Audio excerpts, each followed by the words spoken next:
What if I told you that this moment, this exact second, was not random? What if I told you it was prepared?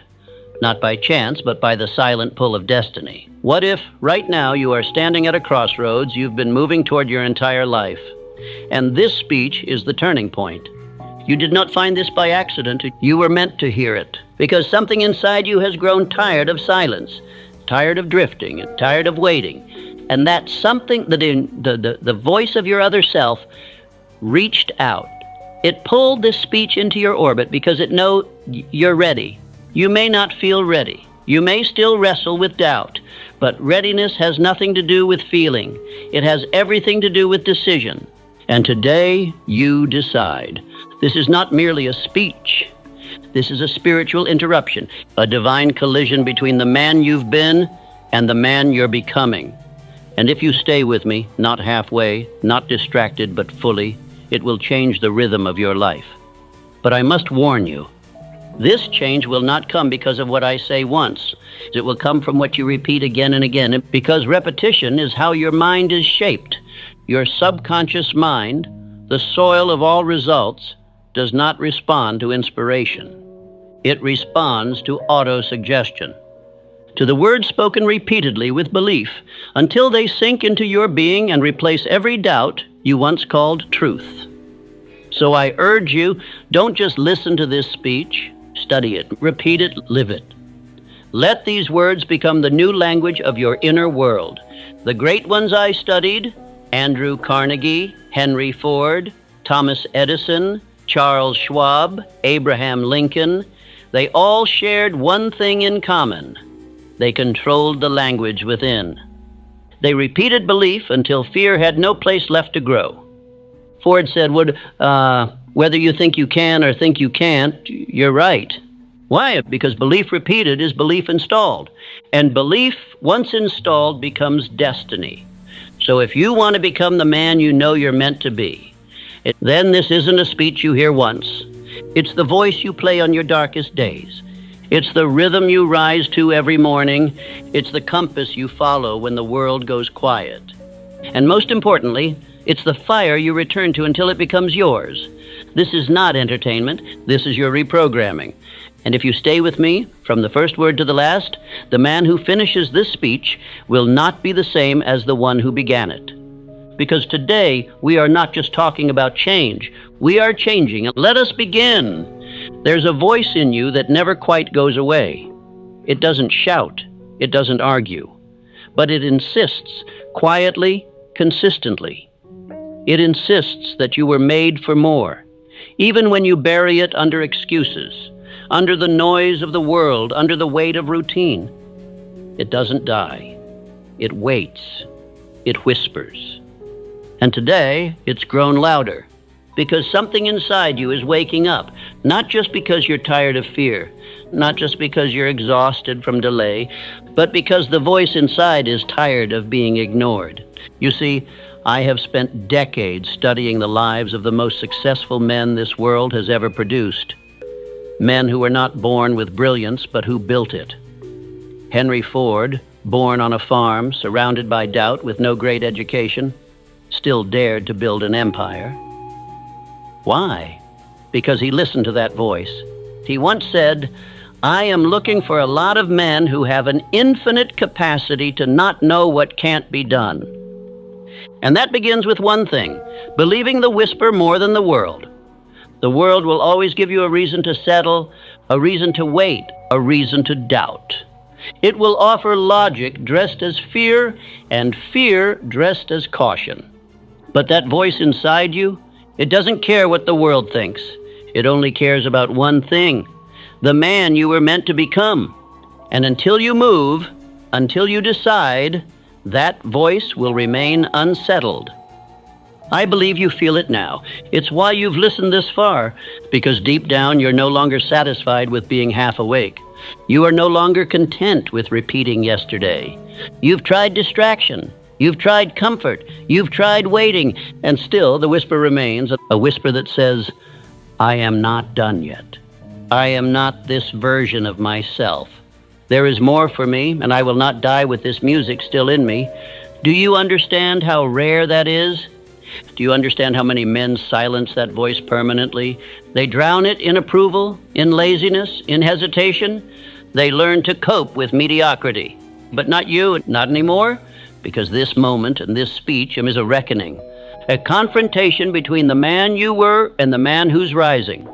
And the man who's rising has no interest in shallow goals or borrowed dreams. He doesn't care for applause. He doesn't crave comfort. He is after transformation. That is why you must repeat this speech. Because the voice that led you here, it needs reinforcement. Daily, hourly, constantly. If you do not feed it, the world will drown it out. But if you do, if you speak to it with clarity, with fire, with repetition, it will become the dominant voice in your mind. And once that happens, the world no longer gets to tell you who you are. Andrew Carnegie once told me, a man's thought, spoken with belief and repeated with discipline, will become the law of his life. That is not poetry, that is law. So let this be your new law. You repeat this voice. You rehearse it. You let these words become the rhythm of your morning and the foundation of your night. You let the new belief bury the old man. Because this is the real war. Not against the world, not against others, but against the part of you that still clings to the lie that you're not ready. You are ready, not because you feel it, but because you decided. And decision is where all power begins. You were meant to find this for a reason. Now you must become the reason. Let us go deeper. There is a moment in every man's life that splits the story in two. Before the decision and after. Not a decision made in passing, not a decision made with convenience, but a decision made so fully, so absolutely that everything which came before it begins to fade like a dream, and everything after becomes clear like steel. And I tell you this, you are standing in that moment right now. The moment where the man you've been must bow to the man you've decided to become. The world calls it change. But the men I studied, the builders, the giants, the titans, they knew better. They called it identity. And identity begins where hesitation ends. Charles M. Schwab, the man Andrew Carnegie trusted to lead an empire, was not the most brilliant man in every room. He didn't hold the most degrees. He didn't waste time debating the weather before planting his seed. He moved, he acted, he decided. And because he moved when others paused, spoke when others waited, committed when others hesitated, he became indispensable. Why? Because he understood what most never learn, that decisiveness is not just a habit. It is a declaration to the subconscious mind. It is how you tell yourself, this is who I am now. And the moment that declaration is made, the mind goes to work making it true. But what happens when that decision is delayed? Fear multiplies. Doubt creeps in like smoke under the door. You start asking small questions. You start shrinking your vision. You start hoping for permission instead of walking in power. And before you know it, you are not living. You are rehearsing how to stay the same. So I ask you now, what decision have you postponed? Is it the decision to speak with conviction, to lead with presence, to walk away from environments that suffocate your potential, to stop apologizing for the fire that won't leave you alone? Because every day you delay that decision, you train your mind to tolerate the life you were never meant to live. Let me be clear with you. You cannot wait for certainty and expect to build greatness. Certainty comes after the decision, not before. This is why Henry Ford, when faced with the impossible task of creating an 8-cylinder engine in a single block, told his engineers, "Build it anyway." And when they returned with failure, he said again, "Build it anyway." Not because he was stubborn, but because he had already decided. And that one decision pulled a future from the unseen into reality. That is how power works. It doesn't tiptoe. It doesn't debate. It doesn't ask the committee of public opinion to sign off first. It decides. And because it decides, the universe begins to organize around it. You say you want transformation? Then choose it, not with emotion, with finality. Say it aloud, not as wish, but as command. I have already decided. I do not drift. I do not delay. I do not explain. Because the man who hesitates teaches his mind that his word is not law. But the man who moves, without waiting, without flinching, without broadcasting his every thought, trains his mind to obey. And once your mind believes that you are in charge, fear has no more power. Let me remind you, Thomas Edison didn't invent the light bulb because he was patient. He invented it because he was relentless. Every failed experiment was not a reason to pause. It was a signal to proceed. He had already chosen. He had already written the end of the story. He was simply walking his way there. And that's what I want for you. No more wondering, no more asking, no more pacing the room with a heavy heart hoping something will change. You change it today. Now, this moment is a dividing line. On one side, all the hesitation, all the fear, all the old stories about who you were. On the other, the man who doesn't flinch, who doesn't fold, who doesn't wait to be told he's ready. Let that man rise and let him speak. Let him take the next step, not tomorrow, not when he feels more prepared. Now, you don't need a plan. You need a pattern. And the pattern begins with movement. Because every time you move, you teach your subconscious, I am the kind of man who follows through. And that teaching becomes identity. And identity becomes destiny. So from this day forward, you decide quickly, you act decisively, you commit fully. No more drifting, no more wondering, no more maybe. The voice inside you has been waiting for this moment, waiting for you to say, this is the man I am now, and I do not look back. Let us continue. Discipline is the invisible hand that builds empires. Drift is the silent wind that tears them down. Every man must choose daily which one he will serve. For both demand allegiance, but only one leads to freedom. Drift is not loud. It doesn't announce itself with a crash. It creeps. It seduces. It offers comfort and delay, and asks for nothing up front, but takes everything in the end. Drift will let you feel intelligent for pausing. It will let you call your hesitation strategy. It will whisper, let's think this through one more time, and while you're thinking, your opportunity vanishes like smoke.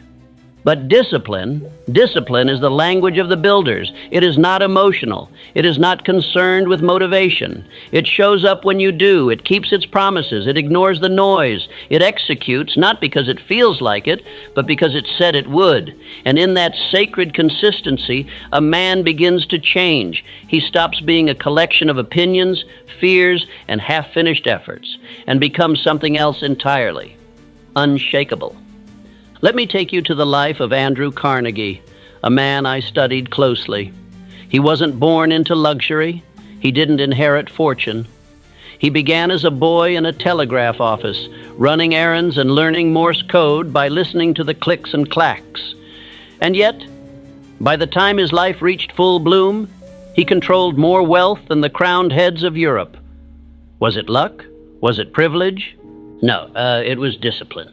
He studied relentlessly. He developed the habit of observation. He trained his mind to focus.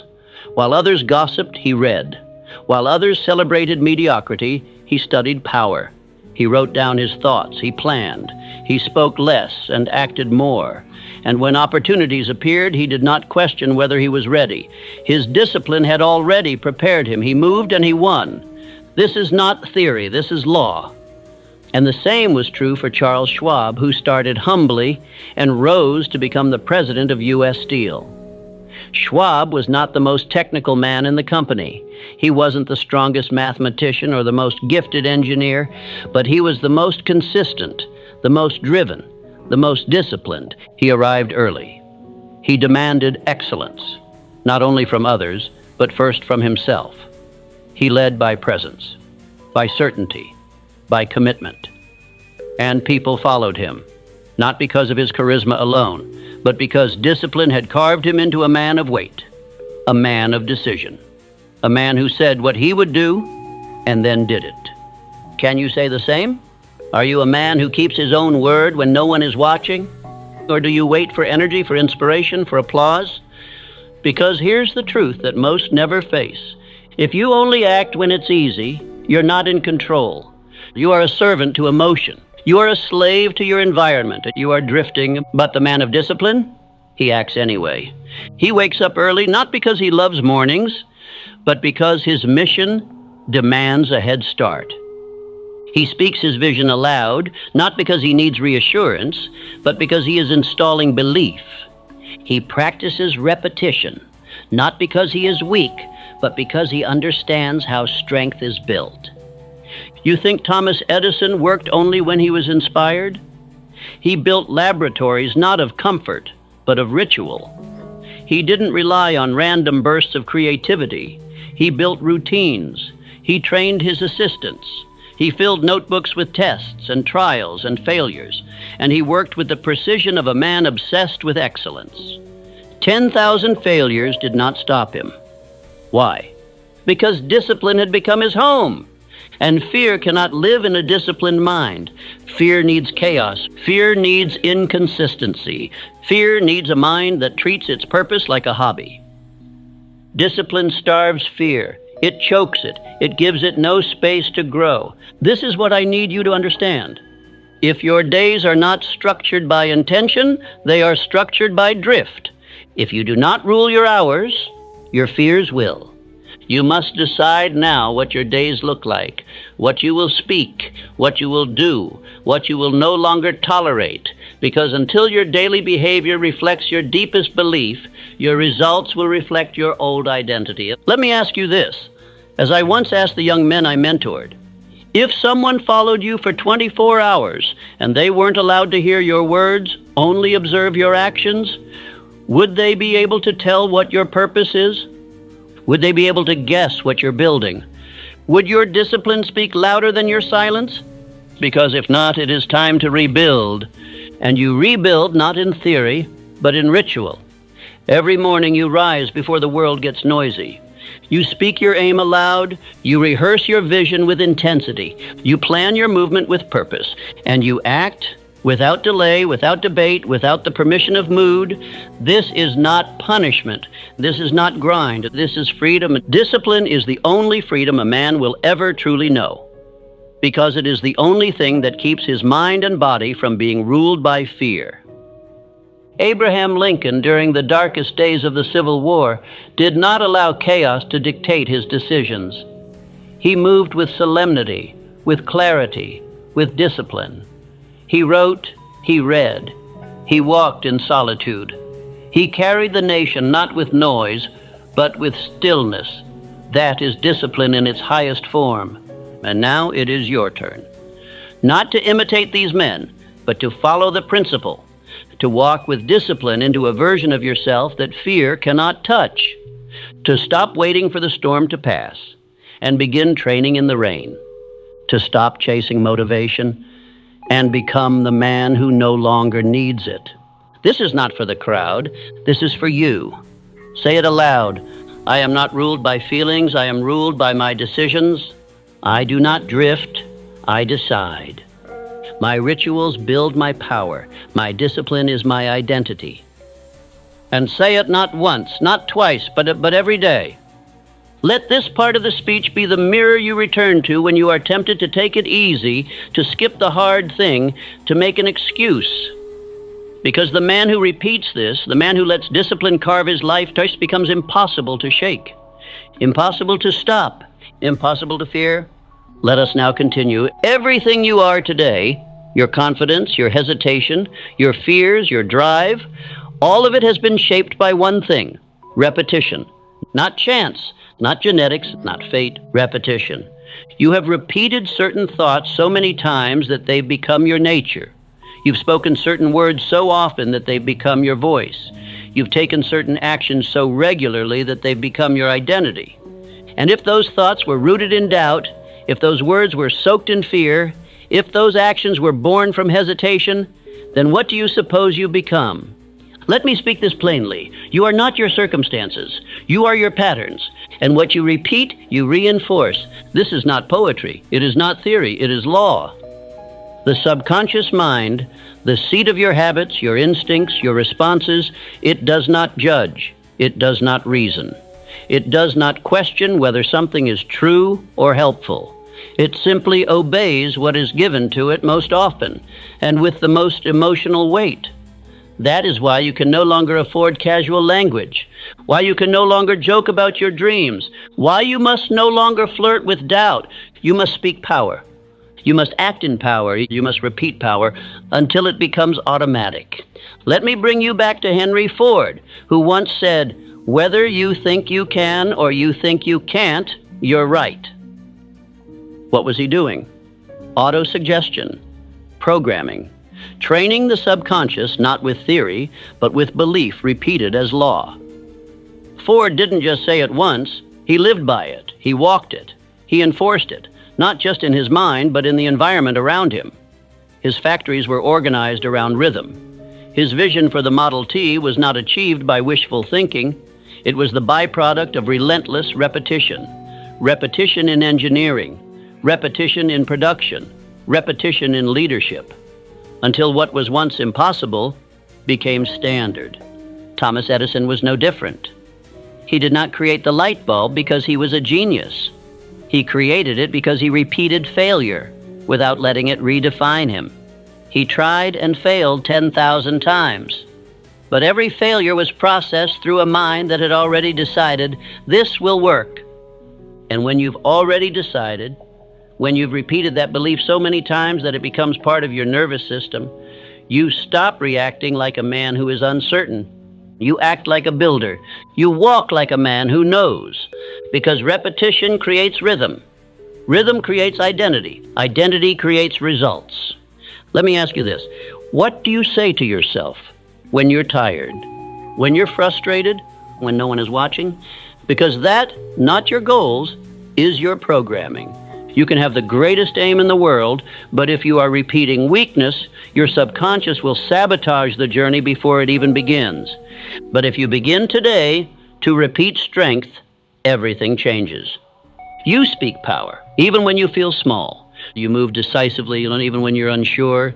You hold your posture, even when no one is looking, not because it feels natural, but because you're installing a new nature. This is the part most men skip. They hear the ideas, they get inspired, they feel the energy of the moment. And then they return to their old speech, their old posture, their old identity, and wonder why nothing changes. Let me make this unmistakable. Change is not emotional, it is not motivational, it is repetitional. You become what you say the most. You become what you rehearse the most. You become what you tolerate the most. So if you truly want to rise, if you truly want to leave fear behind, if you truly want to become unrecognizable, you must become relentless about what you repeat. Every morning, I am focused, I am powerful, I act without hesitation. I do not drift, I do not shrink, I do not ask permission. I lead my mind, I lead my time, I lead my destiny. And every night, you repeat it again. You do this not because it feels magical. You do it because it rewires your operating system. Repetition is how the greatest men I ever studied forged their strength. Andrew Carnegie would rehearse his chief aim daily and demanded that those around him do the same. He knew the mind was malleable. He knew you could train belief. And he refused to let a single day pass without feeding it. This was not superstition. It was strategy. The same way you build muscle in the gym through repeated motion. You build strength of mind through repeated thought. And every word you speak is a rep. So be intentional. Be militant. Stop telling stories that weaken you. Stop repeating phrases that make fear your companion. Stop allowing casual thoughts to shape your sacred destiny. Say this now with force. I repeat what I want to become. My thoughts are not suggestions, they are commands. I do not rehearse fear, I install faith. This is the work, not once, not when you feel like it, not when the world gives you a break. Every single day. This speech, and the one you are listening to now, is not a message. It is a mirror, and it will only change you if you return to it, repeat it, install it. The greatest breakthroughs of my life and the lives of the men I studied did not come from hearing truth once. They came from repeating it until there was no space for anything else. That's why this must become your new habit. Wake, Repeat. Fall, repeat. Doubt, repeat. Win, repeat. Because repetition is not just how you build belief, it's how you seal it. And once it is sealed, fear has nowhere left to land. So go back to the beginning of this speech. Not tomorrow. Today. Play it again. Speak it out loud. Etch its words into your posture, your breath, your silence. You are not weak. You've just been repeating weakness. But from this moment on, you will only repeat strength. Now let's continue and install the next layer of mastery. There comes a moment in every man's life when the waiting must end. Not because the conditions are finally perfect. Not because the fear has disappeared. Not because the path is finally clear. No, the waiting ends because the man decides. He decides that enough is enough, that drifting is death, that delay is defeat, and that life in its richest form belongs only to those who move. You see, fear doesn't need to be strong. It only needs you to wait. Every moment you delay, every plan you postpone, every dream you shelve for later, that is fuel for fear. Because fear feeds on pause. It doesn't need to overpower you, it just needs to outweight you. But the moment you move, even if it's a small step, the balance shifts. The moment you decide, not with your lips, but with your actions, fear begins to lose its grip. Let me take you to a story you may not know. A moment in the life of Charles M. Schwab. Schwab had already risen through the ranks under Andrew Carnegie, had already proven himself a leader of men. But when Carnegie wanted to merge several steel companies into what would become U.S. Steel, a deal worth over $400 million, a sum so vast it was nearly incomprehensible in his time, Schwab did not flinch. He delivered a speech to the other men of industry with such clarity, such resolve, such decisiveness that it silenced the room. Not because he had all the answers, but because he had chosen his posture. He had decided his tone. He embodied certainty. Carnegie later said that Schwab's speech was the single most effective presentation he had ever witnessed, not because of technique, but because of tone, because of movement, because Schwab did not wait for the perfect words. He acted. You must learn from this. Delay is deception. Waiting for motivation is like waiting for a fire to light itself. It doesn't happen. The spark begins with you. You must light it through motion. Let me speak now to that project you've delayed, that vision you've parked on the side, that thing you said you'd do once everything settles down. That's the thing you must start now, not later. Now, because once you begin, something magical happens. The mind that was clouded by fear begins to clear. The energy that seemed absent returns. The strength you thought you didn't have starts to move through you. Because clarity doesn't come before action. Clarity comes from action. This was true for Thomas Edison. Do you imagine he waited for a lightning bolt of certainty before inventing the light bulb? Number. He tried. He failed. He moved again. Over and over. 10,000 times. He didn't wait for a guarantee. He acted until it worked. And that, my friend, is the secret. The men you admire, the ones who built fortunes, the ones who changed history, they were not fearless. They were just sick of waiting. Abraham Lincoln could have waited. He could have delayed the Emancipation Proclamation until the war had turned fully in the Union's favor, until the political tides had shifted, until every critic had been silenced. But he didn't. He wrote it. He spoke it. He moved. Why? Because he knew the cause was greater than his comfort. He knew that history would not remember the man who hesitated, only the one who decided. And now I turn that mirror back to you. How much longer will you wait? For the right day? For the perfect mood? For someone to give you permission? Let me offer you something better. Authority. Not granted to you by another man, not handed down from some institution, but chosen, declared, rehearsed, owned. You give it to yourself. Say it aloud now. I no longer wait for ideal conditions. I create the conditions. I do not wait for fear to leave. I move anyway. My life is built on decision, not delay. Now breathe that in. Let it settle into your body. Let it take root. because the man who moves without waiting becomes untouchable. While others hesitate, he builds. While others flinch, he walks forward. While others fear regret, he becomes the kind of man who will never have to feel it. Understand this. There is no power in potential, only in progress. Your ideas are not the source of your future. Your execution is, and execution begins the moment you stop asking, "Am I ready?" and start saying, "It's time." Let me repeat that again, because repetition is power. You do not become ready by thinking. You become ready by moving. You do not become fearless by waiting. You become fearless by acting while afraid until fear can no longer keep up with you. This, my friend, is your turning point, not because you feel something new, but because you do something new. And when you look back on this day, years from now, you will remember not the inspiration, but the decision. The moment you chose movement over safety. The moment you declared, "I do not wait, I act." Say it now. I move first, I move fast, I do not flinch. And then prove it today, not tomorrow. Now, because the man who acts in the face of fear becomes the man that fear can no longer reach. Let us now continue into the next great principle that will seal this transformation, the one that turns action into destiny. Let us speak of purpose. And what happens when a man aligns his every move with a reason greater than himself? There is a force stronger than fear, stronger than failure, stronger even than pain. It is the one thing that keeps a man upright when the storms howl, when the world doubts, when the road gets long and the soul grows tired. That force is purpose. You see, fear only survives where there is no clear aim.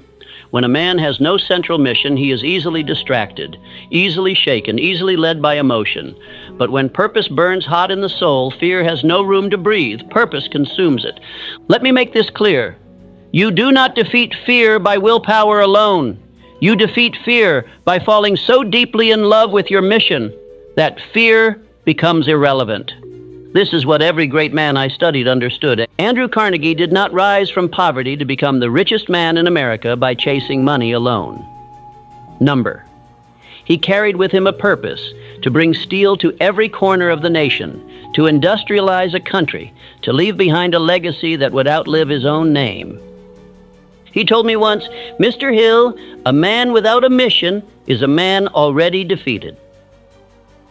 That statement changed my life. From that moment on, I began to understand that purpose is not a nice idea. It is not a motivational phrase. It is the engine of the mind. It is the fuel of faith. It is the death of fear.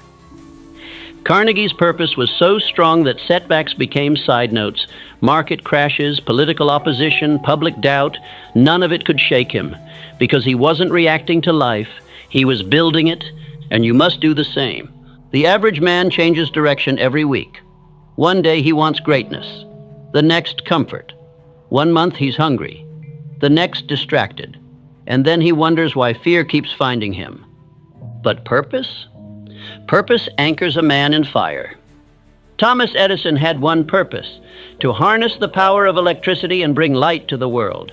He was not playing around. He was not trying. He was not testing the waters. He decided. And that decision powered him through 10,000 failures. Let me ask you plainly, what are you willing to fail at 10,000 times? Because unless your mission is that deep, fear will win. Edison's purpose made him immune to doubt. Each failed attempt was not a reason to quit. It was simply another step closer. That is the mind of a man possessed by purpose. Now let me speak of another, Abraham Lincoln. Lincoln did not govern during peacetime. He did not lead during ease. He led a divided nation through war, through death, through despair, and yet he did not waver. Why? Because he had purpose, a single sacred aim, to preserve the Union and end the moral crime of slavery. He could have waited. He could have compromised. He could have chosen the easy route, but he didn't, because his purpose made fear too small to stop him. You must now find your own. And I don't mean a vague dream. I mean one sentence, one aim, one mission so burning, so permanent, so aligned with who you are, that it becomes the lens through which you see every day, every choice, every step forward. Write it, speak it, repeat it, and then let your entire life bend to it. When you wake up in the morning, your first thought should not be, what should I do today? It should be, what action moves me closer to the mission? You're not here to dabble. You're not here to float. You're not here to exist. You are here to build. Say it now. My life is governed by purpose. My energy is directed. My actions are aligned. Say it again. I do not drift. I do not delay. I live with mission. This is how you make your mind fear-proof. You don't simply resist fear. You replace it. You give your mind something stronger to focus on. That's the secret. A distracted mind will always find fear. But a focused mind becomes unstoppable. Let me tell you about Charles M. Schwab again. He was not born the smartest man in the steel industry, but he carried purpose with him like armor. That's why Carnegie chose him, not for his skill, but for his clarity. When Schwab spoke to his men, he didn't just give orders. He transferred belief. He spoke from purpose and into purpose.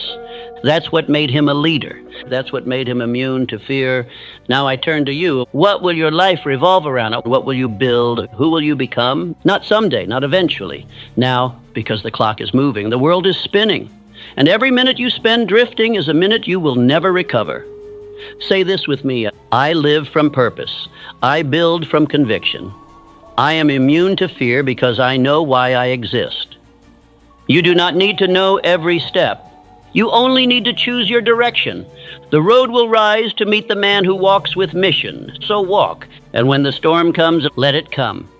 You have fire in your chest, clarity in your mind, and a mission etched into your soul. You don't need the storm to stop. You just need to keep moving. Because purpose makes even the fiercest resistance feel like confirmation. You are not a man waiting to find himself. You are a man declaring who he is and watching the world bend to it. Now we arrive at the edge of who you've been and who you are about to become. The man who began this speech may have been tired, heavy, hesitant, caught in the weight of delay, doubt, or defeat. But the man who finishes it, the man you are now, is no longer that same man. You've seen too much. You've heard the truth of your own power. You've remembered what most forget, that greatness is not given, it is claimed, and it is claimed daily. There is nothing more dangerous to fear than a man who remembers who he is, a man who speaks with conviction, a man who repeats power until it becomes his nature. That's what you've done here. But understand this. It does not end when the speech ends. This message is not a one-time event. It is not something you listen to once and expect your life to change. Change does not come from inspiration alone. It comes from repetition, from the daily hammer of belief, from the decision to play this message not once, but over and over again until the words become yours. That is the secret to auto-suggestion. That is the discipline every successful man I ever studied practiced. Carnegie repeated his mission every morning. Ford fed his mind certainty not once, but constantly. Edison rehearsed belief so deeply, failure could not enter. And now it is your turn. You must return to this speech when you rise. You must return to it before you sleep. You must speak these truths until your subconscious accepts them as law. Because the mind does not obey what it hears once. It obeys what it hears repeated with emotion. And each time you repeat this speech, you carve a new identity. Each time you declare these words, you reinforce a new rhythm. Each time you come back to this moment, you take another step into your higher self. You were not meant to crawl through life. You were not meant to drift. You were not meant to break under pressure or hesitate in uncertainty or apologize for your ambition. You were meant to build, to command, to rise. You were meant to become the man others study one day and say he was unshakable. But that man is not in the future. He is not a distant version of you. He is here now. in every decision you make, in every repetition you choose, and in every moment you return to this message. And so I leave you with this. You are ready, not because you feel ready, but because you have decided. And what is decided in faith that will become real in time. Say it now. I will return to this message daily until it becomes my inner voice. I will repeat these truths until they rewrite my identity. I will not live in fear. I will walk in fire. And then do it again tomorrow, and the next day, and the next. Because the man who returns to power becomes power. Now go, speak less, move more, and repeat until fear no longer recognizes you. Until discipline is effortless, until belief becomes your very breath. Look at your life. Look at the hours you've wasted, wondering, doubting. You know there's more in you, but you haven't moved, not because you lack knowledge, but because you lack command. You are not lazy. You are undirected. And this speech, if you obey it, will give you the laws to break free. Listen to me. If you sit through this entire speech and absorb these principles with full belief, you will never think about money the same again. You will stop chasing pennies and start commanding purpose. You will begin to see opportunities you've walked past for years. You will no longer ask, why does nothing work for me? Because you'll know exactly what to plant, what to say, what to act on. But if you drift, if you treat this as just another speech, you will stay as you are. You will continue begging for what you could be building. You will walk through another month ruled by hesitation and invisible fear. You will stay broke, not in your bank, but in your belief. So ask yourself, why do others seem to attract wealth while I work twice as hard? What is the real reason I keep falling short, no matter how much I try? Is there something I've never been told about how wealth is truly created? These questions have answers, and they are in this speech. Sit down, listen closely, and this time, do not drift, because what you're about to hear can either break the chains forever or tighten them one last time. You think wealth is a matter of fortune? Then let me awaken you. No man stumbles into riches, he plants them. He does not receive them by favor. He commands them by law. Every dollar earned, every fortune formed, every empire built, began as a single seed of thought. Not labor, not chance, thought. The law of prosperity is not hidden, it is ignored. You wait for signs, you wait for the world to reward you for your wishes. But the soil does not bless the man who holds the seed in his hand. It blesses only the man who plants it. This is your hour of planting. And I speak now not to your ears, but to your command center, your mind.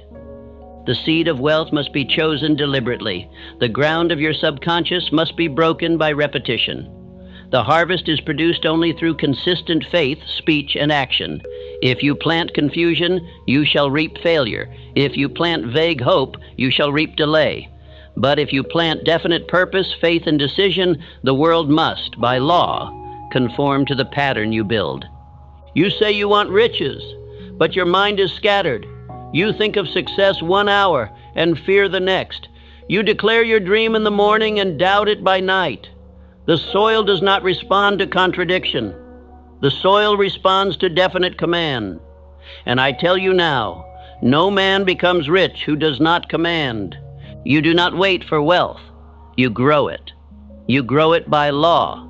You grow it by planting thought into your subconscious until it becomes identity, until it becomes the very nature of your being. The man who becomes rich does not become something new. He becomes exactly what he has rehearsed, what he has spoken, what he has imagined, what he has believed. This is not fantasy. This is the method by which Edison lit the world. He did not hope the bulb would shine. He believed, spoke, worked, and acted on what the world had never seen. It is the method by which Ford imagined the automobile in every home while others laughed. It is the method by which Carnegie challenged me, yes, challenged me, to write down the purpose of my life and then repeat it until the world could not deny its reality. He did not say try, he said declare, and I obeyed, I wrote, I repeated, I believed. And over time, the world bowed to what I first wrote in silence. And so shall it bow to you if you obey. You say, I want more. But the question is, have you written what more means? Have you repeated it aloud with belief? Have you taken the daily steps to plant it, water it, protect it? If not, you are not building, you are wishing. And the universe does not pay wages to wishers. It pays builders. So I tell you this, with fire. For the next few moments, you shall be given 7 mental laws, 7 principles, 7 seeds. Each one, if planted, spoken, and obeyed, will take root in your subconscious. And from that root will rise the tree of your prosperity. But I must warn you, this is not a game. This is not something to try when convenient. These are laws. They cannot be broken. They can only be ignored. And if you ignore them, you shall continue to wander. You shall continue to drift. You shall continue to beg for the fruit you have not sown. You cannot reap what you refuse to plant. You cannot plant while waiting for conditions to be perfect. You cannot delay and expect the law to reward you. The ground does not wait for the lazy man. Why then do you wait? Carnegie did not wait. Ford did not wait. Edison did not wait. They acted in law. They moved when others hesitated. They planted when others hoped. They built their fortunes while the world asked permission. And they became masters of their fate. You must do the same. But to do so, you must become definite in your purpose. You must write the law you will obey. You must repeat it aloud until your mind accepts it. You must act daily upon that purpose, even when the world does not applaud, even when the results are invisible. For in the invisible roots lies the visible fruit. And now it is your turn. You shall no longer walk in confusion. You shall no longer whisper your desires. You shall no longer plant weeds of doubt and expect fields of gold. You shall rise. You shall choose your aim. You shall believe in your wealth before it appears. You shall speak it, think it, act upon it daily, and you shall reap because the law says you must. So let us begin. Let us plant the first seed. Let us write the aim. Let us break the ground of the mind, and let the planting of your wealth begin by law. Principle 1, the seed of definite purpose. Must. Wealth flees the vague. It obeys the definite. The very first act of a man who intends to become wealthy is not to labor harder, nor to ask for advice, nor to plead with fortune. His first act is to become clear. And clarity begins not with talk, but with ink. Until your purpose is written, you have none. You are a wanderer with wishes, not a builder with plans. The first principle of prosperity is this: no wealth shall appear until a definite chief aim is written, spoken aloud, and burned into the mind through repetition. You must know where you are going, and you must declare it to yourself in language that leaves no doubt. A man with no written aim is like a ship at sea without a compass. It may move, but it shall never arrive. I learned this truth from the lips of Andrew Carnegie. He summoned me into his presence and asked, "What is your definite purpose?" I stumbled. I hesitated. I answered with vague words and general hopes. He said nothing at first. He merely looked at me with quiet strength and then spoke words that changed my life. Until you write your purpose and repeat it daily, you are not a man. You are only a shadow. Those words struck my spirit like lightning. I went home and wrote down what I wanted. Not a casual sentence, not a hopeful thought. I wrote a declaration. I put emotion behind every word. I read it aloud. I repeated it morning and night. And something changed. Slowly, the universe began to respond, not because I was worthy, but because I had finally declared. Understand this: a written aim turns wandering thought into a plow. It breaks the mental soil. It organizes your ideas. It gives direction to your subconscious mind. The world outside you begins to move only when the world inside you is first made definite. Until your purpose is in ink, it is only a wish, and wishes do not move the universe. Commands do. You do not say, I would like to succeed. You say, I will accomplish this specific outcome by this date. I will exchange this value. I will create this impact. That is a command. That is a blueprint. And once it is written, it is no longer floating in the clouds of possibility. It is grounded in the law of action. The man who writes his definite chief aim and reads it aloud morning and night is building a foundation no storm can shake. He is giving his subconscious mind an unshakable order. And your subconscious will obey what you repeat, so long as you repeat it with belief. Affirm this now. I write my definite chief aim. I repeat it aloud. I burn it into my mind. My life obeys the law I declare. Do not dismiss this as mere routine. It is the beginning of everything. The seed that is never planted can never be watered. The goal that is never written can never be built. A man may spend years working with all his might, but if his labor is undirected, he is like a man swinging wildly in the dark. You say you want success, but what do you mean? What shall it look like? What do you expect to receive? What are you willing to give in return? By when shall it be done? If you cannot answer these, you are not yet serious. You are flirting with fortune instead of committing to it. Sit in silence, take a pen, write your definite chief aim as though your life depended on it, because it does. Read it aloud when you rise. Read it again before you sleep. Do not whisper it. Declare it. Do not read it like a sentence. Read it like a vow. Let your voice awaken the soul. Let your ears hear your intention. Let your spirit know it has been summoned to obey. Your chief aim must be clear. It must name the amount of wealth you will acquire, the time you will acquire it by, and the service you shall render in return. Vagueness is the death of prosperity. Specificity is the breath of it. Speak your aim as a builder holds a blueprint, not as a dreamer hoping for favor. Do not touch sleep without having first rehearsed your aim in the chamber of your mind. You must not drift into the night like a leaf in the wind. You must go to rest, having given your subconscious its orders. And when you do this, you shall wake with direction. Ideas will come. People will appear. Circumstances will begin to align, not by magic, but by law. The man who writes his purpose has already begun to build it. The man who repeats it aloud has begun to believe it. The man who believes it begins to act. And the man who acts with belief must succeed. I tell you this plainly, until your aim is written, you are not in control of your destiny. You are reacting. You are following the currents of stronger minds. But once your aim is declared, you become the stronger mind, and all else begins to bend around the certainty you express.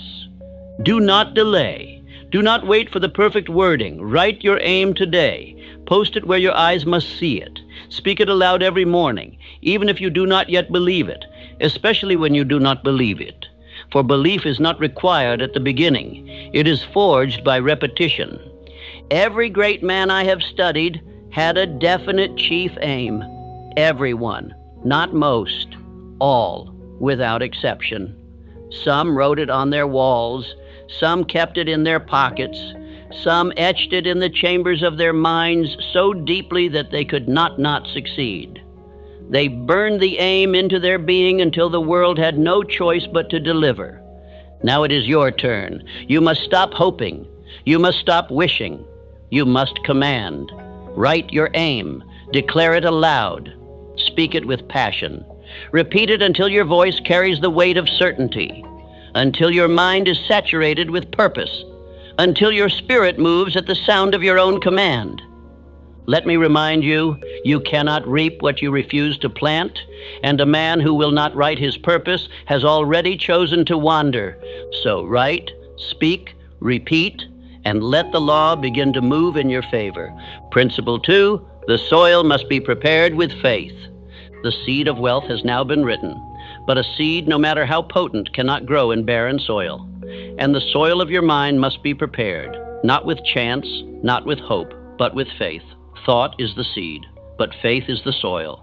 If your belief is weak, your fortune shall never rise, no matter how noble your aim. Faith is not blind. It is not emotional hope. It is spiritual certainty built by repetition, decision, and mental command. It is the knowing, not the wishing, that what you have planted will bear fruit. Just as the farmer does not dig up the ground each day to check if the roots are growing, you must not disturb your purpose with doubt. You must believe it is working, even when you see nothing. Understand this law. Thoughts plus faith equals prosperity. A thought without faith is a dry root in dead ground. But when the thought is fertilized by unwavering belief, it begins to pull power from unseen sources. Infinite intelligence does not respond to empty wishing. It responds to definite belief. I have written before, and I repeat it now, faith is the eternal elixir which gives life, power, and action to the impulse of thought. Without it, you may labor, you may act, you may strive, but your efforts will yield confusion and delay. With it, the smallest act becomes mighty. The faintest whisper becomes a trumpet. Let me give you a man who knew this law, Thomas Edison. He failed 10,000 times in pursuit of the electric light, 10,000. But never once did he speak defeat. He saw the light before the world did. He lived in the certainty of its creation long before the bulb ever glowed. That was not stubbornness, it was faith. Faith is the soil that does not ask how. It obeys the law of it shall be done. It does not consult current evidence. It commands future results, and it is built, not given. You do not wait for faith. You build it by repetition. You train it by what you speak. You nourish it by what you choose to believe, even when the world gives you no reason to. Faith is not passive. It is not the idle acceptance of fate. It is the aggressive decision to walk as if the thing you seek already belongs to you. It is the inner fire that says, though I see no harvest yet, I know the ground has received my seed. I will walk in the direction of its fruits. This is the kind of faith that moves wealth. Affirm this now. I believe in the riches I command. I see them before they appear. I walk in possession before the world confirms it. But how shall this faith be built? Through the principle of auto-suggestion. Every time you speak your definite chief aim aloud with belief, you are fertilizing the ground of your subconscious. You are watering the soil. You are saying to your inner mind, this is truth. This is reality. Build it. This is not superstition. This is law. The subconscious mind responds only to repetition laced with emotion. That is why I have commanded you. Read your aim aloud with feeling. Without emotion, your words are dust. With belief, they are seeds of gold. You cannot feed your mind both faith and doubt. One must die. The man who speaks belief and then questions it in silence is building and tearing in the same breath. You must be ruthless with doubt. You must replace it, not reason with it. You cannot argue with poison. You must eliminate it. And every time you feel fear, every time you feel unworthy, every time you wonder if you will succeed, you must speak your aim again. You must drive belief into the soil again. You must declare, this is mine. I shall have it. I am building it now. And do not confuse faith with arrogance. Arrogance says, I do not need instruction. Faith says, I shall obey this law until the result comes. One denies truth, the other applies it, and only one yields prosperity. Let me give you a command. Repeat your purpose aloud with feeling 3 times daily. Once in the morning, once during the day, and once before sleep. Let the tone be full. Let the breath be deep. Let the words be certain. This is the daily act of the wealthy. The greatest fortune you shall ever earn is not in coins, it is in belief. For belief becomes behavior. Behavior becomes habit. And habit becomes destiny. Do not neglect this soil. Do not leave it to chance. Cultivate your faith as the gardener tends the ground, daily, deliberately, and without fail. Now ask yourself, do you believe in what you wrote? Not as a wish, but as a command? If not, then speak it again. Speak it again. Speak it again, until your mind begins to bend toward certainty, until the words no longer feel foreign, but familiar, until your heart answers back with, yes, this is mine. Remember this law. Feeling makes the thought grow. If you speak without feeling, you will reap nothing. But if you speak with faith, if you speak with inner fire, if you speak with the authority of a man who already possesses the thing he names, then the world must obey. So now you know the truth. The seed has been planted, but the soil must be nourished, and the soil is belief. Faith is not an accessory, it is a necessity. Without it, your seed dies in the ground. With it, your purpose becomes unstoppable. Now move forward. You have planted the seed. You have begun to nourish the soil. In part 3, we will confront the truth that riches obey planting, not wishing. Let us now continue. Principle 3, riches obey the law of planting, not wishing. You now hold a written aim. You have begun to nourish it with faith. But understand this. No matter how noble the purpose, no matter how deep the belief, wishing alone shall produce nothing. Riches come only by the law of planting, and a planted thought must be reinforced daily, not daydreamed occasionally. Wishing is what idle men do. They speak softly of what they hope for, but never move with the force of decision. The drifter wishes, the builder plants. He takes the image in his mind and drives it into the subconscious with relentless repetition, discipline, and thought. You do not get what you wish. You get what you sow. A field will never yield a crop just because a man wants it. He must turn the soil, insert the seed, water it, shield it, and tend to it daily. Then, and only then, shall the harvest come. Your mind is that field. Your thoughts are the seed. But only through the law of deliberate planting will riches ever appear. Understand this. Your thoughts are either idle or intentional. An idle thought is a weed. It grows by neglect. It invites fear, uncertainty, and stagnation. But a planted thought is precise. It is chosen, repeated, believed, and enforced through daily command. You must become a gardener of the mind. You cannot think of poverty and attract riches. You cannot dwell on lack and build abundance. You cannot rehearse fear and expect courage. This is the law. What you plant in your mind, your life must obey. And most men suffer not because of fate, but because they have planted confusion.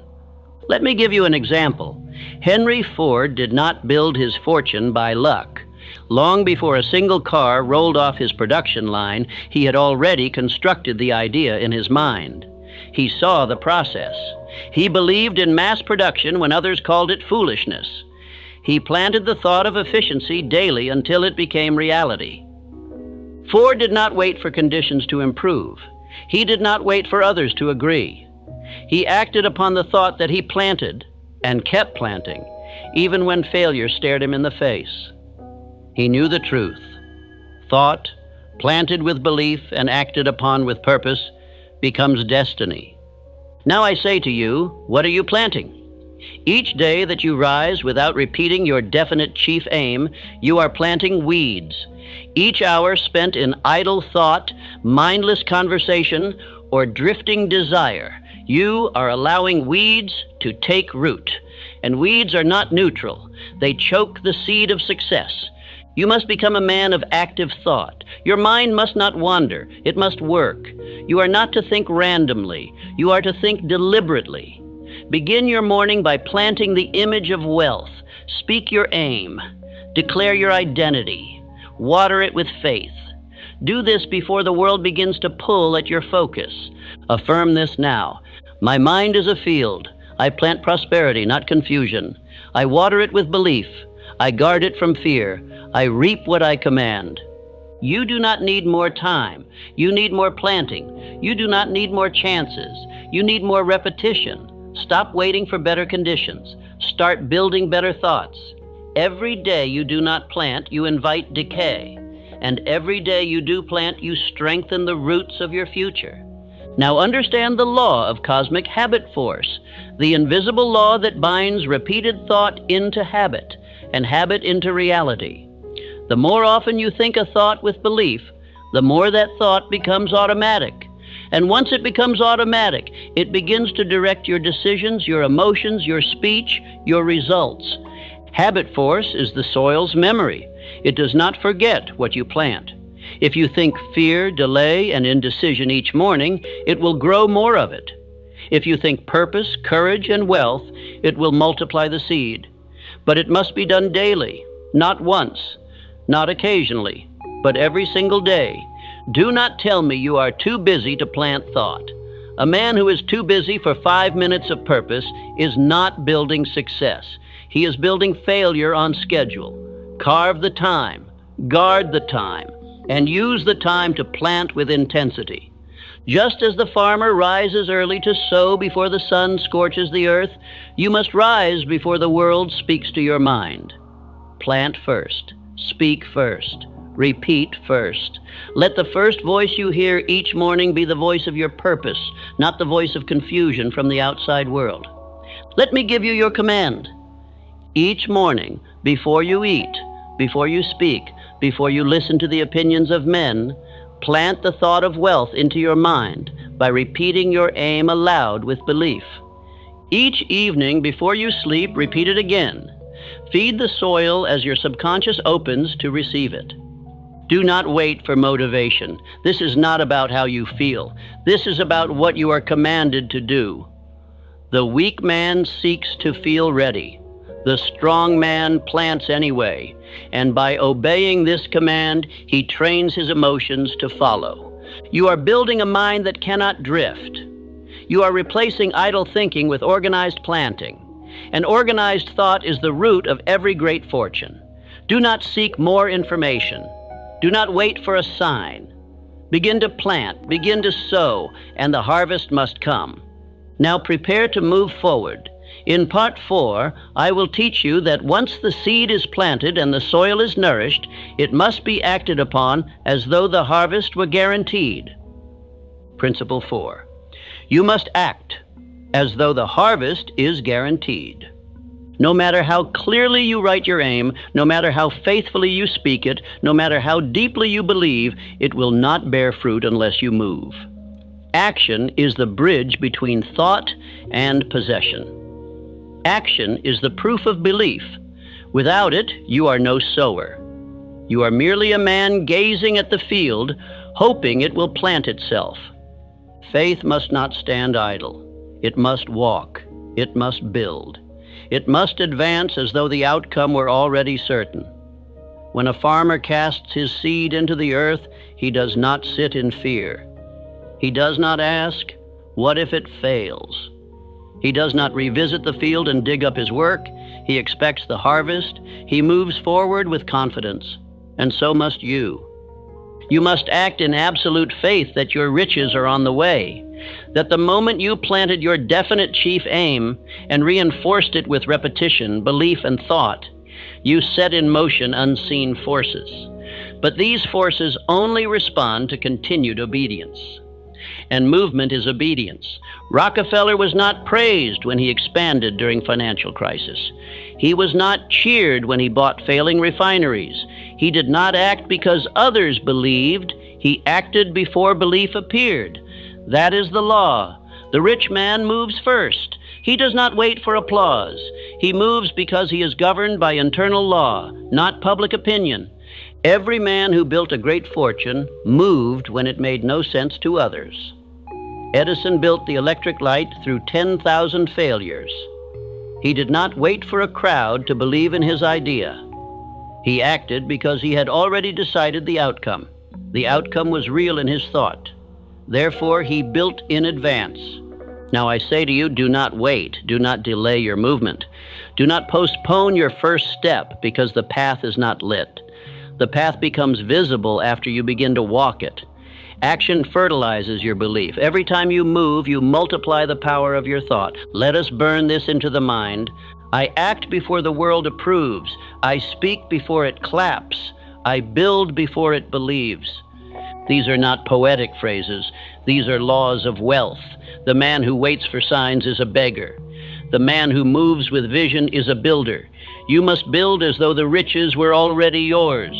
You say, "But I do not see results." I say, then plant more, move more, water more, but do not cease. You do not question the harvest every hour. You do not dig up the roots to check their progress. You continue in faith. You act in rhythm. You obey the law of motion. Action is not to be grand. It is to be daily. If your aim is to build a business, send the letter, make the call, write the page, study the market, build the plan. If your aim is to attract wealth, begin by creating value, solve a problem, offer your service, develop your idea, but move every day. Do not confuse planning with action. Many men are buried beneath beautiful plans. They have drawn the map, but they have never taken the first step, and they wonder why no riches arrive. It is because the soil only responds to the one who plants and waters, not the one who dreams of planting. You must now form a pattern of movement.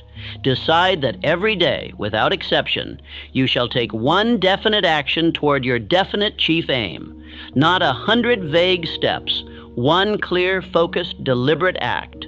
This is how a fortune is built, not by frenzy, but by rhythm. Affirm this.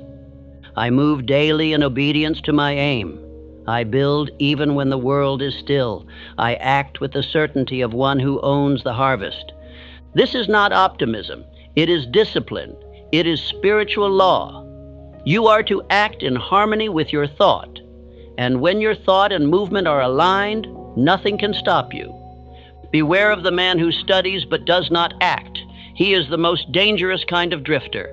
He wears the garments of wisdom, but possesses none of its power. For power is not in learning. Power is in the use of what is known. Do not say, I do not feel like acting today. The builder does not wait for mood. He obeys the law, and law is not based on emotion. It is based on command. You must become the man who acts regardless of how he feels. When you move, you teach your body to obey your mind. And when the body obeys the mind, you become a master. You are no longer a slave to fatigue. You are no longer governed by distraction. You become a man of dominion. Let this be your command. Every day, take one deliberate action that proves your faith in your purpose. Do not explain it. Do not justify it. Do not wait for perfect timing. Act. Act now. Act again tomorrow, and again the next day. Movement builds momentum. Momentum attracts opportunity. Opportunity only arrives for the man who is already moving. It does not visit the one who is still. It does not reveal itself to the one who waits. It appears in the path of motion. You must be in motion to receive it. Each act, no matter how small, is a vote for the new identity you are forming. When you act with power, you feed your belief. And belief becomes identity, and identity becomes destiny. Let us close this part with your declaration. I act before I am ready. I move before I am approved. I believe as though I already possess the riches I command.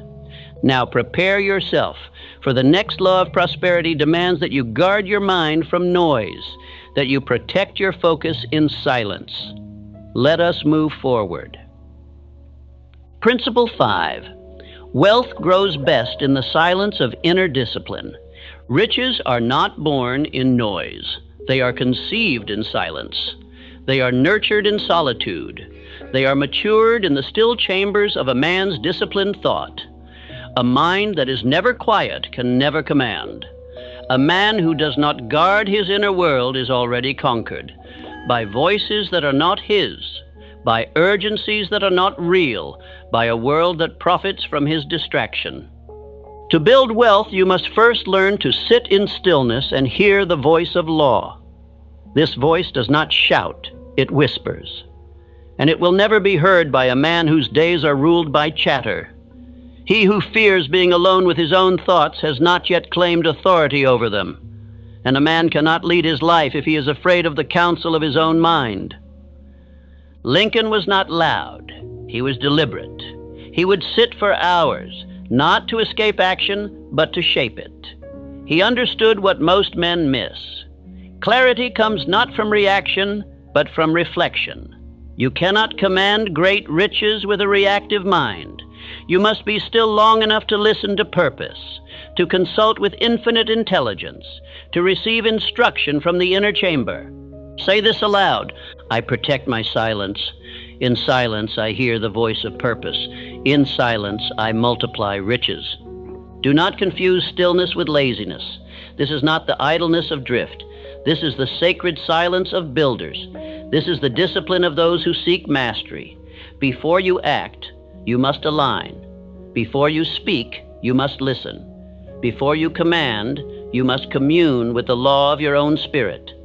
Make it a daily law, 15 to 30 minutes of complete silence, not with the aim to escape, but to prepare.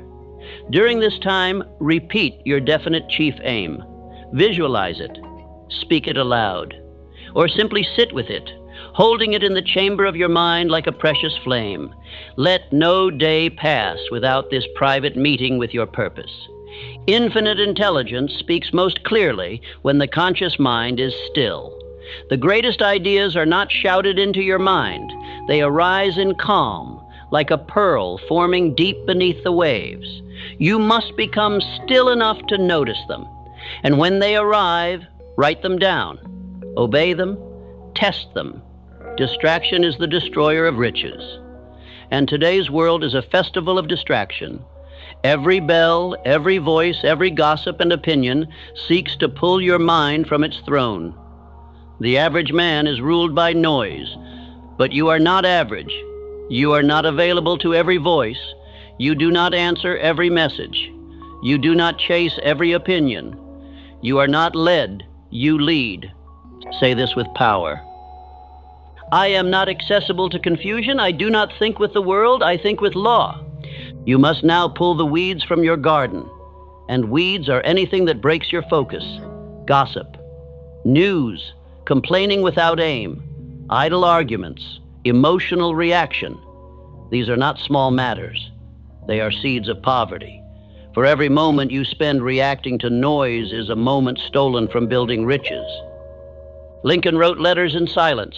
Edison took long walks in silence.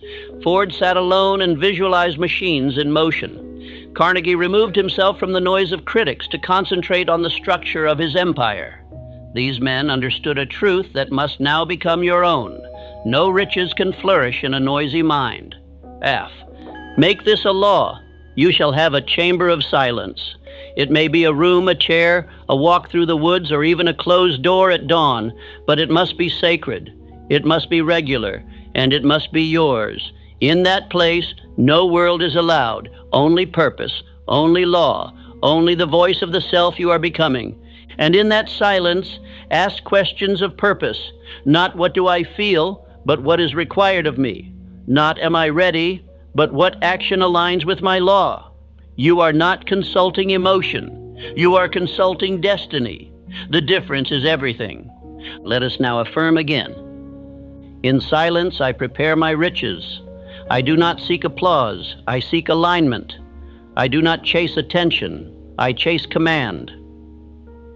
Most men will never do this. Silence frightens them.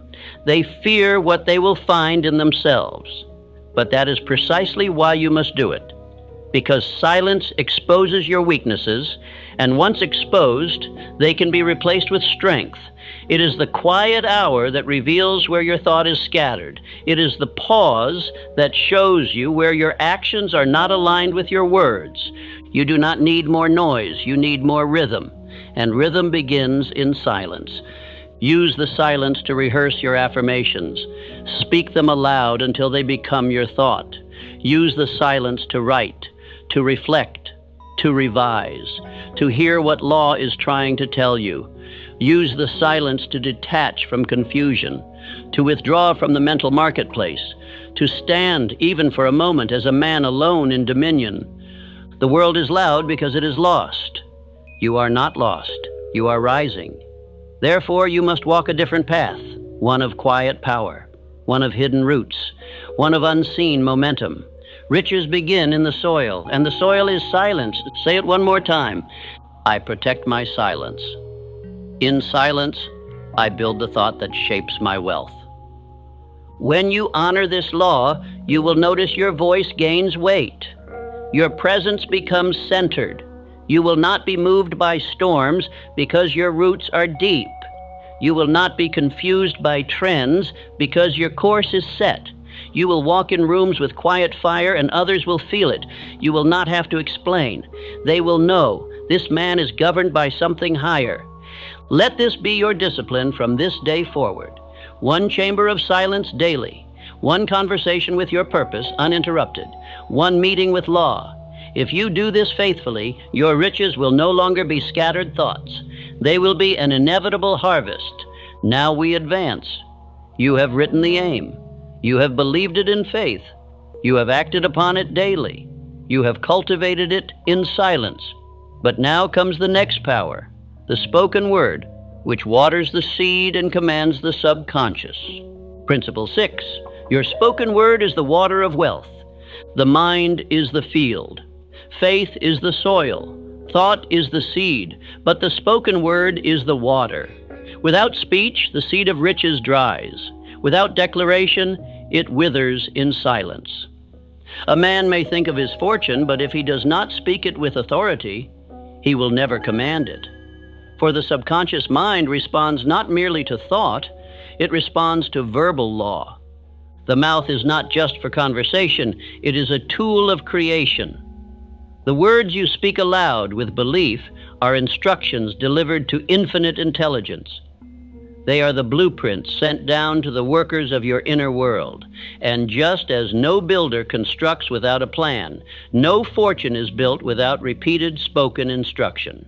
What you say aloud, you instruct the universe to obey. Say this now. I speak wealth aloud. I declare it with belief. I water my thoughts with sound. I shape my future with my voice. I have said this before. Through the principle of autosuggestion, every man may become the master of himself. And yet most men misuse this principle. They speak of their problems, their fears, their doubts, and they wonder why life delivers more of the same. They rehearse their poverty aloud and expect riches. But the law cannot be mocked. You reap what you speak. Do not speak idly. Do not speak casually. Do not speak defeat. Every word is a seed. Every sentence a planting. Every repetition an instruction. If you say, I can't, I'm not ready, I don't know how, the subconscious accepts these as law and obeys accordingly. Speak only what aligns with your purpose. Here is the law. Every morning and every night, you are to speak aloud your definite chief aim.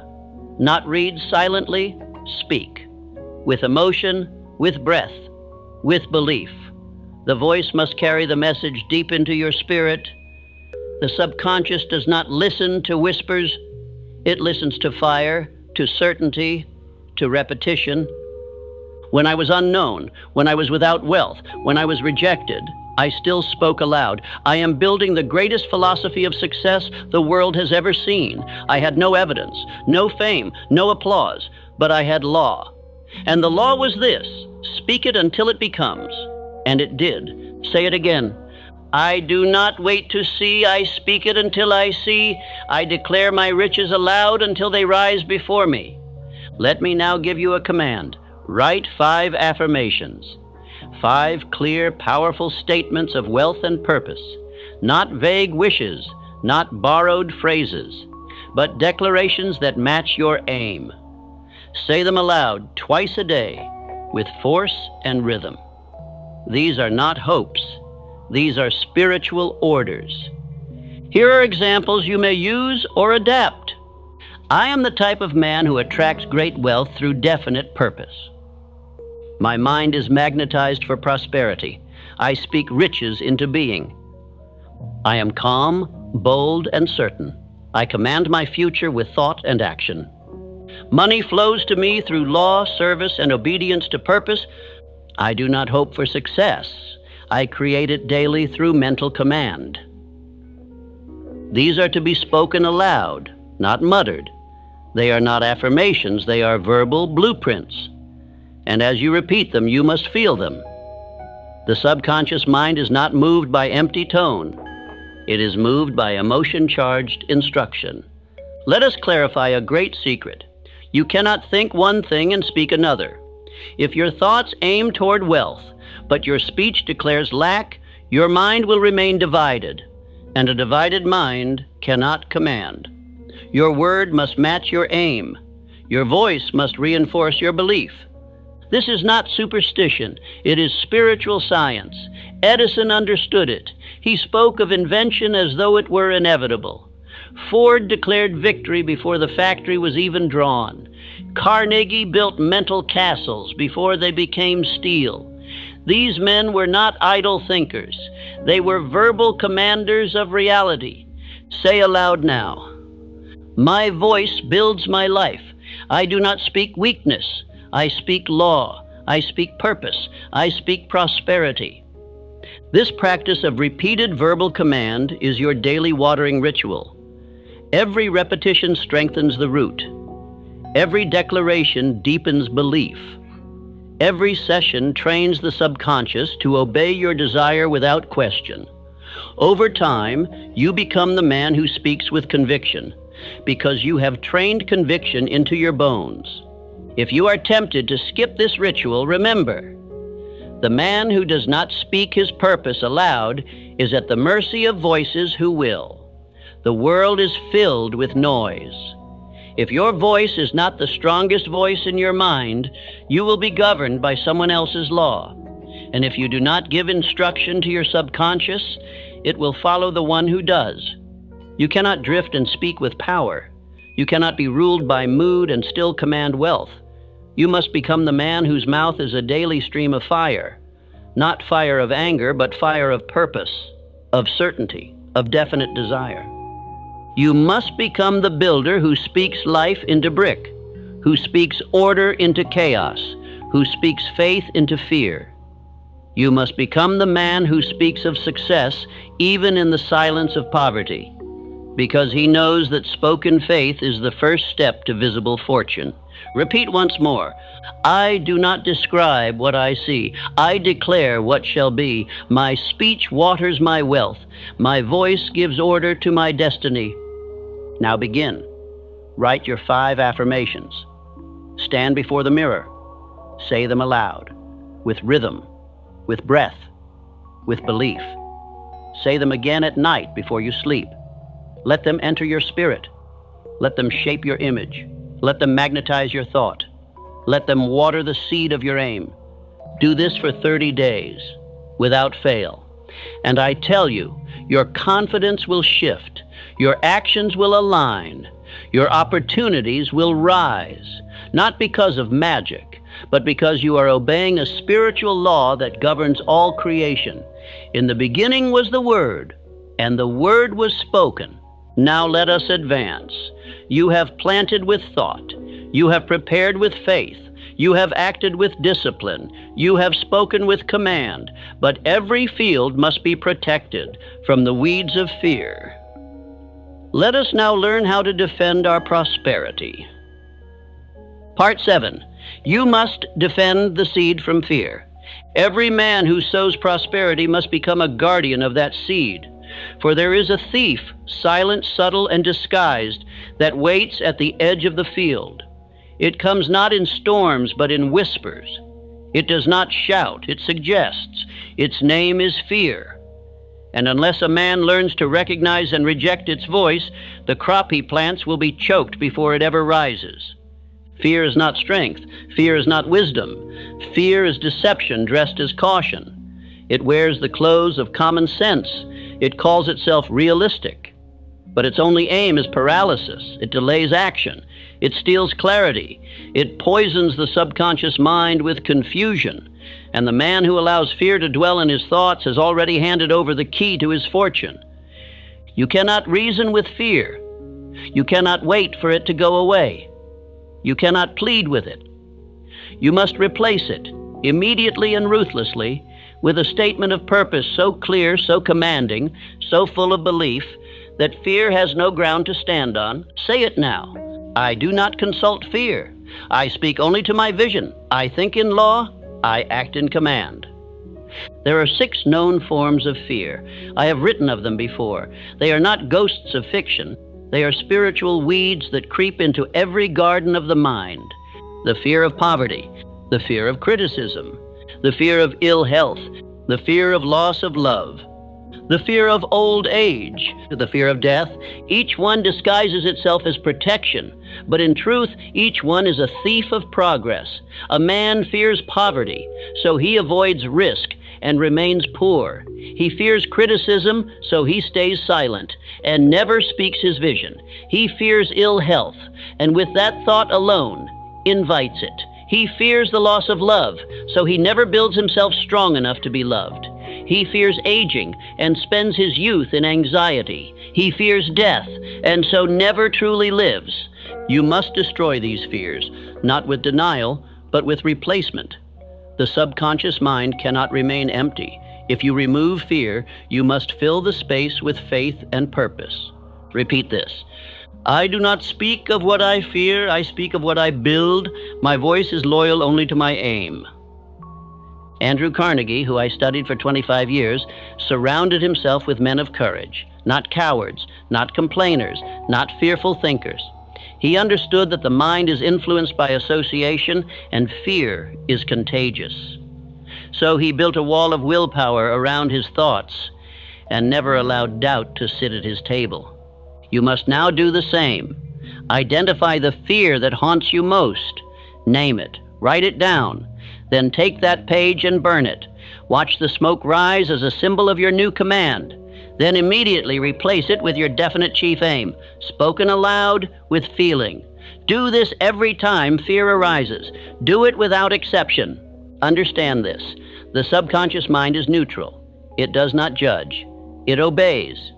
If you feed it fear, it obeys fear. If you feed it decision, it obeys decision. The mind cannot hold two masters. You must choose daily whom it shall serve, fear or purpose, drift or command. Say aloud, I choose law, I choose purpose. I reject fear as false. I plant only belief. Fear is often felt most in delay. The man who hesitates invites doubt. But the man who acts quickly with principle gives fear no foothold. That is why I command you, when in doubt, repeat your aim aloud. Then take one step forward. Do not seek courage. Act, and courage will find you. Most men wait for their fear to vanish, but the masters I have studied, Edison, Ford, Lincoln, did not wait for fear to leave. They moved through it. They built while afraid. They spoke while uncertain. They dared while doubting. And in that movement, they proved that action is the antidote to fear. Say it now with strength. I do not wait for fear to leave. I speak my aim. I take action, and fear disappears beneath my feet. Let me give you now a tool. When fear arises, speak this declaration with force. Fear is not my teacher. Fear is not my law. My aim is written. My mind is fixed. I walk in command. Repeat it 7 times, loudly, with breath, until the fear subsides. Then continue your task. The subconscious will take notice, and over time it will begin to default not to fear, but to faith. And this is the true transformation. When fear no longer governs your decisions, your life begins to move at a pace the old you could not withstand. You become the man who says little, but moves with clarity, who decides quickly and seldom changes, who walks with certainty because his spirit has been trained to obey purpose, not panic. I tell you now, as I have told thousands, every great fortune was built under pressure. Fear was present, but it was not in command. The builder felt the same winds, but he steered with principle, not emotion. The world does not reward the fearful. It rewards the faithful. So guard your seed, speak your aim, move through doubt, replace every whisper of fear with a louder voice of belief. And if the fear returns tomorrow, you repeat the process, not once, but daily, until fear finds no welcome in your house. Now we move forward. You have planted the seed. You have watered it with faith and speech. You have defended it from fear. But remember this, no seed bears fruit in a single day. Wealth is not an event. It is a habit, a rhythm, a way of life. Let us now enter the final principle. Let us finish the pattern that rewrites destiny. You who have planted the seed, watered it with faith, spoken it with power, and defended it from fear, hear me now. Nothing grows unless it is repeated. Repetition is the tool of infinite intelligence. It is the motion by which all form is shaped, all belief is built, and all riches are delivered to man. The farmer does not scatter a single seed and wait in hope. He returns to the field. He waters daily. He watches the sun. He protects it with labor, discipline, and rhythm. So too must the man who seeks prosperity. He must return to the mind every day, planting, reinforcing, rehearsing his definite chief aim with relentless consistency. Say it aloud. I repeat my aim until it becomes my nature. I speak wealth until it feels natural. I plant prosperity until it becomes my harvest. Do not believe that success is a moment. It is not a single breakthrough, a one-time opportunity, a fortunate meeting. Success is a pattern, a habit of mind, and that pattern is built by repetition with belief. All wealthy men you admire, whether they wrote their names in steel or in speech, followed a pattern. Ford had a schedule fixed in thought and motion. Edison lived by design and habit, even in chaos. Carnegie read his aim to me not once, but every time we met. They did not act at random. They built routines, and those routines became their wealth. Do not trust emotion. Emotion changes. Feelings fade. But repetition creates belief even when you do not feel it yet. Speak your aim aloud every morning. Repeat your affirmations each night. Review your plan.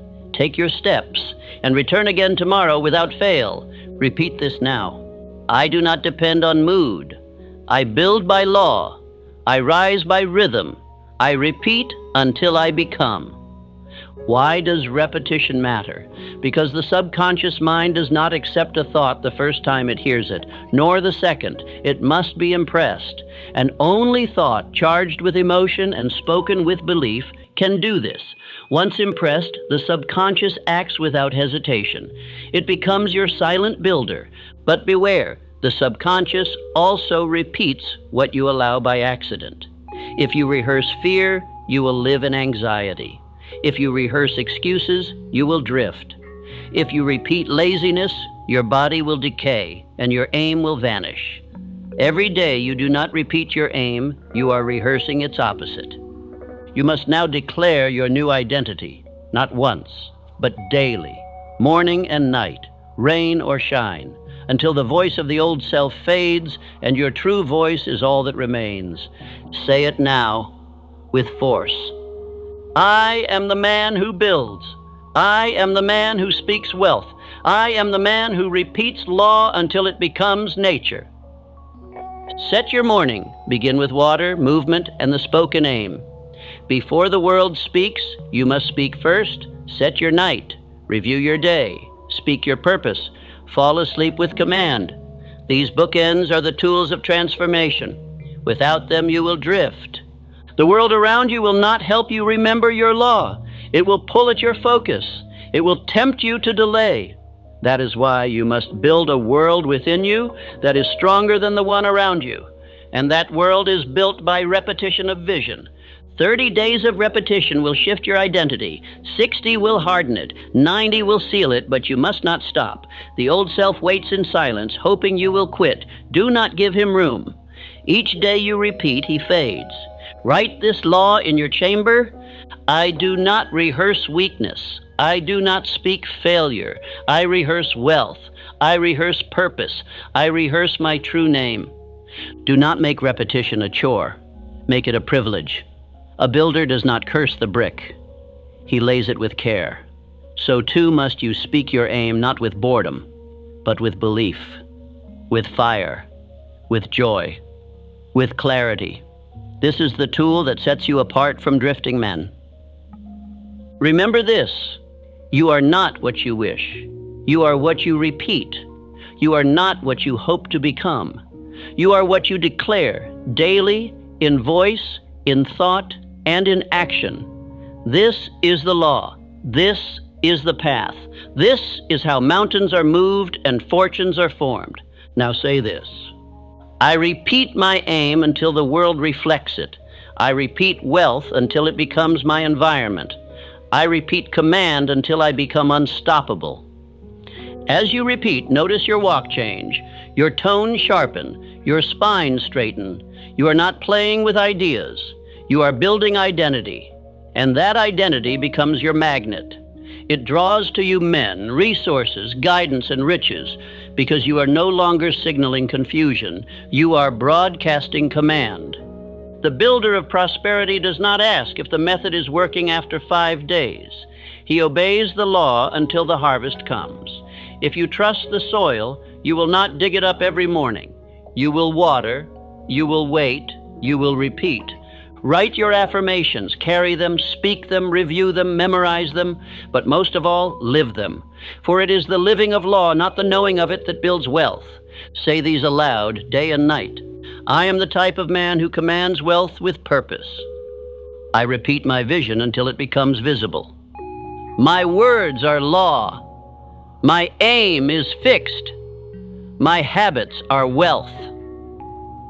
If you ever feel lost, return to your pattern. The pattern is the master. The routine is the savior. The law is your direction. Let others wander. Let others hope. You repeat. You rehearse. You build. And so I say to you now, you have planted. You have spoken. You have believed. You have moved. You have defended. And now you repeat. Until the harvest comes, until the old voice dies, until prosperity becomes not something you chase, but something you are. This is the final seal, the final principle, the daily act of repetition, spoken with emotion, acted on in discipline, refined in law. You now hold the power to form wealth by thought. The seed has been planted. Let it now grow through your will. Say it one final time. I repeat my law until I become it. I rehearse wealth until I embody it. I do not guess. I grow. I do not wait. I plant. I do not fear. I build. Now go. Not with noise, but with rhythm. Not with excitement, but with decision. Not with delay, but with obedience. You are the sower. You are the law. You are the seed, the voice, the water, and the hand, and you will reap exactly as you repeat. For 25 years, I searched for the reason why some men rise while others, equal in intelligence and desire, remain trapped in the same quiet misery. I watched the climb of the fortunate and the collapse of the hopeful. I studied their habits, their fears, their choices, and what I discovered changed my life forever. You may think you have time. You may believe you can drift another year, postpone your decision another season, or wait for conditions to become favorable. But listen carefully. No man drifts to greatness. A man drifts only toward regret. And the day will come when you realize the cost of delay was your destiny. There is a truth that took me decades to grasp. And when it finally reached me, I felt as though my entire life had been rewritten. You are not defeated by lack of opportunity. You are defeated by lack of definiteness. A vague mind produces a vague life. A definite mind, even in hardship, bends the world to its will. Consider your own journey. How many dreams have you postponed? How many times have you whispered, soon, someday, when things calm down? Yet the years passed, and soon never arrived. Your life has been shaped not by what you desired, but by what you permitted. And that is the truth most men never face. It took me 25 years to realize that life waits on no man. Life honors only those who declare, this is who I am, this is what I shall have, and this is the price I will pay. Everything changes the moment a man chooses himself instead of his excuses. But most never make that choice. Look at the people who know you well, your spouse, your children, your colleagues. They see a man who carries potential far greater than his results. They know you are capable of more. They have sensed the greatness inside you long before you allowed yourself to believe it. And they wonder when you will finally step into it. Now imagine the opposite. Imagine the respect in your child's eyes the moment you decide to become the man you once promised to be. Imagine the silence of your critics when you begin to move with certainty. Imagine the surprise of your doubters when you rise faster in 6 months than you have in 10 years. This is the power of definiteness. You may ask, if the truth is so simple, why did it take me 25 years to learn it? Because the world teaches you to wait. It teaches you to soften your desires, to lower your standards, to fear judgment, to hide your ambition, to move slowly, cautiously, timidly. The world trains you to be average, but there is something inside you that refuses to die, an inner voice whispering that you were meant for more. You have tried to silence it with excuses. You have buried it under responsibilities. You have drowned it in fear, yet it continues to speak, because it is the only honest part of you left. Let me tell you the truth that changed everything for me. Your life will not change until you become brutally clear about what you demand from yourself. Not what you prefer, not what you hope, what you demand. Everything in your life rises or falls based on the standard you set for yourself. Look back at the last decade. How many opportunities slipped through your fingers simply because you hesitated? How many times did fear of criticism keep you silent? How many doors remained closed because you lacked the courage to knock? The past is filled with proof that vagueness has been your greatest enemy. But there is good news. The moment you become definite, truly definite, your life changes with astonishing speed. Doors open, allies appear, ideas multiply, resources gather.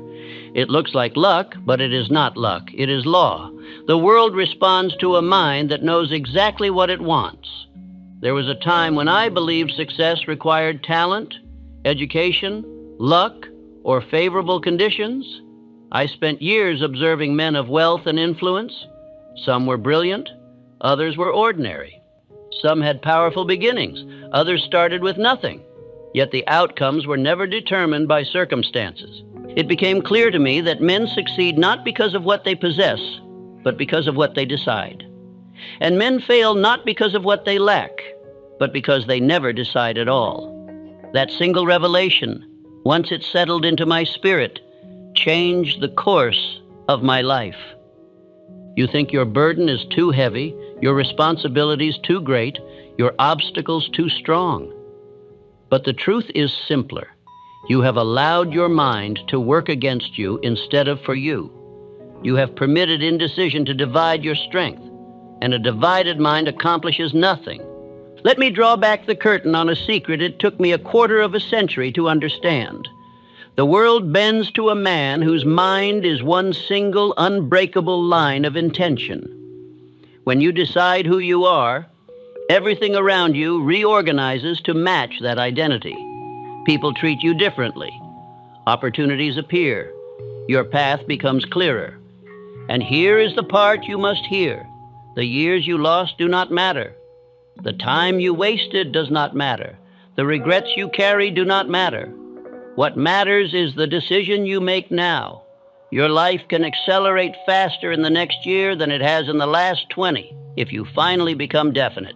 Do not let this moment slip away. The next paragraph might feel like the one you've been waiting for your entire life. You must read it with the seriousness of a man standing at the edge of transformation. And here is my greatest life advice, the truth that took me 25 long years to articulate. Master your mind, or your mind will master you. Everything else is secondary. Every victory, every fortune, every achievement begins with a mind governed, directed, disciplined, and commanded by the one who owns it. You have lived too long with a scattered mind, a mind filled with worry, fear, hesitation, and contradiction. But the mind can be trained, and once trained, it becomes the most powerful tool a man possesses. It can carry burdens far heavier than the world ever places upon your back.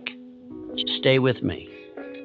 Before this speech ends, I will hand you the process that transforms confusion into clarity, hesitation into decision, and drifting into destiny. But first, you must accept the truth. Your life will not change because of chance. It will change because of choice. This moment is the beginning of a new chapter. And when you look back on your life years from now, you may say, that was the day everything changed. For 25 years, I searched for the secret that separates those who lead from those who linger, those who rise from those who drift. In that long study, I found that no man can command fortune until he first commands himself. Every defeat I ever witnessed began not in the world, but in the mind of the defeated man. A man's first kingdom is within. It is not made of land or coin, but of thought and emotion, ruled by attention and will.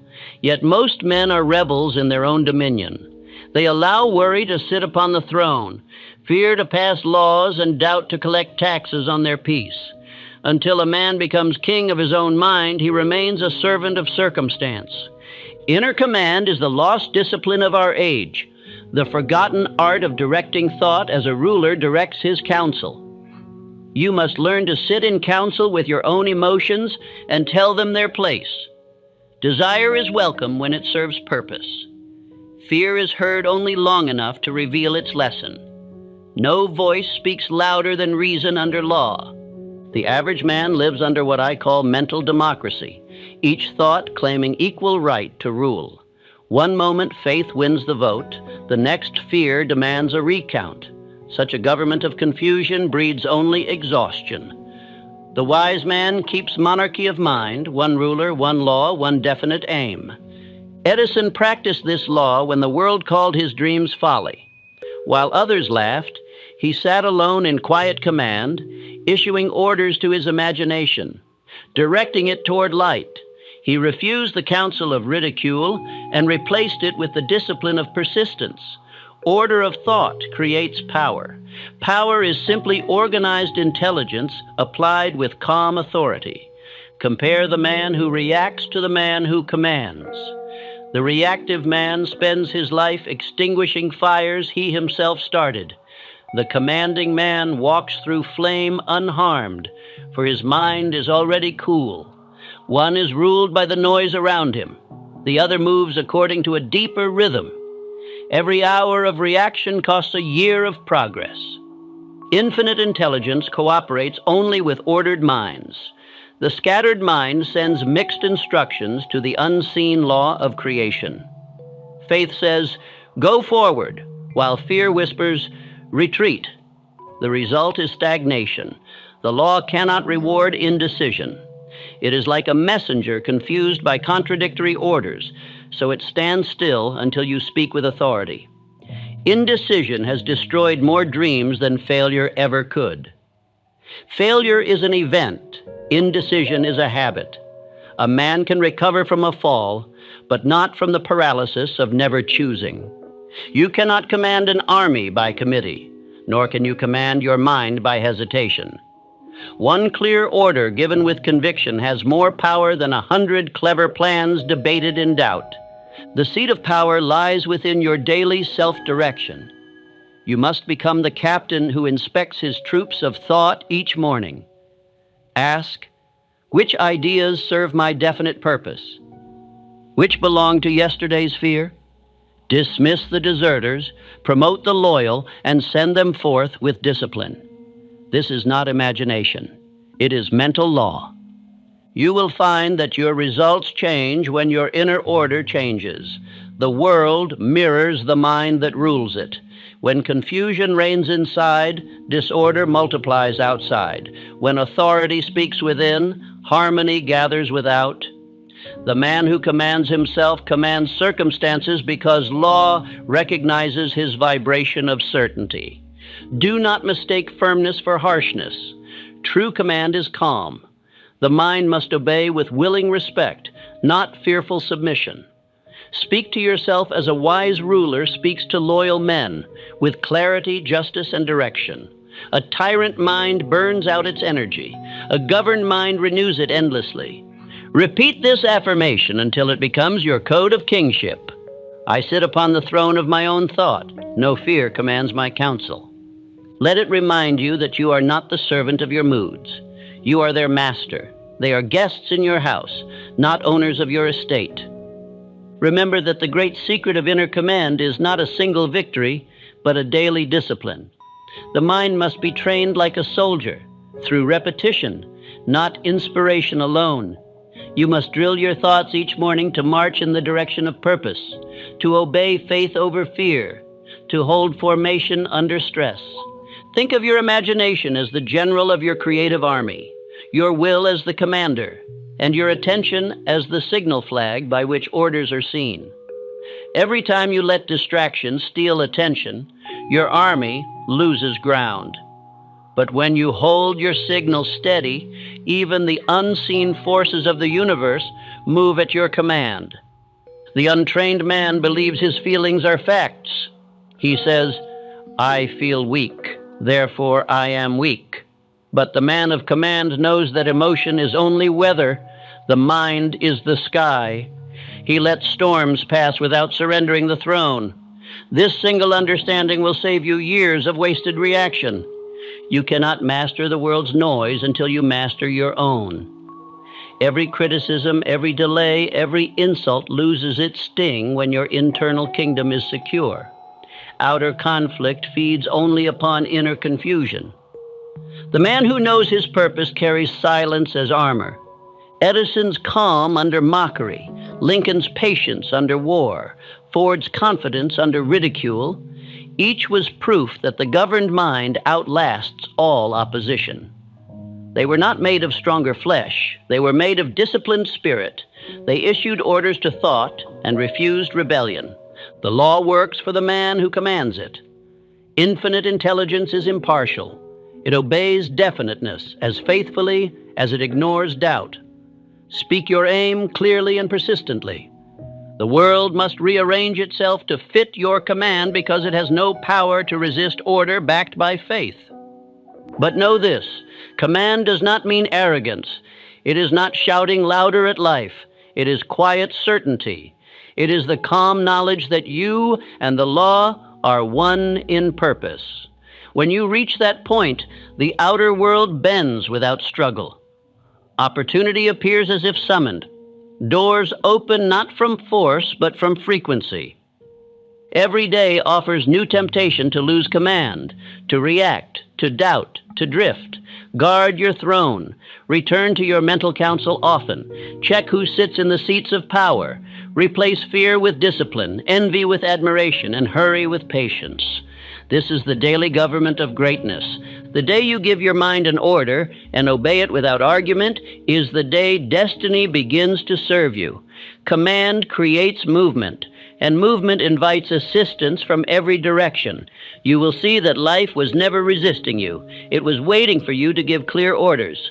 When a man governs himself, he needs fewer rules from others. When he directs his mind, he no longer fears the opinions of men. Authority within replaces approval without. From that moment forward, he rises naturally to leadership, for the world instinctively follows those who have first learned to follow their own commands. The discovery that a man must govern himself before he governs anything else was the first great revelation of my life.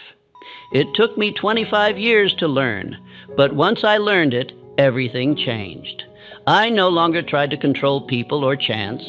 I began to control the only force given to man, the power to direct thought. Your life will begin the same moment you take your rightful place as ruler of your own mind. Until then, all victories are temporary, all achievements uncertain. But once inner command is established, success becomes natural, inevitable, almost effortless, because the mind that governs itself moves in harmony with infinite intelligence. So sit today upon that invisible throne within. Issue one order, I shall no longer drift, and then obey it. Every future triumph begins with that command. There comes a day in every man's life when he must choose whether to keep drifting with the tide or seize the helm of his own destiny. For most, that day passes unnoticed, buried beneath hesitation. But for the few who see it for what it is, the turning point between mediocrity and mastery, it becomes the day everything changes. A decision is not a wish, it is a spiritual command. It is the voice of a man awakening to himself, speaking with the authority of his Creator. I watched thousands who possessed talent, education, and desire, but lacked one thing, the courage to decide. They waited for certainty, for perfect timing, for signs from others, and while they waited, their strength decayed. I call this moment the Great Decision, for it divides all men into two classes: those who decide once and move mountains, and those who hesitate forever, moving only in circles. The men who rise are not born different. They simply reach a point where drifting becomes unbearable.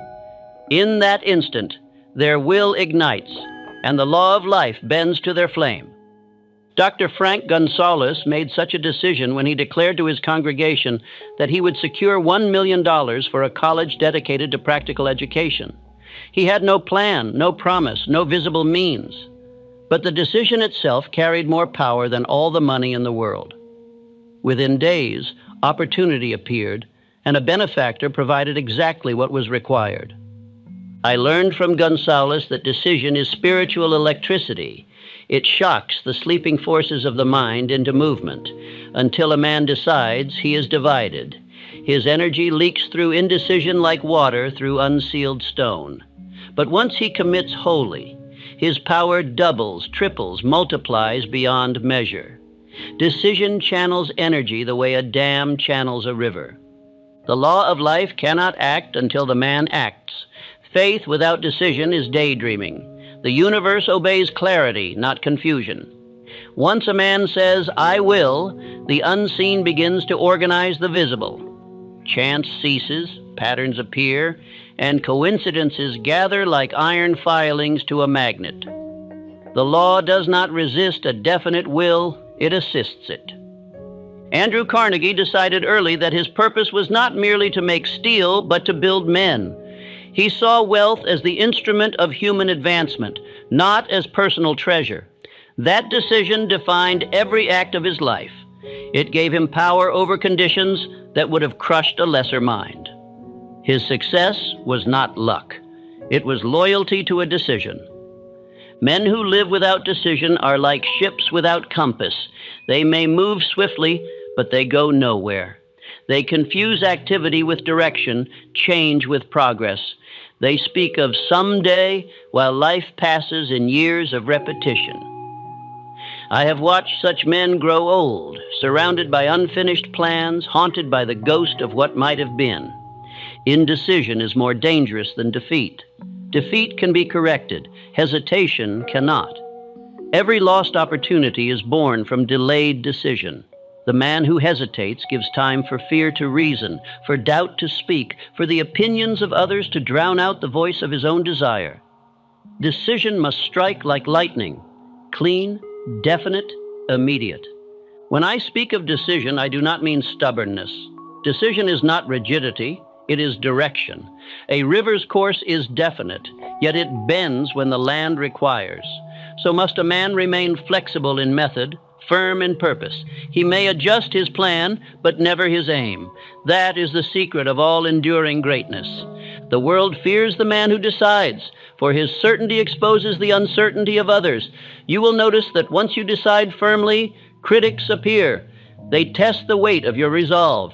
But if your decision is born of conviction, not impulse, their resistance will only strengthen you. Adversity is the forge in which true decision is hardened. Hesitation, on the other hand, erodes faith. Each time you retreat from your own decision, you weaken the structure of your will. The mind remembers.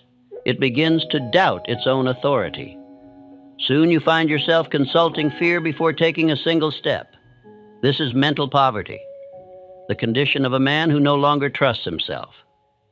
You must understand that decision is not a one-time act. It is a daily renewal. The man who decided yesterday to rise must decide again this morning. Repetition is the nourishment of decision. Without it, enthusiasm fades, and the old habits of delay return. Every sunrise offers a fresh test. Will you lead today, or will you drift? When a man decides and repeats that decision daily, law itself becomes his servant. Providence rearranges conditions in his favor. People appear who seem destined to assist him. Doors open that were once locked. Circumstances that once hindered now help. The world has no choice. It must organize itself around the dominant thought of a definite mind. I have watched timid men transform into leaders overnight simply by deciding that timidity no longer suited them. Decision changes a man's very face. His eyes sharpen, his voice gains conviction, his posture straightens. Others sense his inner authority before he speaks. Leadership is not taught, it is felt, and it is felt most strongly in those who have decided who they are. When you make your great decision, declare it aloud. Words spoken with emotion engrave themselves upon the subconscious mind. Say, I decide, and law obeys my faith. Speak it until your tone carries no doubt. The subconscious, once impressed, begins to attract every condition necessary to fulfill that command. It is a law, not a hope. Do not expect comfort after decision. Life will test your resolve. Circumstances will appear to contradict your choice. But understand this, such tests are confirmations, not denials. The universe must measure your faith before it delivers results. Many men quit just as the test begins, mistaking it for rejection instead of preparation. Remember that decision is the gateway, not the goal. Once through it, you must act with conviction. A decision unexpressed in action decays into regret. The world does not reward intention. It rewards completion. The man who acts imperfectly will achieve more than the man who plans endlessly. The law favors movement over meditation. I once believed I could outthink failure. I studied, analyzed, and waited for absolute certainty. Yet all my thinking changed nothing until I decided to move. Only then did knowledge transform into power. Thought alone is potential. Decision converts it into force. That is why the faint-hearted remain spectators of the brave. You will find that once you have made one great decision, lesser ones come easily. The habit of decision is a form of self-respect. Each time you choose with firmness, your confidence grows. The man who knows he can rely upon his own word no longer depends upon the approval of others. His faith in himself becomes his fortress. When the mind becomes definite, time obeys it. Progress that once took years can unfold in months. Decision compresses time because it eliminates wasted thought. The undecided man must debate, consult, and delay. The decided man simply acts. What the world calls luck is nothing more than the acceleration produced by decision. Consider again Gonzalez. His $1 million did not appear by miracle. It appeared by movement. His definite decision released a torrent of energy, both within himself and through others. The benefactor who heard him was merely the instrument through which law fulfilled itself. The cause was decision. The effect was wealth. Andrew Carnegie once told me that he had made up his mind early to never retire. He would work until his last day, building, teaching, serving. That single decision gave his life unity. Every action served that vow. When asked how he endured pressure, he replied, "Because I decided long ago what I would live for, and I have never had to decide again." You may be tempted to believe that such men were born decisive. They were not. They trained the habit of decision through countless acts of faith. Decision, like muscle, strengthens through use. Begin with small choices made promptly and faithfully. The man who hesitates in trifles will hesitate in trials. Discipline your mind to decide in all things. You will see how others respond to your decisiveness. Opportunities seek stability. Employers promote it, investors trust it, and friends admire it. Even your enemies respect it. The undecided man is ignored. The decisive man is remembered. The difference is not talent, but will. The world instinctively moves aside for the man who knows where he is going. Many fear decision because they imagine it final. They wish to keep every option open, forgetting that indecision keeps every door closed. Decision does not end freedom, it begins it. Before decision, you are slave to uncertainty. After decision, You are master of direction. 1,000 possibilities may die, but one destiny is born. When I look back upon my years of hesitation, I see that every delay was rooted in fear. Fear of criticism, fear of loss, fear of being wrong. Yet none of those fears ever protected me. They only postponed my progress. I learned that fear loses all power when confronted by decision. The act of choosing is itself an act of courage. Each time you say, "I will," something invisible shifts. The universe, which seemed indifferent, begins to respond. It may not reveal the path immediately, but it will reveal the first step. Faith does not demand that you see the entire staircase. It requires only that you ascend the first rung with conviction. Decision does not guarantee ease, but it guarantees progress. The road may still wind, but it will not wander. Even mistakes made in decisiveness serve growth, while caution without purpose serves only decay. The worst decision made with integrity is better than the best intention never acted upon. When you finally decide, truly decide, the very air around you changes. People treat you differently because they sense certainty in your bearing. They consult you, they follow you, they measure themselves against your standard. A man of decision becomes a mirror by which others see their own hesitation. That is leadership born, not appointed. If you have delayed your dream, remember this: life punishes hesitation by withdrawing opportunity. It rewards decision by multiplying chance. The door that opens today may close forever tomorrow. Each moment of doubt steals from the harvest of destiny. The field waits for no man. It rewards only the one who plants. Repeat to yourself until it burns through every layer of fear: I decide, and law obeys my faith. Feel the truth of it. Say it when you wake, when you work, when you doubt. Let your subconscious absorb its command until action becomes automatic.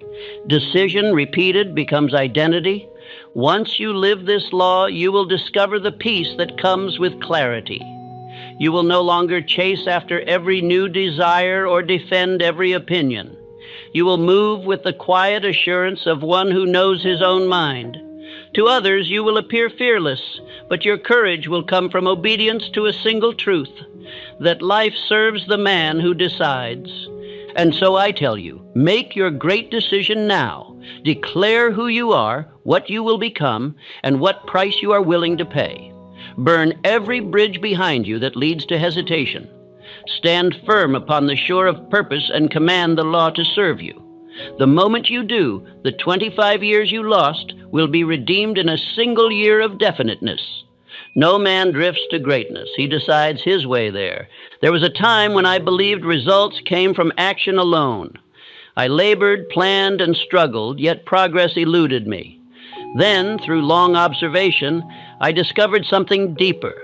No man can rise above the image he holds of himself.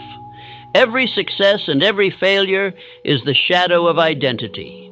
The world does not pay you for what you wish, it pays you for what you are. The mind cannot build beyond its own design. You may desire greatness, but if you see yourself as small, life will conspire to keep you small. You may crave wealth, but if you think like a beggar, opportunity will treat you as one. You attract not what you want, but what you are certain you are. I call this principle the silent law of identity. It works constantly, without your consent, reflecting your inner definition into every circumstance. The outer world is only a mirror, showing you the truth of your belief about yourself. To change your reflection, you must change the image you cast. Most men never meet themselves. They live through the eyes of others, chained by opinion, shaped by criticism, molded by fear. Their true identity lies buried beneath years of compromise. But the moment a man dares to define himself without apology, without disguise, he steps out of the shadows of imitation and into the sunlight of purpose. Henry Ford was once mocked for his lack of schooling. The press called him ignorant, unfit to run a corporation. But Ford never saw himself as a mere mechanic. He saw himself as a builder of service, a maker of progress. That belief made him unstoppable. His mind worked like a magnet, attracting men and means to fulfill the image he carried. The subconscious mind does not respond to logic. It responds to conviction. It accepts your definition of yourself as law. When you repeat, "I am defeated," it builds defeat around you. When you declare, "I am capable," it builds strength within you. The mind is loyal to the master image. It will make the outer world conform to that inner order. If you wish to test this law, look to your present condition, your work, your income, your associations, your confidence. Each is a living photograph of your belief about your worth. Change the picture, and you change the portrait of your life. There can be no outer transformation without inner definition. Begin this reconstruction by writing the words, "I am the man my vision requires." Do not write it timidly. Write it as a decree. Repeat it until the vibration of those words becomes your natural tone. Speak it aloud in the morning when your mind is clean, and at night when it is most impressionable. The subconscious, when fed with identity, obeys without argument. Charles M. Schwab possessed this secret. He saw himself not merely as an employee of Carnegie, but as a leader of men. His enthusiasm and confidence created invisible authority. Others followed his tone before they followed his title. He acted as he saw himself, and the world confirmed his belief. Identity is the blueprint from which destiny is built. If the plan is vague, the structure collapses. You cannot build a palace from the design of a shack. Therefore, never speak carelessly of yourself. Every word you use to describe who you are becomes a command to infinite intelligence, shaping the circumstances that prove you right. The weak man says, "I am unlucky," and life multiplies his misfortunes. The strong man says, "I am destined," and opportunity rises to greet him. The law is impartial. It magnifies whatever identity it is given. You are the architect of your image, and your world is the building it erects. Do not confuse humility with denial. Humility is knowing the source of your power. Denial is refusing to use it. The man who hides his talent for fear of arrogance offends the law that gave him the gift. To say, "I am capable," is not pride. It is obedience to truth. Infinite intelligence expresses through the channel of self-belief. There is a sacred moment in every man's life when he must renounce the false identities placed upon him. The world will call him dreamer, fool, or rebel. But he must say within himself, "I am no longer the man others imagine me to be. I am who I choose to become." That declaration marks the rebirth of power. Your environment is not your identity. It is your echo. The poor man who begins to think like a creator will soon outgrow poverty. The timid man who begins to see himself as brave will soon attract the conditions that require courage. Life rearranges itself to match the image it beholds in you. Repetition is the craftsman of identity. Just as water shapes stone through persistence, words shape character through use. The man who daily affirms his purpose engraves it upon the subconscious mind until it becomes his natural expression. The repetition of self-definition is the quiet forge of destiny. I once met a salesman who tripled his income without changing his territory. He changed only his self-image. For years, he saw himself as a struggling man lucky to make a sale. Then he began to affirm, "I am a master salesman. Men trust me. My service creates value." Within months, his results matched his new image. His mind had ceased resisting success. You may ask, how can I believe something that is not yet true? The answer is simple. Believe it until it becomes true. Faith precedes fact. Identity is not a record of what has been. It is the prophecy of what shall be. The subconscious accepts the identity you give it today and builds evidence to support it tomorrow. When you begin to live from a new identity, expect resistance. Old habits, old companions, and even your own thoughts will try to pull you back to familiar patterns. Do not argue with them. Outgrow them. Continue to affirm who you are becoming until the world forgets who you were. The power of this law lies in silence. You need not announce your transformation. Speak it only to yourself and to the infinite. The results will speak louder than words. In time, those who once doubted you will adjust their vision to the man you have become. You will notice subtle changes first, your tone of voice, your manner of walking, the firmness in your eyes. People will sense something different before they can name it. Respect will meet you uninvited. Opportunities will come without being chased. You will have become magnetic, not by effort, but by identity. Every man must choose between two masters, his past or his vision. If you serve your past, your life becomes a repetition of yesterday's mistakes. If you serve your vision, each day becomes a step toward fulfillment. Identity is the bridge between what you were and what you are becoming.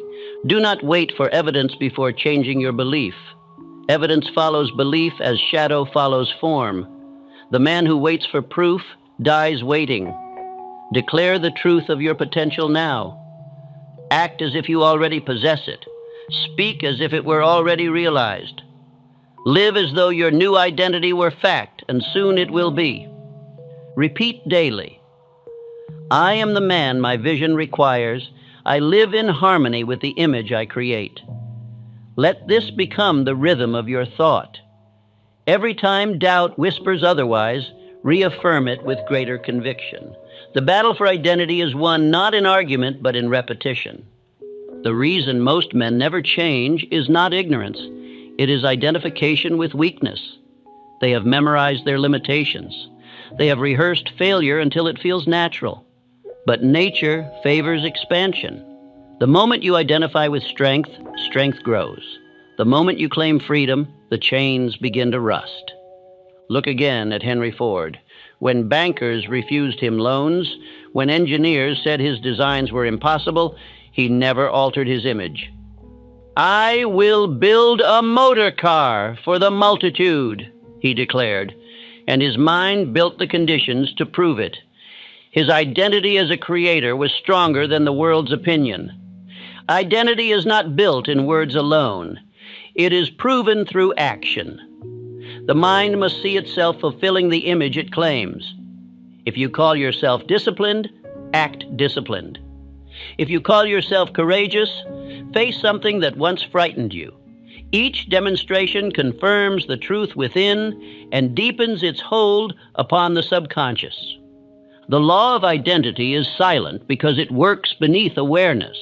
You are always proving yourself right. Therefore, be careful what you assume to be true.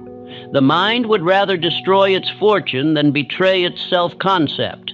It will find ways to fail if success contradicts its identity. That is why you must align belief before demanding results. When you finally accept yourself as worthy of greatness, you will stop begging life for permission. You will move through each day as a rightful heir to abundance, not as a trespasser in another man's garden. The world does not resist such men. It welcomes them. The law recognizes its own image in them. This transformation will change how others see you. Your family will notice new steadiness in your presence. Your peers will begin to ask your counsel. Your enemies will grow silent, sensing they can no longer touch you. You will have risen beyond their reach, not by argument, but by vibration. And as your identity expands, so will your responsibilities. The man who calls himself leader must think as one, speak as one, and act as one. You cannot wear the crown of destiny with the thoughts of a drifter. Your image must mature as your results multiply, or you will collapse under your own creation. Each time you refine your self-concept, life renews its agreement with you. It says, "As you have spoken within, so shall it be without." That is the covenant between man and law. The only sin against that law is self-denial. The only virtue is self-definition. So I ask you now, who are you? Not who have you been, but who will you be henceforth? Choose your answer with reverence, for it shall become flesh.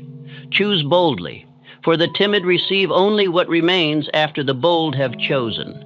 Choose wisely, for you will live inside that definition for the rest of your days. Every thought you repeat becomes a thread in the garment of your identity. Weave carefully, speak deliberately, think nobly. You are the sum of what you tolerate and the proof of what you affirm. To change your life, change the words that follow, I am. When I discovered this law, I understood why 25 years of study had brought me back to the simplest truth. The man who knows himself needs no permission from the world. His inner image commands the cooperation of all things. The unseen begins to conspire in his favor because it recognizes the reflection of purpose. Let your old names fall away. Failure, coward, victim, doubter. They were masks, not men. You have outgrown them. From this day forward, speak your new name. Creator, builder, master of thought, ruler of circumstance. The world will learn to address you accordingly. In silence, the law of identity shapes your tomorrow even now. Guard your image as sacred, for it is the seed of all you shall become. Every thought you sow, there is a prophecy awaiting harvest. So plant with intention, water with faith, and never forget what you dare to call yourself. Life will hurry to make you. Faith has been misused, misunderstood, and misplaced by nearly every man I have ever known. The weak call it hope, the dreamers call it luck, the fearful call it illusion. But faith in its true form is not emotion, it is order. It is belief arranged into plan, conviction organized into direction, thought aligned with law. For 25 years I observed the workings of this invisible principle.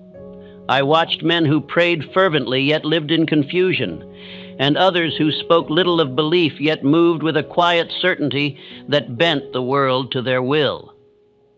I came to understand that it was not how loudly a man claimed faith that mattered. It was how orderly his faith operated. You see, faith must be disciplined. Unordered faith is like fire without form. It burns at random, consuming energy without creating light. But when a man gives his faith structure, when he aligns his thoughts, his purpose, his daily acts, faith becomes power. It no longer wanders through imagination. It builds in the physical. I call this the law of ordered faith. It is the silent architecture by which all great dreams are made visible. The man who learns it ceases to struggle against life. He cooperates with the unseen forces already moving on his behalf. He no longer throws his belief like dice into the dark. He channels it like a river toward a definite sea. Dr. Alexander Graham Bell once said that every great discovery begins as a conviction unseen by others. When he first envisioned the transmission of sound through wire, his friends laughed. But Bell's faith was not wishful. It was structured. He planned, he recorded, he refined. He married belief with method. And because his faith was ordered, it became audible to the world. I have watched countless men claim belief in success while living in daily contradiction. They speak of faith, yet their plans are disorderly. They hope for prosperity, yet dwell upon poverty. They ask for guidance, yet fill their minds with worry. Faith cannot work in such confusion. The law rejects chaos as nature rejects waste. To live under the law of ordered faith, one must first learn mental discipline. You cannot believe one thing in the morning and another at night. You cannot ask the infinite for abundance while thinking of lack. You cannot declare strength while rehearsing weakness. Faith functions like a precision instrument. It obeys consistency, not contradiction. Each day I rise with one definite purpose before my mind. I repeat it aloud until it burns through every doubt. That repetition is not superstition, it is order. It trains the subconscious to see only one direction. Every time I reinforce belief with word and deed, I strengthen the framework upon which the law can build. Faith is not passive. It is not waiting for miracles to descend. It is the act of aligning with law so that miracles become inevitable. When you act with conviction upon a definite aim, the universe must respond, for it cannot disobey the vibration of ordered thought. King Gillette practiced this law for 6 years while perfecting his safety razor. He was ridiculed, rejected, and nearly ruined. Yet he held one conviction: I will create a blade so simple and so serviceable that every man will use it. He organized his faith into daily work. Each setback refined his method. His persistence was not blind, it was structured faith under command. Men fail not because they lack belief, but because they fail to organize it. They treat faith as emotion, not as discipline. But the wise know faith as law, and law demands precision. Think of a bridge. It does not stand by feeling, it stands by structure. Faith must be engineered the same way. When I instruct men in this principle, I tell them, write your purpose, arrange your plan, speak your affirmation, then act with perfect confidence that the unseen has already moved. This sequence is the blueprint of ordered belief. If you skip one step, your structure collapses. Faith must be exact, or it remains vapor. Many believe that their problem is lack of opportunity. In truth, it is lack of order. The mind without direction scatters its energy in every direction. It prays for strength while surrendering to worry. It reads about faith without living it. The law cannot serve such duality. Faith is like sunlight. It cannot be focused through a broken lens. I have met men who call themselves realists, proud that they believe only what they see. But I tell you this, the realist is merely a man who has forgotten his creative power. Faith is seeing before sight. It is order before evidence. It is law acting in advance of manifestation. To the untrained, this looks like magic. To the disciplined, it is obedience. To build ordered faith, begin each day with silence. Sit before your aim as an architect before his blueprint. Review your plan, not in anxiety, but in gratitude. Then affirm your role in it. I arrange my faith as a builder arranges stone. Each belief strengthens the next. Repeat it until the words feel carved into your consciousness. The mind must be trained to treat faith as fact. Do not wait for mood or inspiration. Schedule belief as deliberately as you schedule work. Speak your desire at the same hour each morning and night. The subconscious mind, when disciplined, becomes a perfect instrument. It obeys the rhythm of repetition as the body obeys breath. Faith clarifies action. The man who knows that his vision is certain no longer rushes. He plans calmly, executes deliberately, and trusts fully. While others panic in uncertainty, he moves with grace. This serenity is not complacence, it is confidence. Faith frees a man from the tyranny of doubt. Drifting men confuse faith with fantasy. They dream grandly but refuse discipline. They read of visionaries but never practice vision. They fill their minds with scattered affirmations, believing emotion alone will bring success. Yet the law remains unmoved until belief is organized into plan and plan into action. Think of the sun. Its rays alone cannot ignite wood. But when focused through a lens, they produce fire. Faith is the same. Scattered belief warms nothing. Concentrated belief creates miracles. Ordered faith is the lens through which infinite intelligence expresses power. The moment your belief becomes definite, your life gains direction. Your thoughts begin to harmonize. Your habits align. Your speech strengthens. You will find yourself surrounded by coincidences too precise to be accidental. That is not chance. It is order attracting order. I have witnessed this law transform the poorest men into masters of industry. They began with nothing but an idea and a decision to trust its reality. They refused to be divided between hope and fear. Each day, they fed their vision through deliberate thought, spoken conviction, and disciplined work. In time, their faith solidified into empire. When I look at the history of great achievement, I see one pattern repeated. First comes the thought definite, then the plan deliberate, then the faith sustained. The law never deviates. Infinite intelligence bends to those who obey its sequence. Men who skip the order remain dreamers. Men who follow it become doers. Faith, once organized, becomes unbreakable. It is not shaken by delay, for it knows that delay is refinement. It is not disturbed by failure, for it sees failure as feedback. It is not swayed by opinion, for it rests upon principle. Such faith cannot be purchased. It must be built. You will notice that others begin to trust you when you operate under this law. People are drawn to stability, and ordered faith is stability in motion. Employers seek it, partners depend upon it, and friends find peace in its presence. Confidence radiates from those who live in faith structure. When fear attempts to intrude, and it will, meet it with repetition. Fear cannot survive discipline. Speak your purpose again and again until courage replaces hesitation. Say to yourself, I will not allow disorder in my belief. My faith is law, and law cannot fail. These are not mere words. They are commands to the subconscious. Organized faith requires action as evidence. Do not pray for opportunity, prepare for it. Act as though the thing you desire is already assigned to you. Behave in harmony with your request. The law does not reward begging. It rewards readiness. The man who acts from faith proves that he trusts the unseen. Order your belief and you will save years of wasted motion. Confused men wander decades chasing chance. The disciplined believer compresses time, achieving in 1 year what others could not in 10. The reason is simple. The universe hastens to obey clarity. Every evening, review your actions against your faith. Ask, did my conduct today honor my conviction or contradict it? Where you find contradiction, correct it at once. Faith cannot thrive in hypocrisy. Each alignment strengthens the bond between thought and result.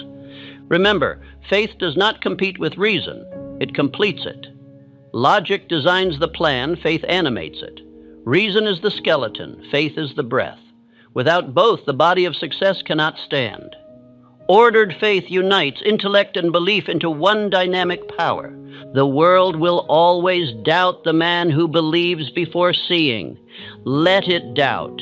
Its doubt only strengthens your conviction. The oak does not seek permission from the acorn to grow.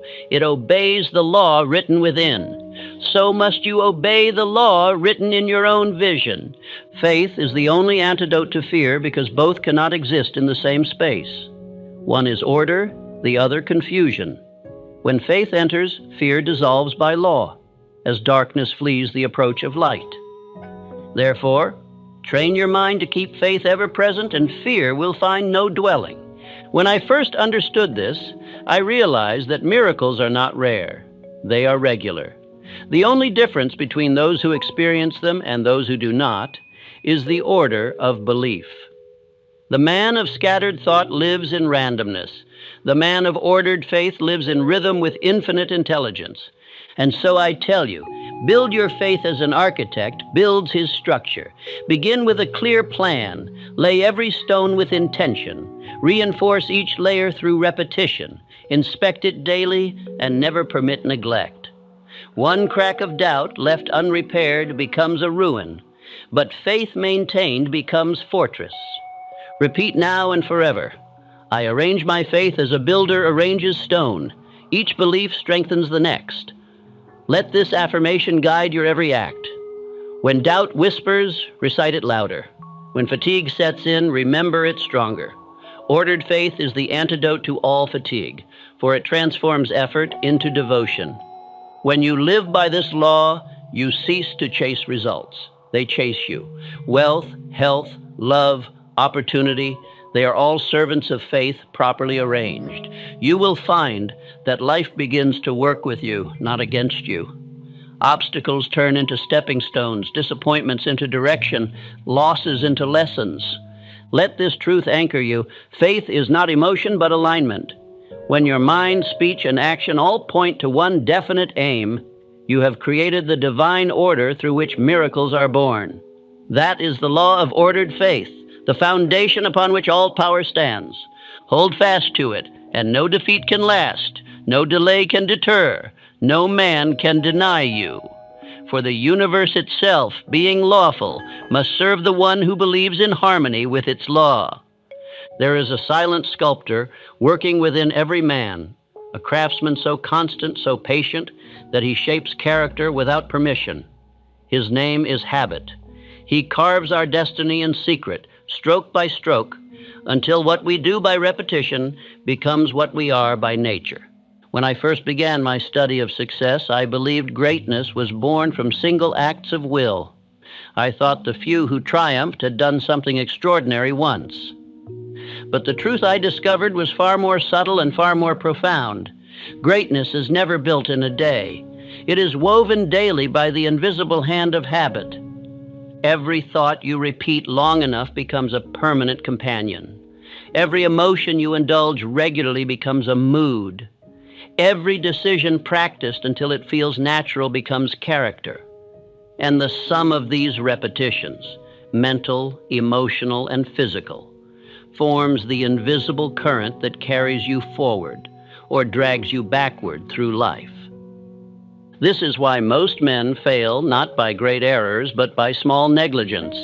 They underestimate the power of the ordinary. A single undisciplined day seems harmless. A missed opportunity to think accurately seems trivial, but over years, those small indulgences become a chain of steel around the will. F.W. Woolworth began his empire by sweeping floors. He earned little, yet he practiced excellence in every small task. He repeated diligence until it became instinct. When opportunity finally arrived, he needed no new habits. His ordinary ones had already made him extraordinary. The invisible hand had prepared him long before the world noticed. Edison conducted thousands of experiments before producing the first light bulb. Each attempt, each adjustment, each failure became a groove of persistence in his mind. By the time success came, he could not quit even if he tried. Habit had taken control of his will, and it drove him forward as faithfully as sunrise follows night. Habit is both servant and master. If you train it consciously, it will serve you tirelessly. If you neglect it, it will enslave you silently. Most men do not realize that they are ruled by what they practice unconsciously. They repeat defeat more often than success, despair more often than faith, delay more often than decision, and then wonder why life resists them. The law is impartial. It rewards repetition, not righteousness. If you repeat negative thought, it becomes automatic. If you repeat courage, it becomes second nature. The universe does not decide for you which pattern to strengthen. That decision belongs solely to you. Every man must choose which invisible hand will guide him, the hand of discipline or the hand of drift. Discipline moves you by design. Drift moves you by habit born of carelessness. One builds momentum toward purpose. The other carries you into mediocrity so gently that you mistake its motion for progress. The most dangerous habit is mental inaction, the refusal to think deliberately. The man who avoids disciplined thought trains his mind to wander, and the wandering mind becomes addicted to distraction. The modern world feeds that addiction daily through gossip, fear, and noise. You must resist it as you would resist poison. When you train your thoughts, you reclaim control from chaos. The habit of focused attention is the foundation of all achievement.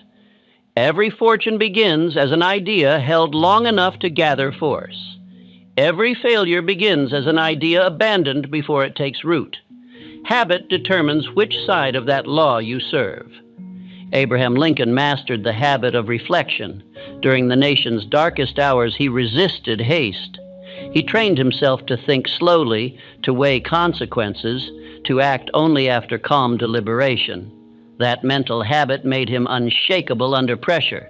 His leadership was not accident, it was character, and character is habit matured into principle. I have watched men attempt great ventures with enthusiasm that flared like fire and faded like smoke. They mistook excitement for power, but excitement burns out, Habit endures. The man of discipline builds quietly, while others exhaust themselves in spurts of passion. The invisible hand rewards constancy over impulse. You must make success a system, not a wish. Choose your daily acts as carefully as an investor chooses his assets. Each repetition compounds. Waste one day, and you lose not a day but the momentum of all that came before it. Protect your habits as you would protect gold, because they are the mold of destiny. There is a truth few recognize. Habit is stronger than will. A man may decide bravely in the morning and fail by evening if his habits oppose his will. Decision opens the door. Habit keeps it open. Therefore, every new choice must be reinforced by repetition until it becomes reflex. The battle for self-mastery is won not by single effort, but by consistent pattern. I once observed a clerk who transformed himself into a partner by using this law. Each evening, he reviewed the day's business and asked, "What improvement can I make tomorrow?" He did this for years, unnoticed. His attention to service became habit. When opportunity arose, no one questioned his promotion. It was already justified by character. Success is predictable to the degree that your habits are intentional. If you wish to change your future, study your daily repetitions. They are the prophecy of your destiny. You may speak of goals and dreams, but the law measures only what you do consistently. A single act impresses no one, not even the subconscious mind. Do not wait for inspiration to act. The habit of action itself generates inspiration. Begin while you are uncertain, tired, or uninspired, and movement will awaken energy. The man who acts only when he feels ready will never be ready. The man who acts regularly soon becomes unstoppable. Each day you repeat order. Order becomes natural. Each day you repeat courage. Fear loses ground. Each day you repeat gratitude. Abundance expands. These are not poetic words. They are mathematical truths. The mind is a living mechanism of association. Whatever it experiences repeatedly becomes its default setting. That is why you must guard even the smallest patterns of speech. Every complaint is practice for failure. Every self-criticism is training for defeat. Every careless word is a chisel in the hands of habit, shaping you into the image you describe. Speak deliberately, and you begin to govern what you become. When you catch yourself thinking negatively, do not curse the habit. Replace it. Nature abhors a vacuum. The only way to eliminate a pattern is to replace it with another. When fear arises, substitute affirmation. When laziness tempts you, substitute movement. The new habit, repeated enough, will drive out the old as surely as light drives out darkness. I once knew a man who had spent decades in debt. He earned well but saved nothing. Each month his habits devoured his income. I taught him a simple discipline to save a portion of every dollar before spending. At first it felt meaningless, then it became mechanical. In a few years his debt vanished and wealth followed. He had not changed his luck, he had changed his habit. Repetition is the true miracle worker. It does not argue, it does not hurry, it simply accumulates. The seed does not rush to bloom. It follows the rhythm of habit encoded in its nature. So must you. Patience and consistency are not weakness. They are the signature of mastery. You will find that people around you begin to rely on you when your habits become predictable in excellence. The unreliable man is admired for talent but never trusted with leadership. The consistent man, even if less brilliant, becomes indispensable. The world bows to dependability because it is so rare. Your reputation is nothing more than the reflection of your habits in the eyes of others. You do not announce it, they observe it. They see how you respond under pressure, how you handle small duties, how you honor your word. Each observation becomes a vote in the silent election of trust. Repeat after me. I am the architect of my habits. I command my repetitions toward purpose. Speak it until you feel your posture strengthen. That sentence is more than affirmation. It is a declaration of authority. You are not a creature of impulse. You are a craftsman of identity. When I reflect on my own life, I see clearly how habit governed every advance and every setback. When I drifted, it was because I allowed thought to go untrained. When I rose, it was because discipline had become second nature. In both cases, the hand was invisible, but the result was visible in every outcome. Be careful of the company you keep, for habit is contagious. You absorb the customs, tones, and beliefs of those nearest to you. Spend time among drifters, and their complacency will soften your edge. Surround yourself with men of purpose, and your standards will rise without effort. The mind reflects its environment as water reflects the sky. The greatest tragedy I have seen is wasted repetition. Men who repeat the same year 40 times and call it experience. They relive the same mistakes, the same fears, the same conversations, until time passes them by. Habit has chained them to mediocrity so tightly they mistake the prison for peace. But you need not live that way. At any moment you may seize control of this invisible hand. Begin a new pattern today, one small act repeated faithfully. Let it be reading, saving, planning, reflecting, or serving. Do it until it becomes part of your nature, and it will lift you upward without conscious strain. Each right habit you form saves years of correction later. Each wrong habit you break redeems wasted time. Habit is the great multiplier of life. It either compounds effort into greatness or debt into defeat. Choose wisely what you do without thinking, for that will determine what you become without effort. Every evening before rest, review your conduct as a craftsman reviews his work. Ask, what did I repeat today that serves my purpose? What did I repeat that opposes it? This simple self-inquiry builds awareness. Awareness builds control.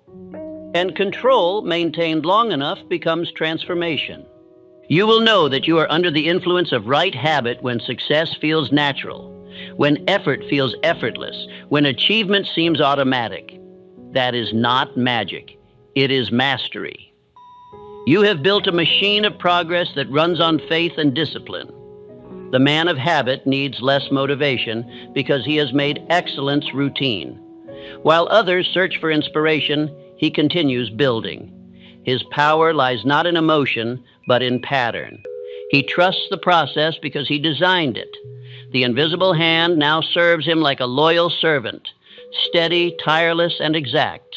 Remember this always. Your habits are the bridge between your present and your potential. No amount of wishing can replace repetition. Desire begins the journey, faith sustains it, but habit completes it. Every time you act in harmony with your purpose, you shorten the distance to your destiny. In my later years, I have come to view habit as the true measure of intelligence. The man who learns once but never applies has learned nothing. The man who practices daily, even a simple truth, possesses genius of execution. Knowledge unused decays. Knowledge repeated becomes wisdom. So guard your hours, for each one contains the seeds of repetition. Whatever you do now, you are training yourself to do again. Waste an hour, and you have trained wastefulness. Work an hour with precision, and you have trained mastery. The invisible hand does not judge, it multiplies. When I see a man of calm confidence, I know he has mastered his repetitions. His voice carries no strain because certainty has become habit. His eyes wander not because focus has become instinct. His words inspire because truth has become reflex. Such men are rare, yet any man may become one through practice. The first rule of mastery is continuity. Never stop what you begin until it has replaced the old habit entirely. Persistence is not merely continuing effort, it is sustained repetition under purpose. Each act strengthens the next until the new pattern becomes unbreakable. The second rule is awareness. You cannot command what you do not notice. Watch yourself as you would watch an apprentice. Correct small errors before they harden. Encourage good acts before they fade. Awareness is the governor of habit. It ensures that growth remains aligned with aim. The third rule is reinforcement. Reward yourself for consistency. Every completion deserves acknowledgement. This simple recognition tells the subconscious, continue. The mind, like a loyal worker, thrives on appreciation. Praise your progress often, and it will accelerate. Habit, once mastered, makes you appear extraordinary to ordinary men. They will ask how you stay so consistent, how you endure, how you achieve so easily. Smile quietly, for you will know the answer. The invisible hand has taken over and effort has turned into nature. When you build right habit, you no longer chase greatness. It follows you. Opportunities align themselves with your rhythm. People of influence recognize kinship in your consistency. Wealth, health, and peace settle naturally around you because the law rewards order. This is the silent secret I offer you. Habit is destiny made visible. Choose your repetitions as you would choose the path of your soul.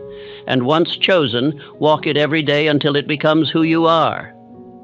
Repeat daily. I am the architect of my habits. I command my repetitions toward purpose. Let that become the rhythm of your breath, the cadence of your thought, the foundation of your life. The invisible hand will then serve you faithfully, lifting you from drifting to direction, from motion to momentum, from potential to power, and you will awaken one morning to find that success no longer requires struggle. It has become your nature. That is the quiet reward of mastery. There is a sacred law that stands above talent, above genius, and even above ambition. I call it the law of completion. It is the final seal of mastery, the proof that faith has done its work.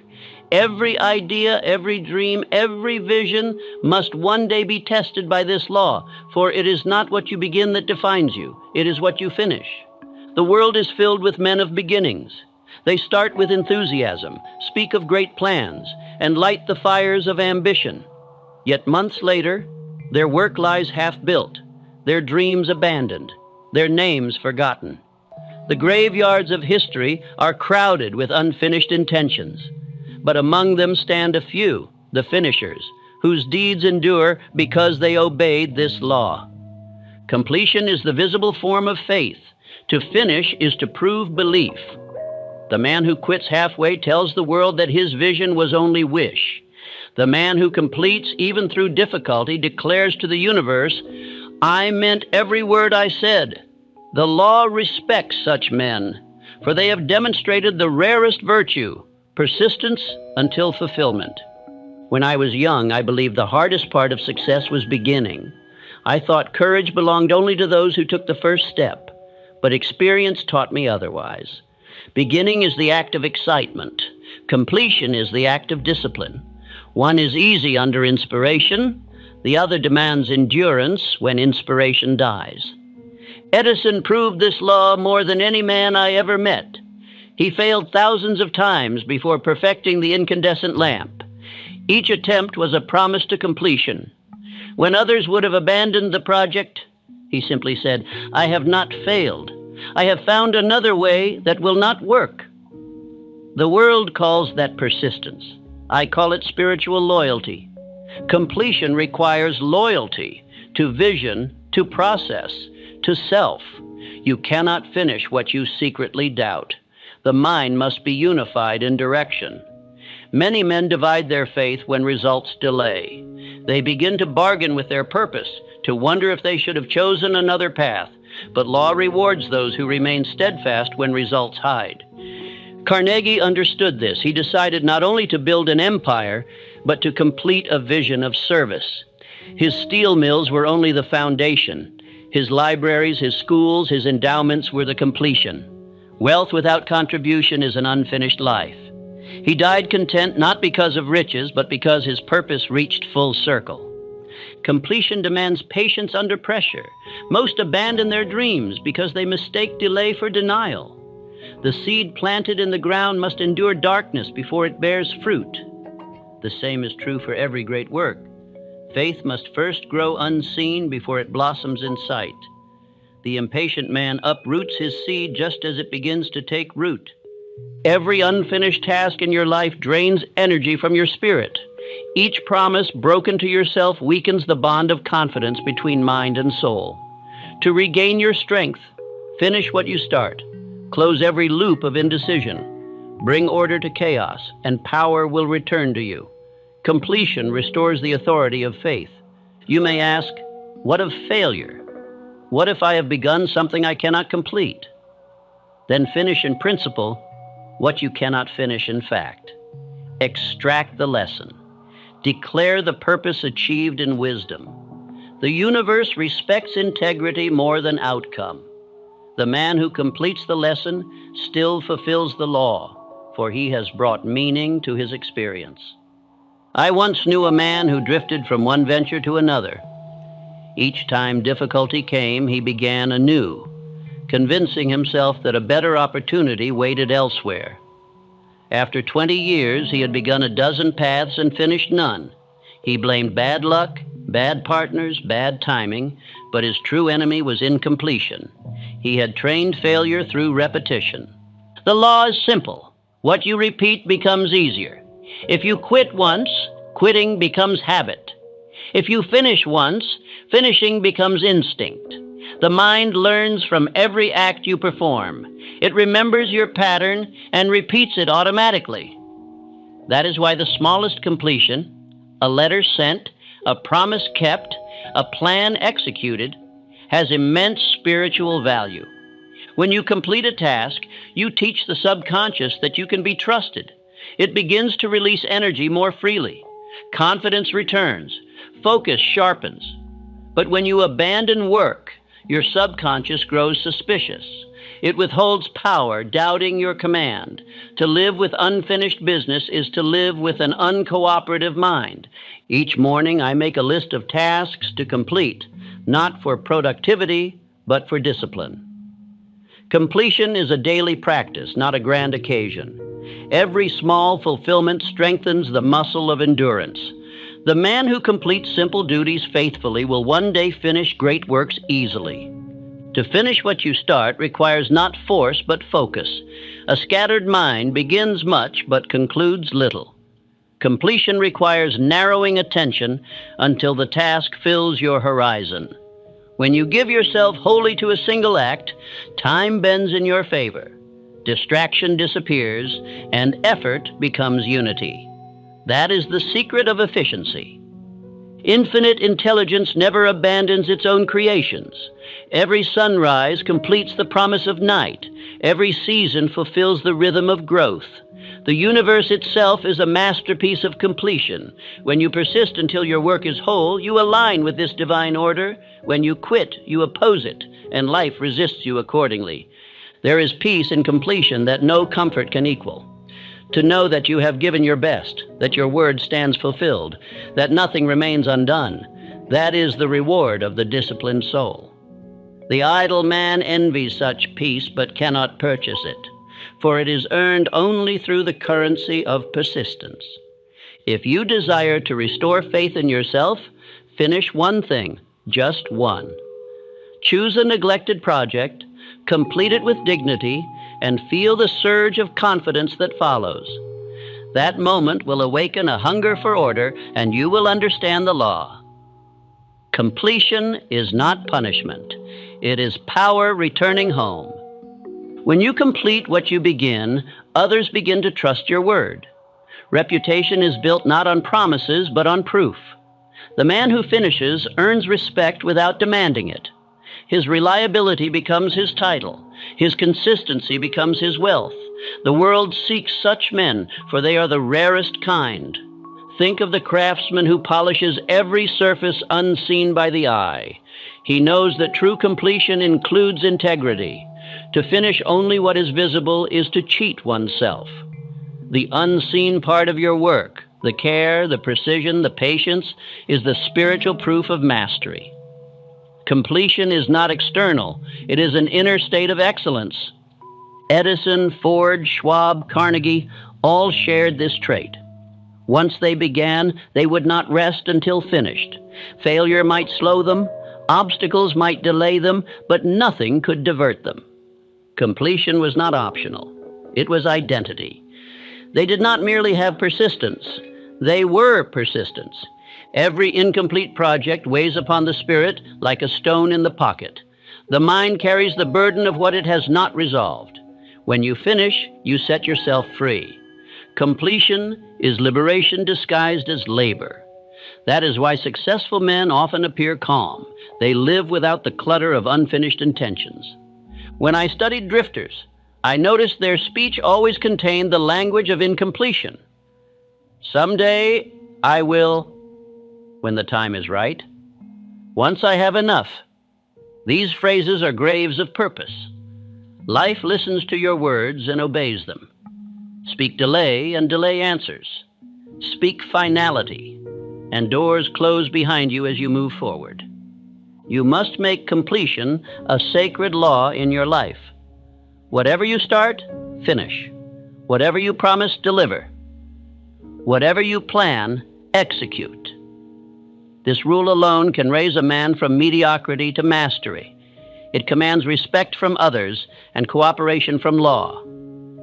Repeat daily, I complete what I begin, therefore life completes its promises to me. Speak it until it governs your actions. Let it echo in your mind when temptation whispers, stop. That sentence is armor against fatigue, distraction, and doubt. It reminds the soul that every act of perseverance is a declaration of faith. Completion also means closure in thought. Do not linger on past mistakes or lost opportunities. Finish the lesson and move on. Mental incompletion drains as much energy as unfinished labor. Learn what must be learned, forgive what must be forgiven, and close the door. The future cannot enter a house cluttered with yesterday's regrets. You may find that the final stretch of any endeavor is the hardest. The excitement of the beginning has faded, and the reward is not yet in sight. This is the valley of trial where most surrender. But know this, the last 10% of effort often holds 90% of the value. The law tests resolve before granting reward. If ever you feel weary, recall this truth. Completion saves time. It may seem faster to quit and start anew, but it is slower in the long run. The man who finishes once learns efficiency. The man who abandons must start from weakness every time. Completion is the shortest path to mastery because it teaches endurance in motion. Finish with excellence, not exhaustion. Many rush the final act to escape discomfort. But what you do at the end becomes the memory of your work. It is the signature that lingers when the effort is gone. Close every task as though the world will judge you by that last detail, because it will. Completion is also the beginning of legacy. When a man finishes his great purpose, the echo of his work continues to inspire others. The law records every finished deed as a signal of faith fulfilled. That is why some names never fade, because they left their work whole, not half-built. The unfinished man dies twice, once when he breathes his last, and once every day he betrays his purpose. But the finisher lives beyond his years. His work continues to speak, his principles continue to teach, and his name becomes synonymous with reliability. That is immortality earned through completion. When you complete one great purpose, the universe entrusts you with another. Law does not promote the inconsistent. It expands the territory of those who have proven faithful. Finish one promise, and greater promises will find you. Refuse completion, and even small opportunities withdraw. I have seen young men chase novelty as though variety were progress. They abandon every venture the moment it demands perseverance. They call it changing direction. I call it cowardice disguised as curiosity. A man who cannot finish one path will wander forever, mistaking motion for destiny. Understand this clearly. The power that begins your dream is enthusiasm. The power that finishes it is will. Enthusiasm gives birth. Will ensures survival. The child of your vision deserves to live to maturity. Do not abandon it when it requires patience. To complete what you create is the highest form of honor. The final act of creation is rest. Just as the Creator paused after forming the world, every man must learn to pause after completion, not in exhaustion, but in satisfaction. Reflection completes the cycle. It turns experience into wisdom, effort into gratitude. Completion restores self-respect. Each time you finish, you prove your worth to yourself. That proof builds confidence stronger than praise. A man who trusts his own endurance cannot be broken by failure or fear. He carries within him the certainty that he will see every battle through to its rightful end. You will know that the law has taken root in you when quitting becomes impossible, not by force, but by nature. You will find yourself incapable of leaving work half done. You will feel a deep unease until the task is closed. That unease is not burden, it is evolution. It means the habit of completion has become instinct. Completion redeems the years you lost. Each finished act restores order to your life. The energy scattered by delay gathers again around you. You begin to move with momentum rather than effort. The unfinished man spends his life pushing against resistance.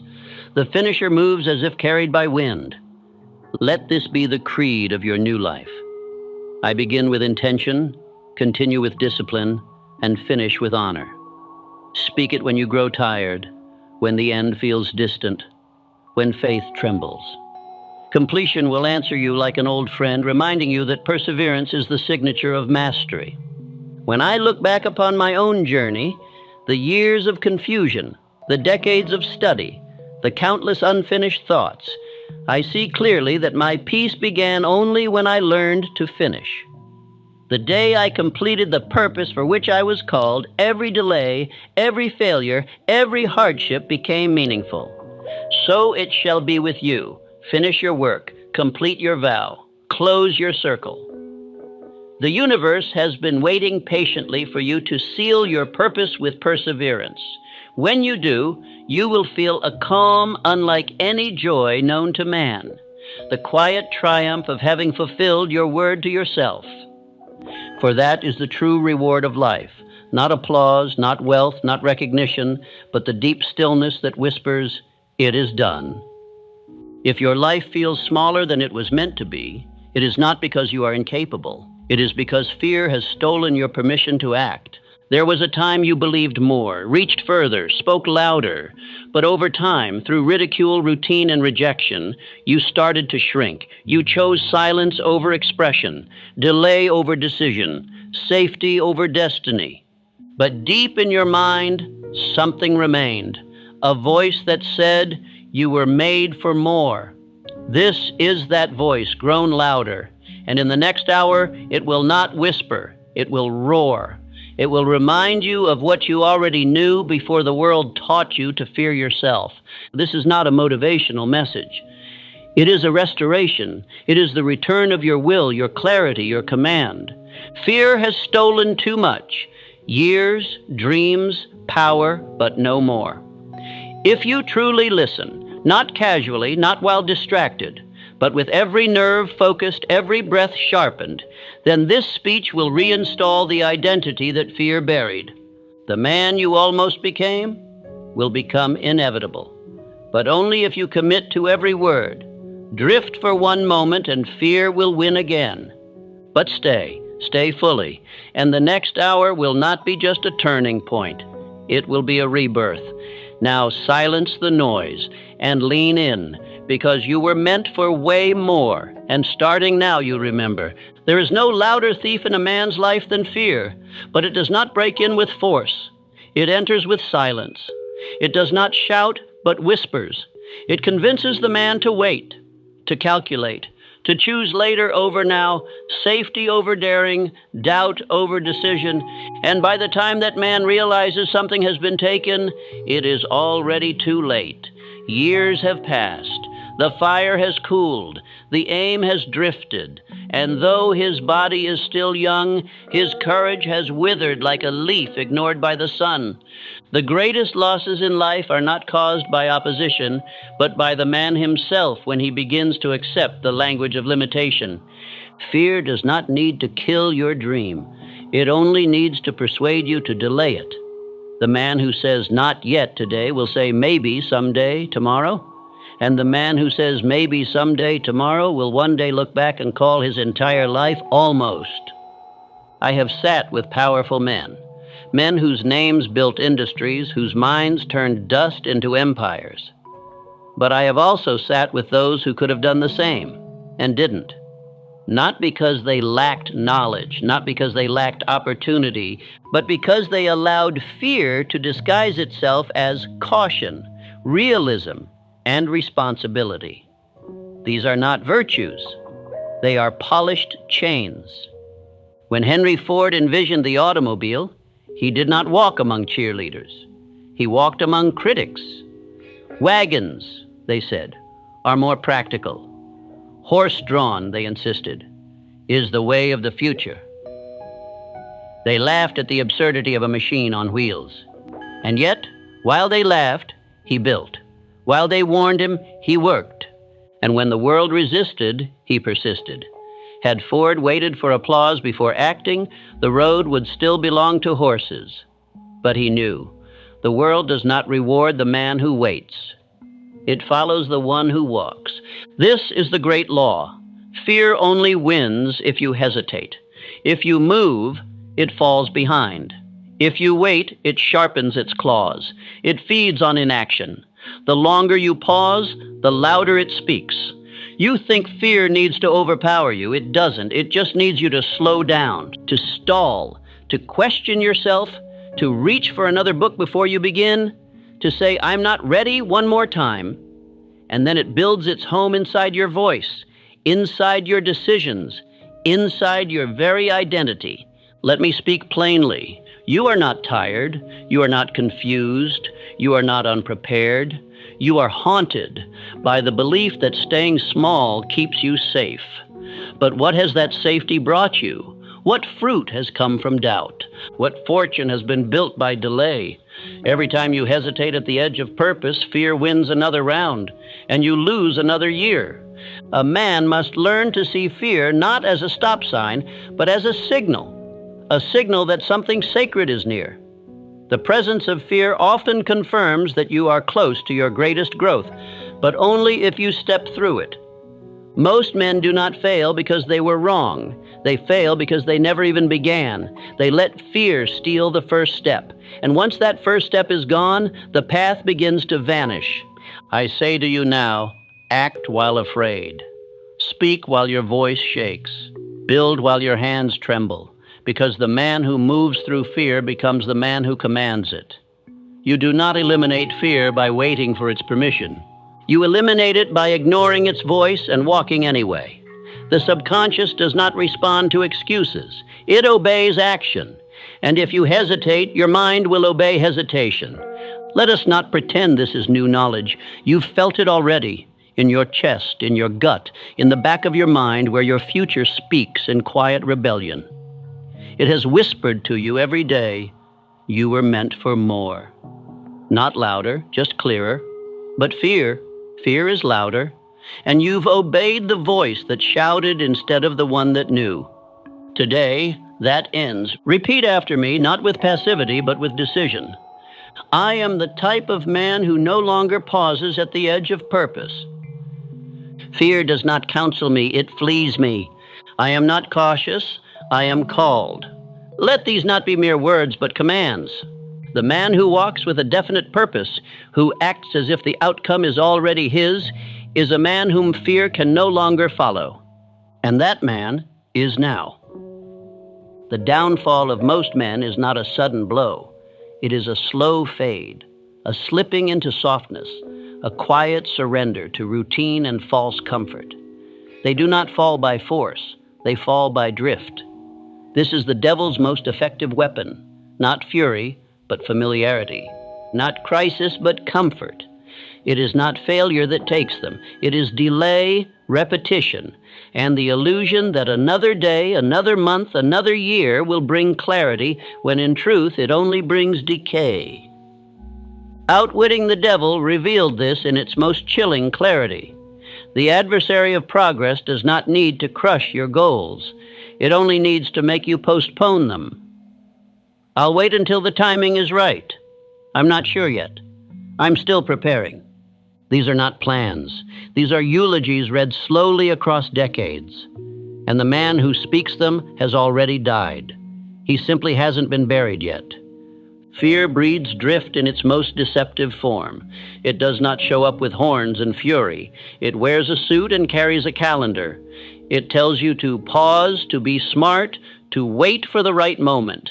But the right moment never comes to the man who does not decide. It arrives only for the one who demands it. Edison did not become a monument to invention by hoping ideas would visit him. He commanded them. He obsessed over his purpose to the point that doubt could no longer speak. While others slept in the rhythm of routine, Edison burned midnight oil, not to impress, but to progress. Drift is the enemy because it disguises itself as wisdom. The drifter often appears productive. He reads, studies, prepares, but he never commits. He is the man who builds blueprints but never lays a brick. He dreams, yes, but dreams in the daylight, never daring to labor in the night. And make no mistake, he may speak like a visionary, but he walks like a ghost. Each day you fail to rule is a day surrendered to the rhythm of fear. The subconscious, if left without command, will default to the loudest voice. And that voice, unchecked, is almost always doubt. Without repetition of purpose, the mind will replay what it has heard from others. Be realistic. Don't get your hopes up. What if you fail? But when you command it, when you speak into it daily, deliberately, forcefully, you drown out every voice but your own. You must become the architect of your rhythm. Rise with a vow. Speak your identity aloud. Move before you feel ready. These are not motivational gestures. They are spiritual declarations. If you do not anchor yourself to purpose each day, you will drift into the tides of fear, and those tides do not lift. They pull you under slowly until you mistake motion for direction and breath for life. Let me be clear, no man drifts toward greatness. No empire was ever stumbled into. It is forged by men who interrupt the rhythm, who build new patterns of thought, who speak and act with the intensity of one who knows that death comes not at the end of life, but at the end of purpose. Every man must make this choice daily. Will I drift or will I dominate? Will I wait or will I walk? Do not confuse survival with success. The man who drifts may breathe, but he does not live. Now take these words and do not whisper them. Declare them. Speak them as if your future hangs in the balance, because it does. I am the type of man who interrupts the drift. I destroy delay before it begins. My days do not repeat, they ascend. I lead my thoughts, they do not lead me. Like I do not drift, I decide. These affirmations are not poetry, they are programming. They are bricks laid each morning, each night, in the foundation of a mind that refuses to sleep while destiny waits. Speak them until they are no longer statements but habits. And once they are habits, you will discover what few men ever do. That drift was never your default, it was your neglect. And now the drift ends. Before the world told you what was impossible, before you were warned to be realistic, and before fear was painted as wisdom, you dreamed.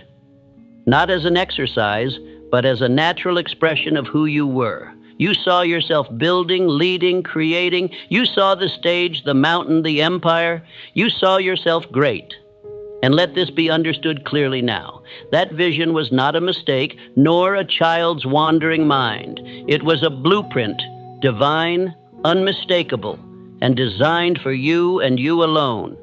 Great men do not dream because they are bored. They dream because they are called. And in your earliest years, before the world instructed you to shrink, you were still close enough to the divine to hear that call clearly. The boy who saw more, who reached without apology, who imagined a destiny far greater than his surroundings. That boy was not foolish. He was faithful. Fear entered not when you failed, but when someone told you to be careful, when someone said, be realistic, and you listened. That is when the corrosion began, a corrosion of spirit, a blurring of the inner eye. The voice of authority declared the path to greatness too risky, too far, or not for people like us. And slowly, the divine blueprint was buried under adult fears, social programming, and the cautious tones of those who had long abandoned their own potential. Let us consider Andrew Carnegie, not as a tycoon, but as a boy. A boy who arrived in America poor, unknown, unconnected. Yet within him, from the earliest age, burned the image of wealth, not for its own sake, but for what it could build, influence, and create. He never surrendered that vision. He held it closer than certainty. And that image, protected, repeated, obeyed, became the very fuel that carried him beyond the wildest expectations of the world around him. Not once did he allow the common sense of others to rewrite the dreams of his boyhood, because he knew what is planted early is planted by something greater than circumstance. The tragedy of modern men is not that they dream too big, but that they abandon the dream too soon. They permit the grind of daily life to file down the edges of vision until only a dull shape remains, unrecognizable, unlived. The man who once saw himself commanding, building, leading, now whispers apologies for wanting more. Not because he lacks ability, but because he forgot what he once knew as a child. I say to you now, return to that boy. Sit with him. Listen to what he once saw without fear. You may be surprised to discover that the vision still lives, even buried beneath years of neglect. For the subconscious never forgets, it only waits. It waits for your command, your declaration, your return to belief. And when you return, it will rise with fire. You must stop treating your childhood dreams as fiction. Begin to treat them as instruction, as if your Creator whispered a glimpse of what was meant for you before you were old enough to argue. And that image, if held and honored, has the power to rebuild a life of purpose, direction, and daily fire. So now I give you this challenge. It is not a task, it is a return. Go to a quiet room, sit, close your eyes. Do not think, remember. Remember what you wanted before the world taught you to fear wanting. Was it to speak before crowds, to build towers, to write, to lead, to create, to heal, to move mountains with your words or hands? Let it rise again. Let the picture take shape. Now write it, with detail, with emotion, with clarity. Do not edit. Do not apologize. Let the boy speak through the man. And when you have written it, fold the paper. Place it on your desk, your mirror, your wall. And every day, every single day, read it aloud, with voice, with emotion, with belief. This is not for nostalgia. This is warfare. A war against the version of you that fear has manufactured. Because hear this, the boy who dreamed is the man who is now equipped to build it. But only if you remember him. Only if you honor him. Now repeat these words and do not say them softly. Say them as if your younger self is listening and waiting. I remember who I was before I was taught to fear. I honor the boy who dreamed. I do not apologize for greatness. I pursue it. My childhood vision was a prophecy, not a fantasy. I am not too late. I am exactly on time. Speak those words until they no longer feel like affirmations, but identity. Until your voice no longer shakes, until your vision no longer waits. Because the man who honors the dream of his youth is not chasing fantasy. He is answering a summons. And now the summons has arrived. There comes a moment in the life of every man when his talent, his worthiness, and even his intellect are no longer enough. Not because they are insufficient, but because they are idle. The world does not reward the most gifted. It rewards the most decided. The man who decides with finality, who moves without explanation, who acts while others hesitate, that man is obeyed by circumstances that bend to his will. All others become footnotes, talkers, thinkers, planners, eternally circling the moment of action, but never piercing it.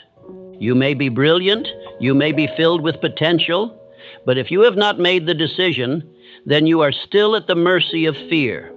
And fear, like a parasite, will feed on your hesitation. It will convince you to gather more information, wait for more approval, gather more confidence, as if decision were something earned rather than chosen. Let this be known. Indecision is not wisdom. It is betrayal. It is the betrayal of self by self disguised as caution. Look to Charles M. Schwab, the man who rose not because he was the most intellectual strategist, but because he moved with certainty. Under Carnegie, Schwab did not sit and study endlessly. He decided. He spoke with clarity. He walked with the energy of a man already confirmed by destiny. And destiny responded. His decisiveness gave him command over men with far greater experience. And why? Because the undecided are always ruled by the decided. That is the law.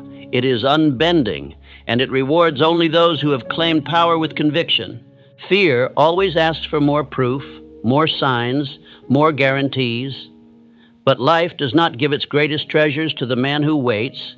It gives them to the man who moves, the man who says, "This is who I am and this is what I will do," and lets the world adjust.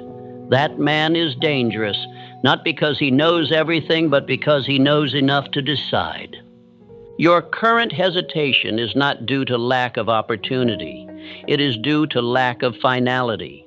You are still leaving the door open to your past identity, your past beliefs, your past excuses. You think you need to see more clearly before you act, but clarity is the reward of commitment, not its precondition. You do not get to see the full staircase before taking the first step. The world does not reveal the entire plan to the undecided. It reveals the next step to the committed. Think of every great man history has honored: Carnegie, Edison, Ford, Rockefeller. None of them began with all the answers. They began with a decision that this would be their path, come what may.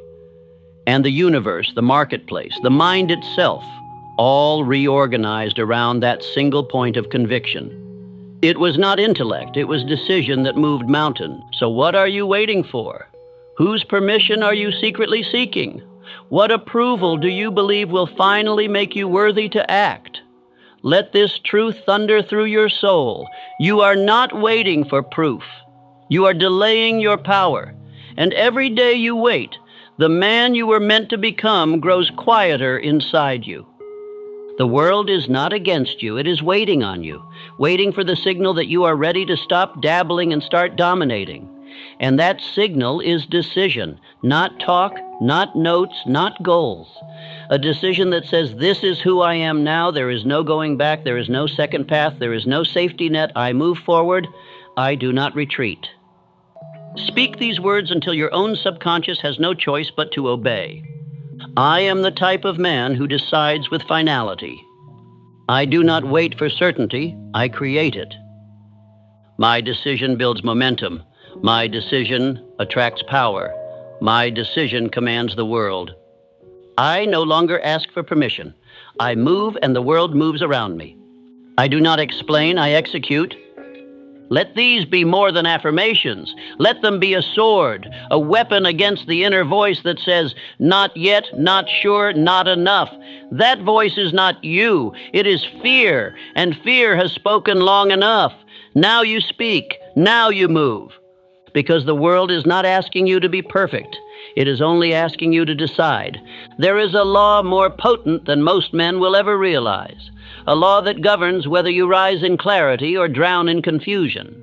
Whether your name becomes a banner of greatness or fades into the background hum of mediocrity. That law is bold repetition. The mind, like a field, grows whatever seed is planted, and the seed that is planted most frequently takes the strongest root. You may believe in ambition. You may dabble in discipline. But until your dominant repetition is directed on purpose, your results will remain accidents, not intentions. The subconscious mind is not swayed by logic. It is not moved by single moments of motivation. It does not respond to inspiration that flashes and fades like lightning in the night. It obeys only that which is repeated with feeling. And if you do not take command of that repetition, fear will do it for you. Understand this. The average man already has a repetition practice. He repeats worry, he repeats doubt.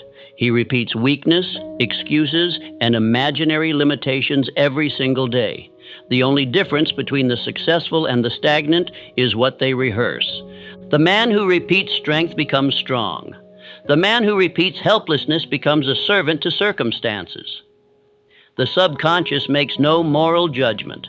It does not discern between greatness and mediocrity. It merely obeys. And it obeys the voice it hears most often, especially when that voice is charged with emotion. Elbert Hubbard understood this law well. He did not surround himself with motivational slogans or aimless encouragement. He repeated creeds, declarations of intent, codes of self-command, statements of identity that pierce through doubt like a sword. He knew that to live deliberately, a man must speak to himself with the authority of one who has already arrived. There was no room for timid phrases, no tolerance for vague wishes. Hubbard spoke boldly because he understood that the subconscious mind respects power, not politeness. Let me speak plainly. If you are not repeating who you are becoming, you are reinforcing who you were. And who you were is not equipped to carry what you say you want. The future you are chasing cannot be built by a mind still ruled by yesterday's doubts. The answer, then, is repetition. But not just any repetition, bold repetition, the kind that charges your voice with certainty. The kind that shakes the silence in the morning and silences the noise at night.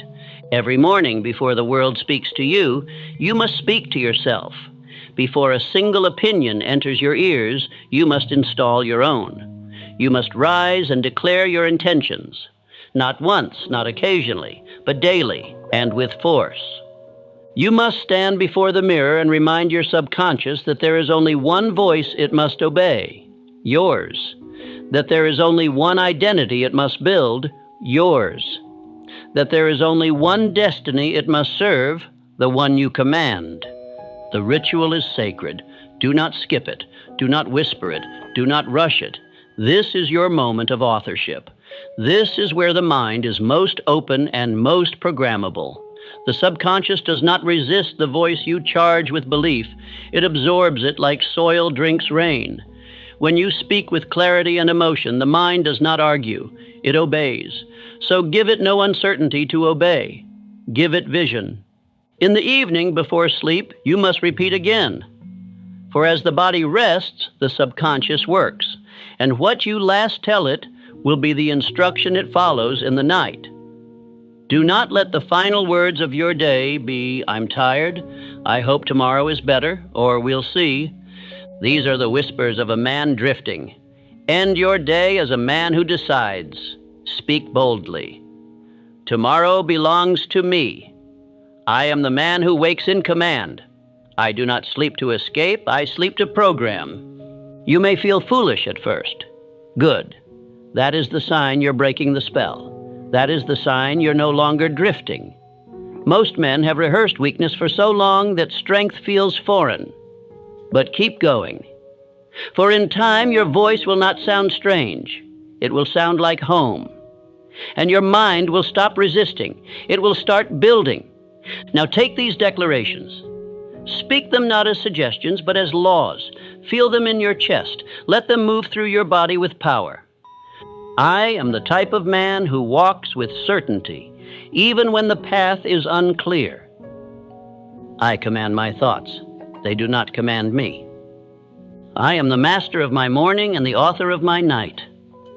I speak life into my vision every single day. I am the type of man who rises before the world and decides who he will be. My voice trains my mind. My mind directs my world. I do not wait for belief. I speak until it obeys. My daily repetition builds a reality that no doubt can destroy. I am the type of man who does not flinch. I affirm with fire. There is no fear where my voice reigns. Repeat these in the morning before the world speaks to you. Repeat them in the evening before doubt tries to reclaim you. Repeat them when you are strong, and repeat them when you feel weak. especially when you feel weak. Because repetition in weakness is training. Repetition in comfort is maintenance. You are not here to maintain. You are here to rise. Let this law govern you now. Let repetition no longer be random but deliberate. Let the words you speak become bricks in the foundation of your future. Let your voice become the architect. Because the man who repeats with purpose becomes the man who walks in power. And no man walking in power ever begs the world to notice him. The world will notice, because the world has no choice but to respond to a man who speaks his identity into being, boldly, daily, and without apology. Fear is not always loud. It does not always scream or shake or knock at your door in the form of panic. No, the most dangerous form of fear, the kind that steals destinies and rewrites futures into regrets, comes dressed in the language of logic. And it says, be careful. It whispers, not now.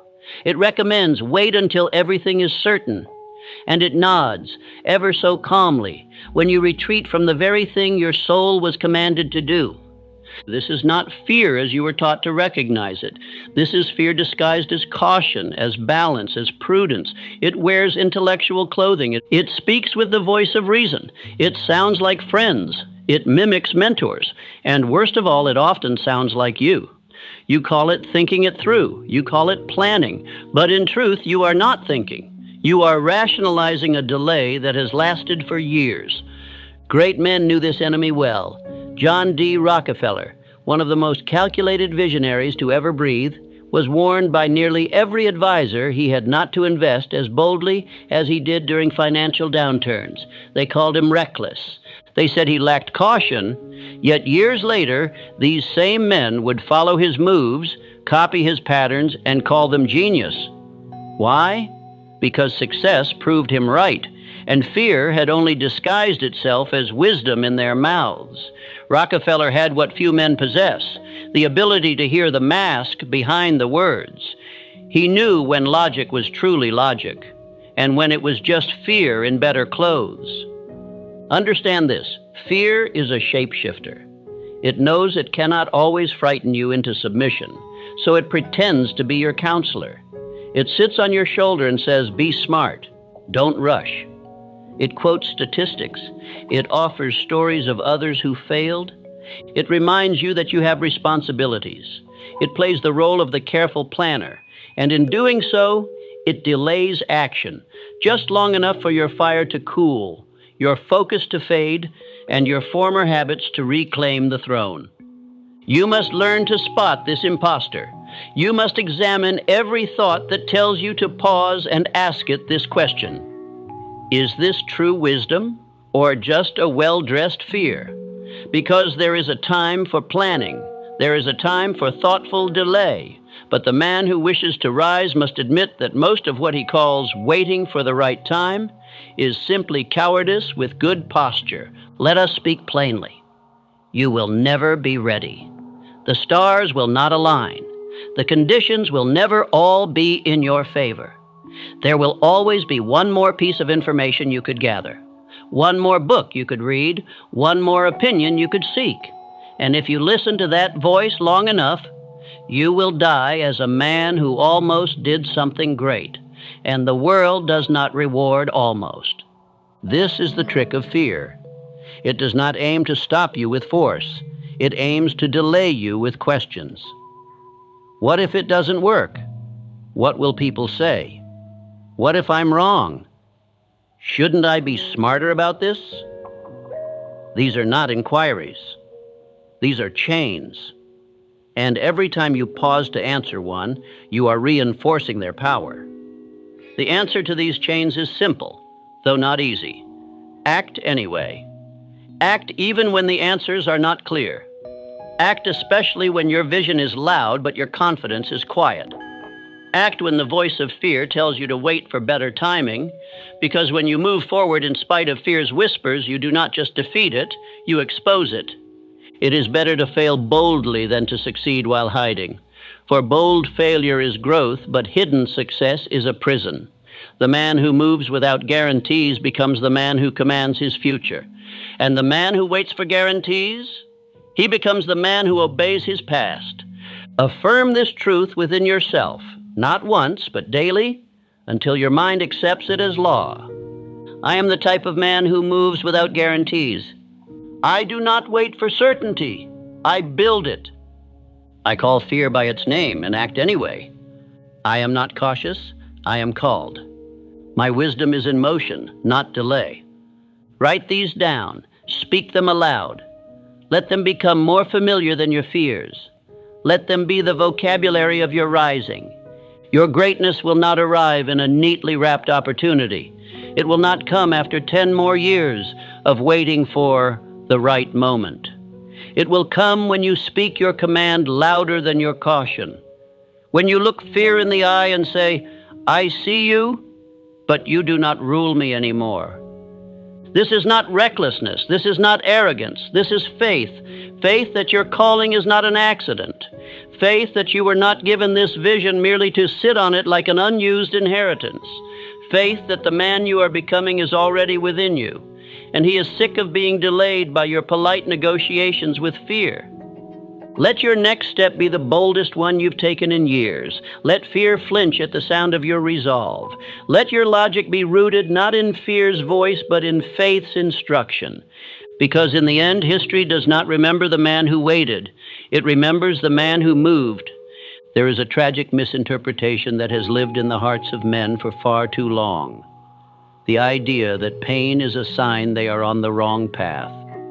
That when delay comes, or when betrayal visits, or when loss breaks into a man's life uninvited, it must be because he has erred, because he is cursed, because fate has turned against him. But this is not truth. It is a lie born of misunderstanding the nature of greatness.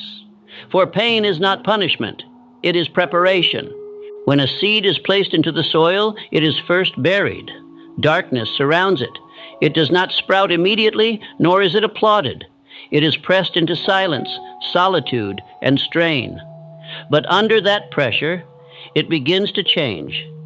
Its shell breaks. Its form transforms. What once was cannot remain.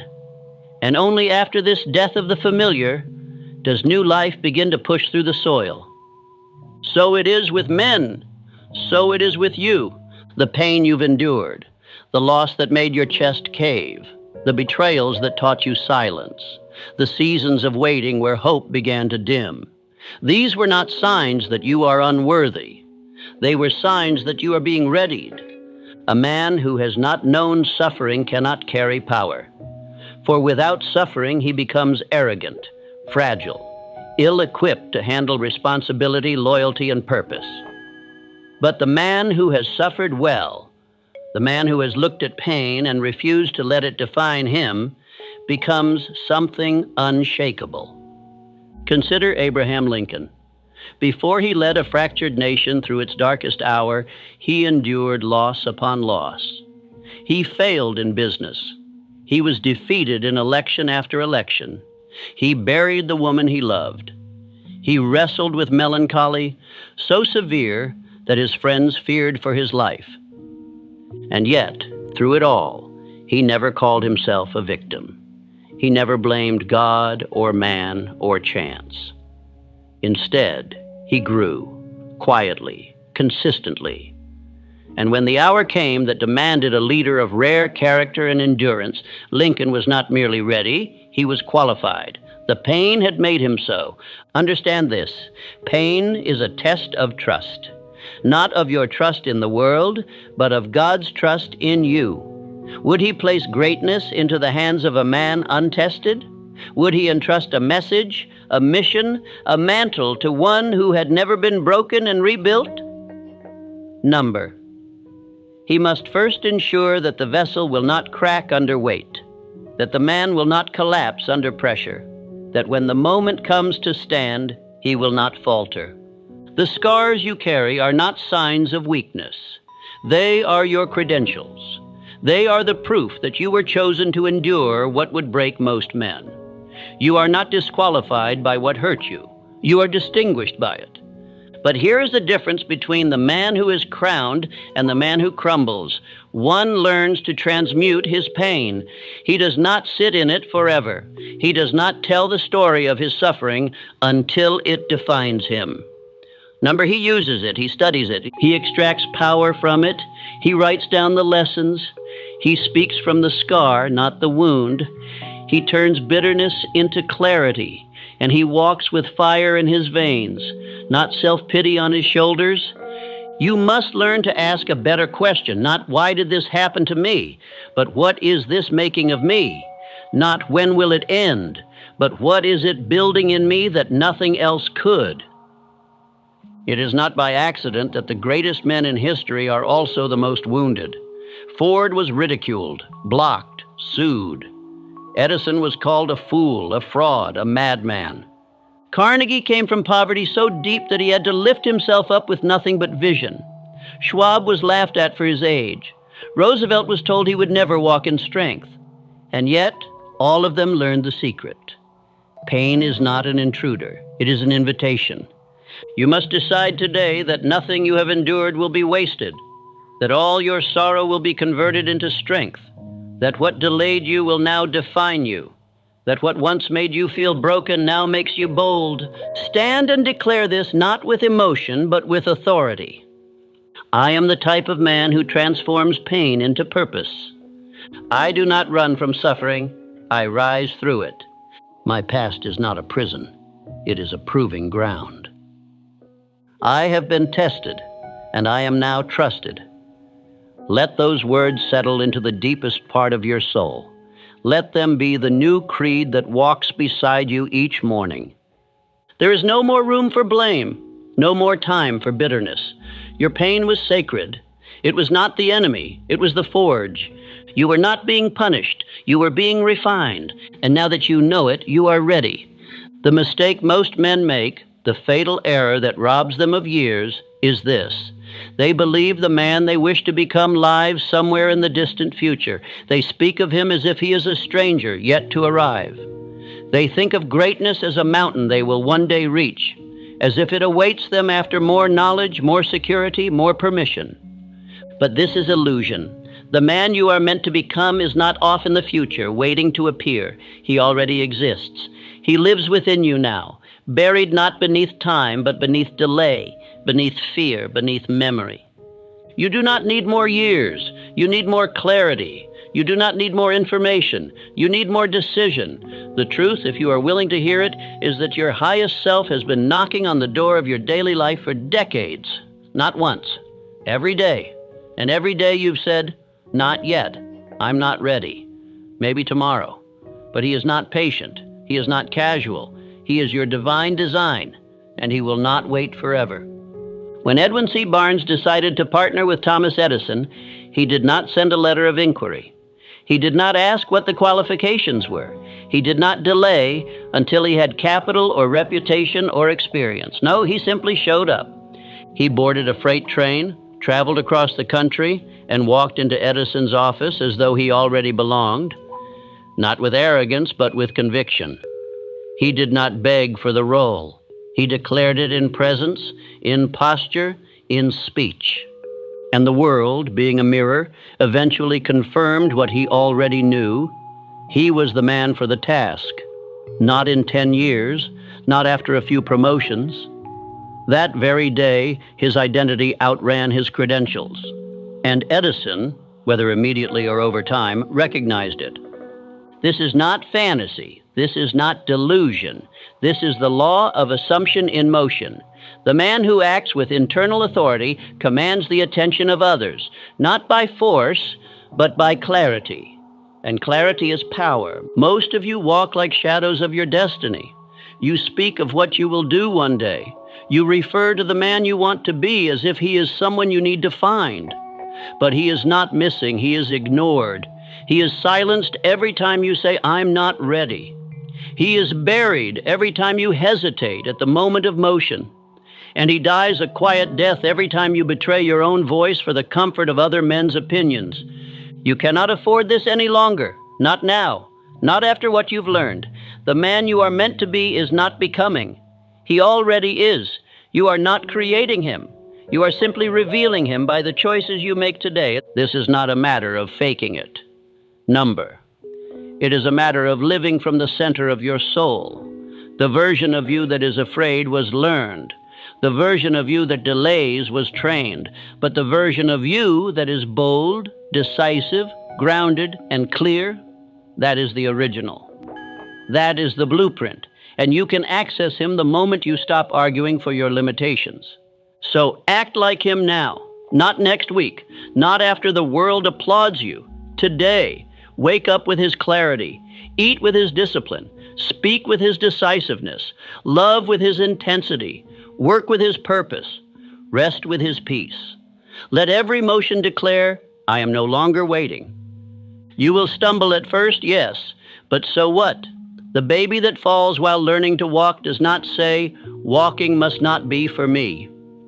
He stands again. Because walking is in his design, so too is power in yours. Here is what I now command you to say aloud every day until it no longer sounds like a suggestion, but a confirmation. I am the type of man who lives from the future I have already built. I am no longer hoping. I am executing. My actions are not based on my past. They are shaped by my destiny. I walk with the posture of the man who has already overcome. I am not reaching, I am revealing. Let these declarations be spoken not with hesitation, but with certainty. Write them, memorize them, recite them until they reprogram every fiber of your being. For repetition is the path from idea to embodiment. Speak them until they become your second breath. Then, and only then, will the world begin to reflect them. You are not missing anything. You are not behind.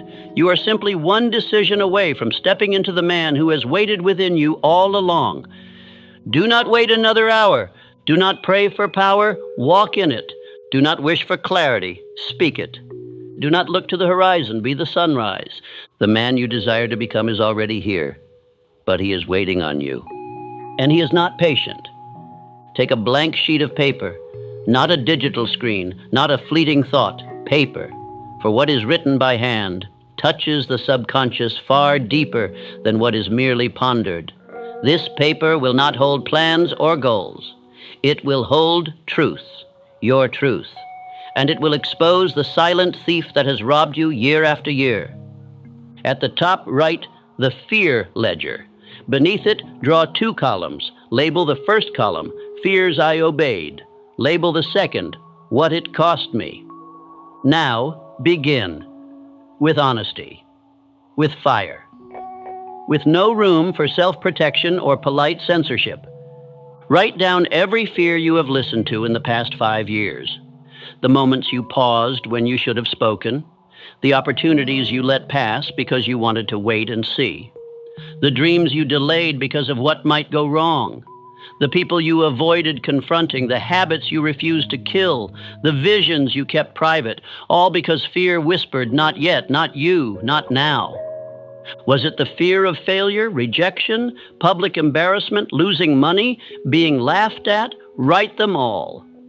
Next, in the column beside each fear, write the cost.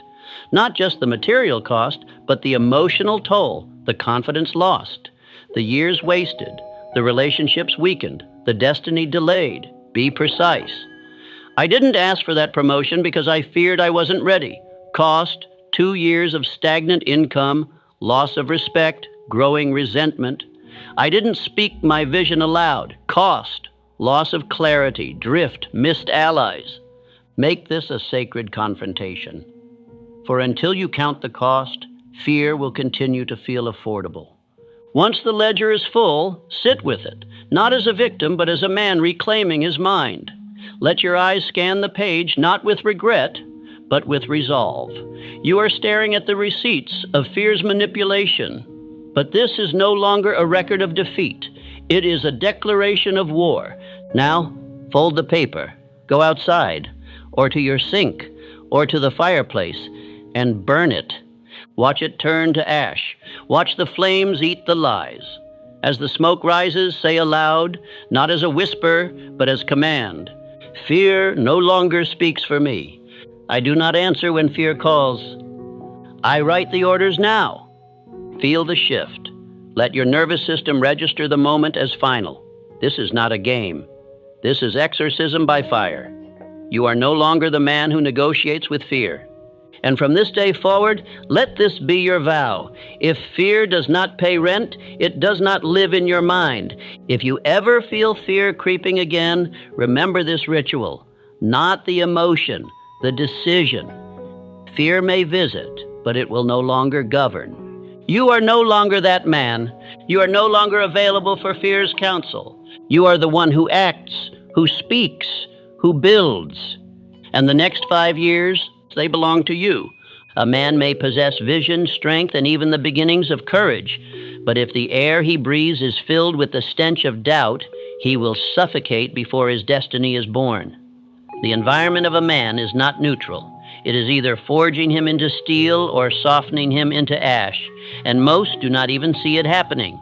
They do not recognize that the slow poison of their surroundings is what kills their greatness, not with a blade, but with a pillow. Look around you, not just with your eyes, but with spiritual discernment. Who do you allow near your thoughts? What voices have you permitted to echo in your mind? Who are the men and women who call you daily? Do they stoke your fire? Or do they dampen it under the cloak of concern and reason? Understand this truth. The mastermind principle is not a suggestion, it is law. No man climbs without being lifted, and no man falls without being pushed. Your environment is the sum of every influence permitted to touch your inner world. If even one doubter remains in your circle, their fear will find its way into your bloodstream. And you may not even know it until hesitation begins to spread like frost across your ambition. Consider Henry Ford. When he birthed the idea of mass-producing automobiles, the world scoffed. Men said, "That's impossible." But those men were not in his daily council. His inner circle was comprised of builders, not questioners. He knew the mind must be guarded like a treasury, and he allowed no one near it who spoke of limitation. When investors or advisors tried to steer him from his course, he ignored them, not rudely, but decisively. He did not need their doubt to become his diet. And what of you? You who claim to be building something worthy, but keep companions who speak more of safety than of greatness. You who say you want to become more, but return each day to the same room, filled with the same reminders of who you used to be. You must understand, the battle is not only fought within, it is fought in every corner of your life. Your furniture, your schedule, your habits, your conversations. They are either armor for your mission or poison for your progress. Begin today with the ritual of purging. Every week, remove one symbol, one voice, one item, or one habit that ties you to your lesser self. Do not argue with it.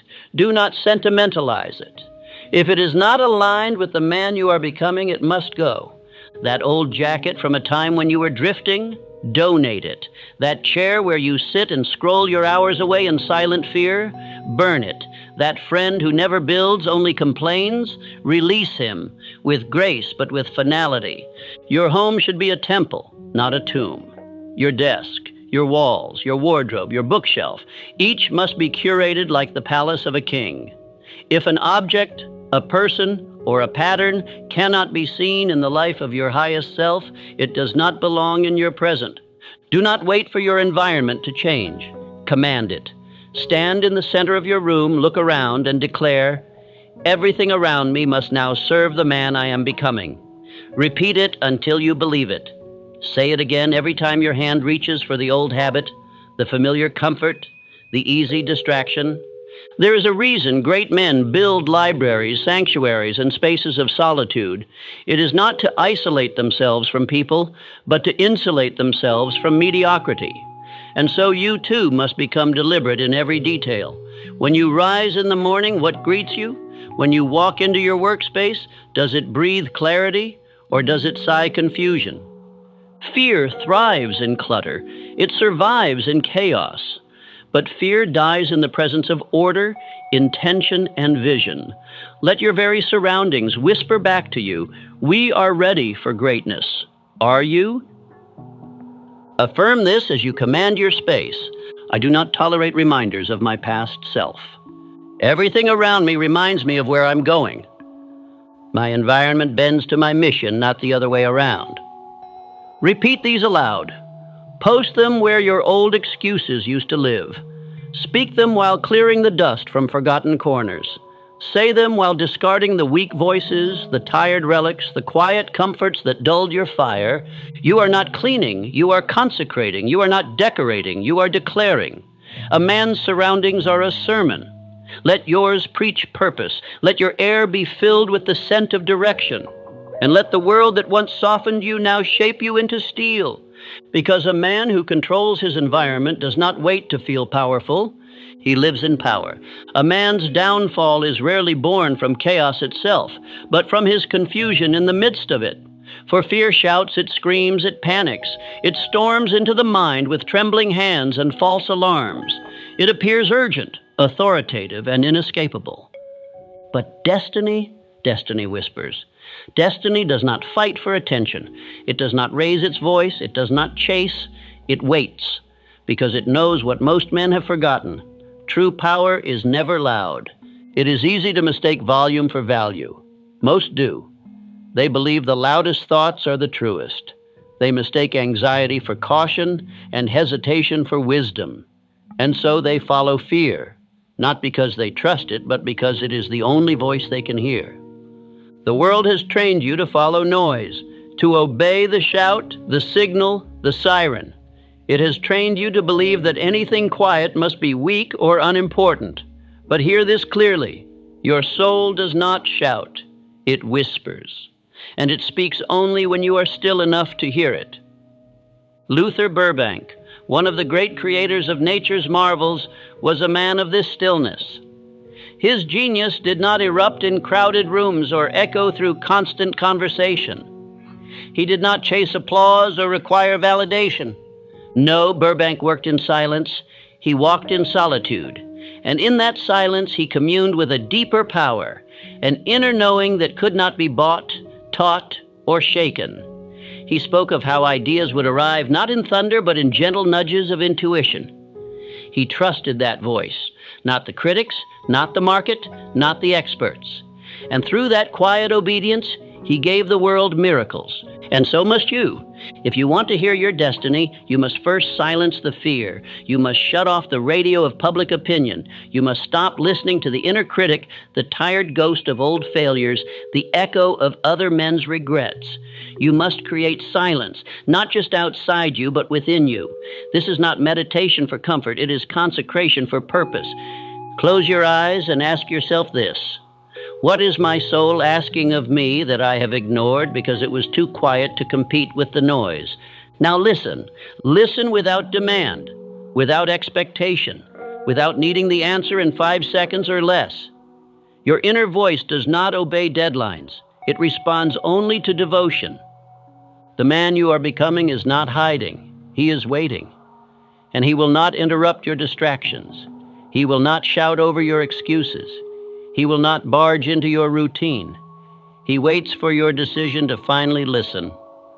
Understand this. Most men never hear destiny, not because it was not given to them, but because they never got quiet enough to hear it speak. Do not be that man. Every morning before the world enters your ears, sit in stillness. Every evening before sleep takes your mind, return to that stillness. Ask nothing, demand nothing, just listen. You will begin to hear the whisper again, the one you knew as a boy before fear became your teacher. And when you hear it, do not doubt it, obey it. That is the voice of your calling, and it will never shout. It is the same voice that led Lincoln through nights of failure, the same voice that told Ford to move forward despite the laugh of doubters, the same voice that told Edison to try again when everything had failed. It is not a voice of logic nor of emotion. It is a voice of conviction. It is where your true self resides, waiting patiently for your full return. Speak now this affirmation aloud, slowly and with reverence. I obey the whisper, not the world. Let it root into your being. Let it become your response when fear raises its volume. Let it guide your actions when everyone else is screaming for you to quit, to pause, to turn back. The loud path leads to the crowd, but the quiet path, it leads to greatness. You were never meant to be ruled by noise. You were meant to command from within. There are no kings made in a single day. No empires rise because of one act of greatness. And no man ever walked in mastery without first repeating the motion of mastery long before the world believed it. Repetition, not explosion, is what creates the royal. It is not the flash of effort, but the rhythm of identity, declared and declared and declared again, that forges a life worth remembering. You do not become great once. You do not arrive at confidence once. You do not choose faith once. You choose it daily. You repeat it not because you forgot, but because the world will try to convince you otherwise. It will whisper, "You're not him." It will nudge, "You're not ready." And if you do not meet that suggestion with sacred repetition, it will win. But if you repeat who you are until there is no more argument, the world will surrender. Andrew Carnegie did not merely build with steel, he built within himself a higher man. A man whose thoughts were too fixed to be bent by circumstance. He rose, worked, and gave with the same inner statement, "This is who I am." His actions, his words, his decisions, all were repetitions of a single chosen identity. He repeated not his past, but his vision, until the present had no choice but to obey. This is the secret most overlook. They believe repetition is only for the weak, the unoriginal. They crave novelty. They crave the next idea, the next plan, the next method, and so they drift. Not because they lack intelligence, but because they refuse the royal law of identity repetition. The man who repeats his powerful self-image becomes that man. And what of you? Have you built the habit of declaring who you are, even when results say otherwise? Have you chosen your words and repeated them until your subconscious believes there is no other option? Have you made your daily declarations sacred? You must begin to speak your future until the present surrenders. You must rise in the morning and say aloud, not as motivation, but as identity law, "I am the man who executes. I am the man who no longer delays. I am the man whose thoughts create movement. I am the man who becomes royalty through repetition." And do not stop. Speak it in the shower, in the car, on your walk, before you eat, before you sleep. When you rise in the night and feel doubt knocking, respond with declaration. This is not empty ritual. This is installation. Every time you speak the truth of your becoming, you chisel away the false image that fear tried to sculpt in your youth. Every repetition is a revolt against mediocrity. And listen to this closely. Even if no one believes you yet, even if the world mocks your words, even if your voice trembles and the mirror laughs, repeat anyway. Because the world does not respond to who you were. It responds to who you decide to be consistently. When Ford imagined his factories, when Rockefeller charted his enterprises, when Edison envisioned the light long before it shone, do you think they waited for proof? Number. They became the result through ritual, through repetition. And that identity, repeated often enough, created the very outcome they envisioned. You must do the same. Write down the identity you wish to embody. Speak it aloud morning and night. Repeat it until your body adjusts, your mind aligns, and your environment reshapes itself around your voice. You will become royalty not by demand, but by declaration, not once, but daily. This is the throne. This is the crown. This is the only way the man you were born to be returns from exile. Now say, "I do not wait to feel it. I repeat it until I am it." Let that line become your sword. Let it defend you when doubt comes. Let it guide you when you feel small. Because you were not born to echo weakness. You were born to command identity. Repeat until it is so. Repeat until the throne appears beneath you. Repeat until the man you feared to imagine is the man staring back at you in the mirror. Royalty was never a gift. It is earned in repetition. If you do not rise and sleep with a definite chief aim in your heart, you are not living. You are wandering.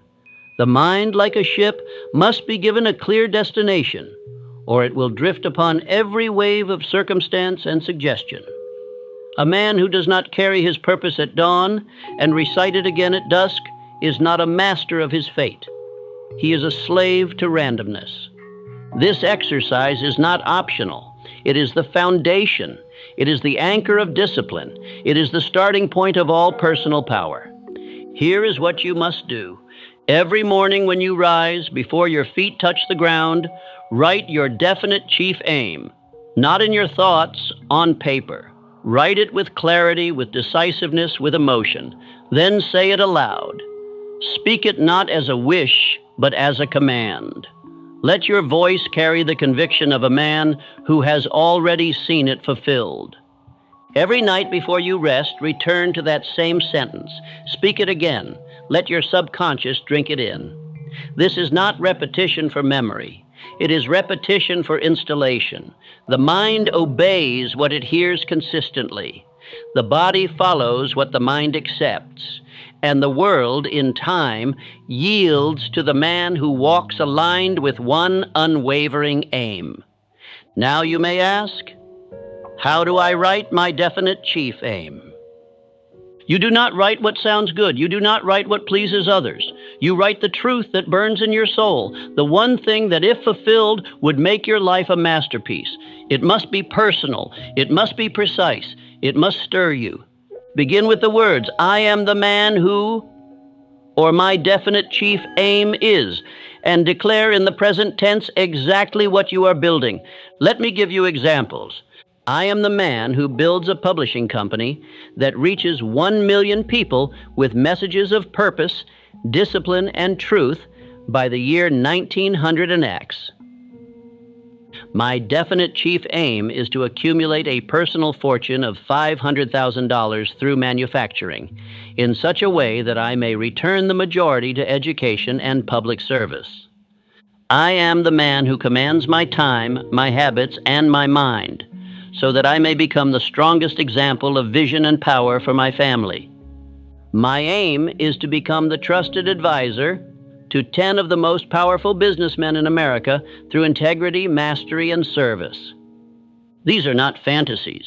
These are declarations, and when repeated daily, they reshape the man speaking them. Place your written aim somewhere visible, on your mirror, in your wallet, beside your bed. It should interrupt your day with its authority. It should pull you forward in moments of weakness. It should burn in your mind more brightly than any distraction. And now, listen to me closely. This is not about dreaming. This is about programming. Your mind is already being programmed. If not by you, then by the world. If not with purpose, then with fear. The definite chief aim is your sword. It is your wall. It is the single idea that repels doubt, confusion, hesitation. If you miss a day, you've surrendered ground. If you delay writing it, you've invited drift. But if you do this with full heart, daily, unbroken, you will rise one morning no longer needing to believe, because you are the man who lives it. So begin tonight. Pick up the pen and declare your aim. Speak it until it moves your spirit. Repeat it until it shapes your world. There comes a moment in every man's journey when he no longer seeks to add something new to himself, but to reclaim what was buried. For too long, the listener has believed that he must become something else, chase something far, or accumulate traits he lacks. But now he must see. The man he was always meant to be was never lost, only silenced by fear. You were not born weak. You were taught to hesitate. You were not created to beg. You were trained to wait. And though the world may have praised your caution and admired your humility, those virtues became your prison the moment you allowed fear to wear the robe of reason. But today, in this moment, you must remember, you were always powerful, just obedient to the wrong master. The thoughts you suppressed, the actions you delayed, the decisions you postponed, those were not faults. They were betrayals, not of others, but of your birthright. For you were born with the seed of greatness, and fear, clever and patient, did not steal it. It merely distracted you long enough for you to forget it was there. But hear this now. You are not at the beginning. You are at the return. And returns carry weight, momentum, fire. They are not timid. They do not ask.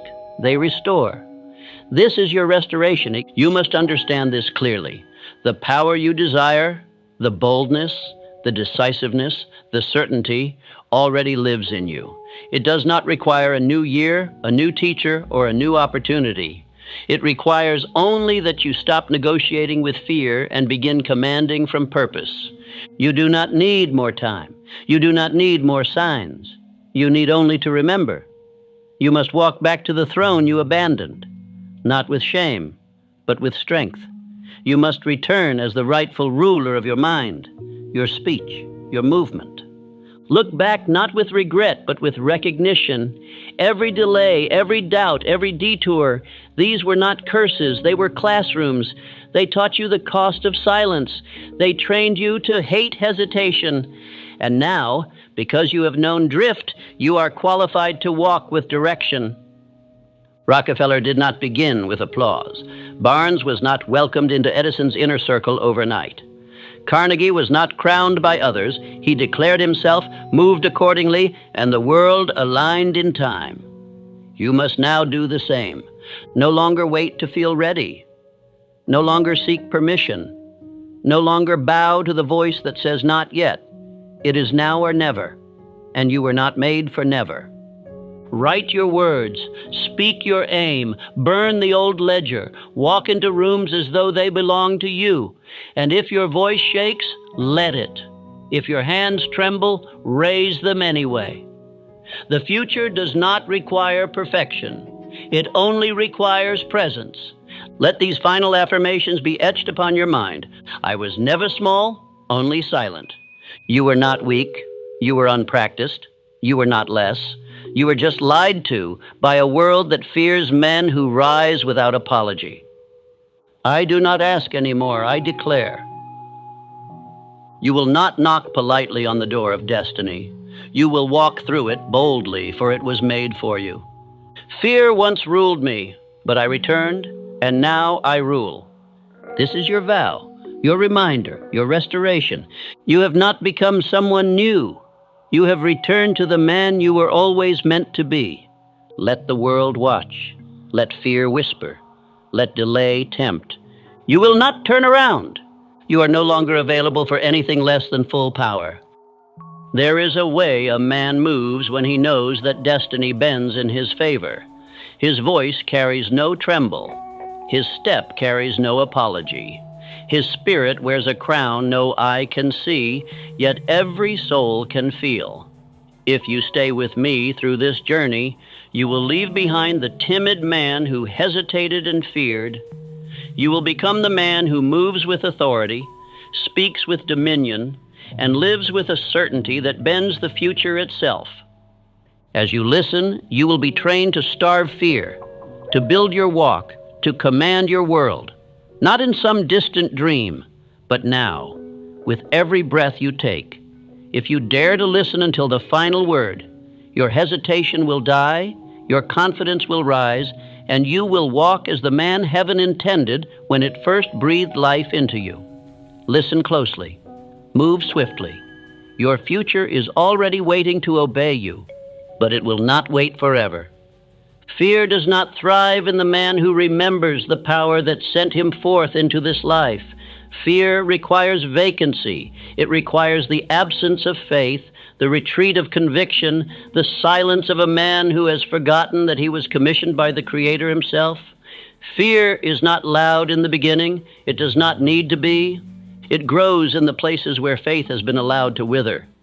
A man does not wake up one morning paralyzed by doubt.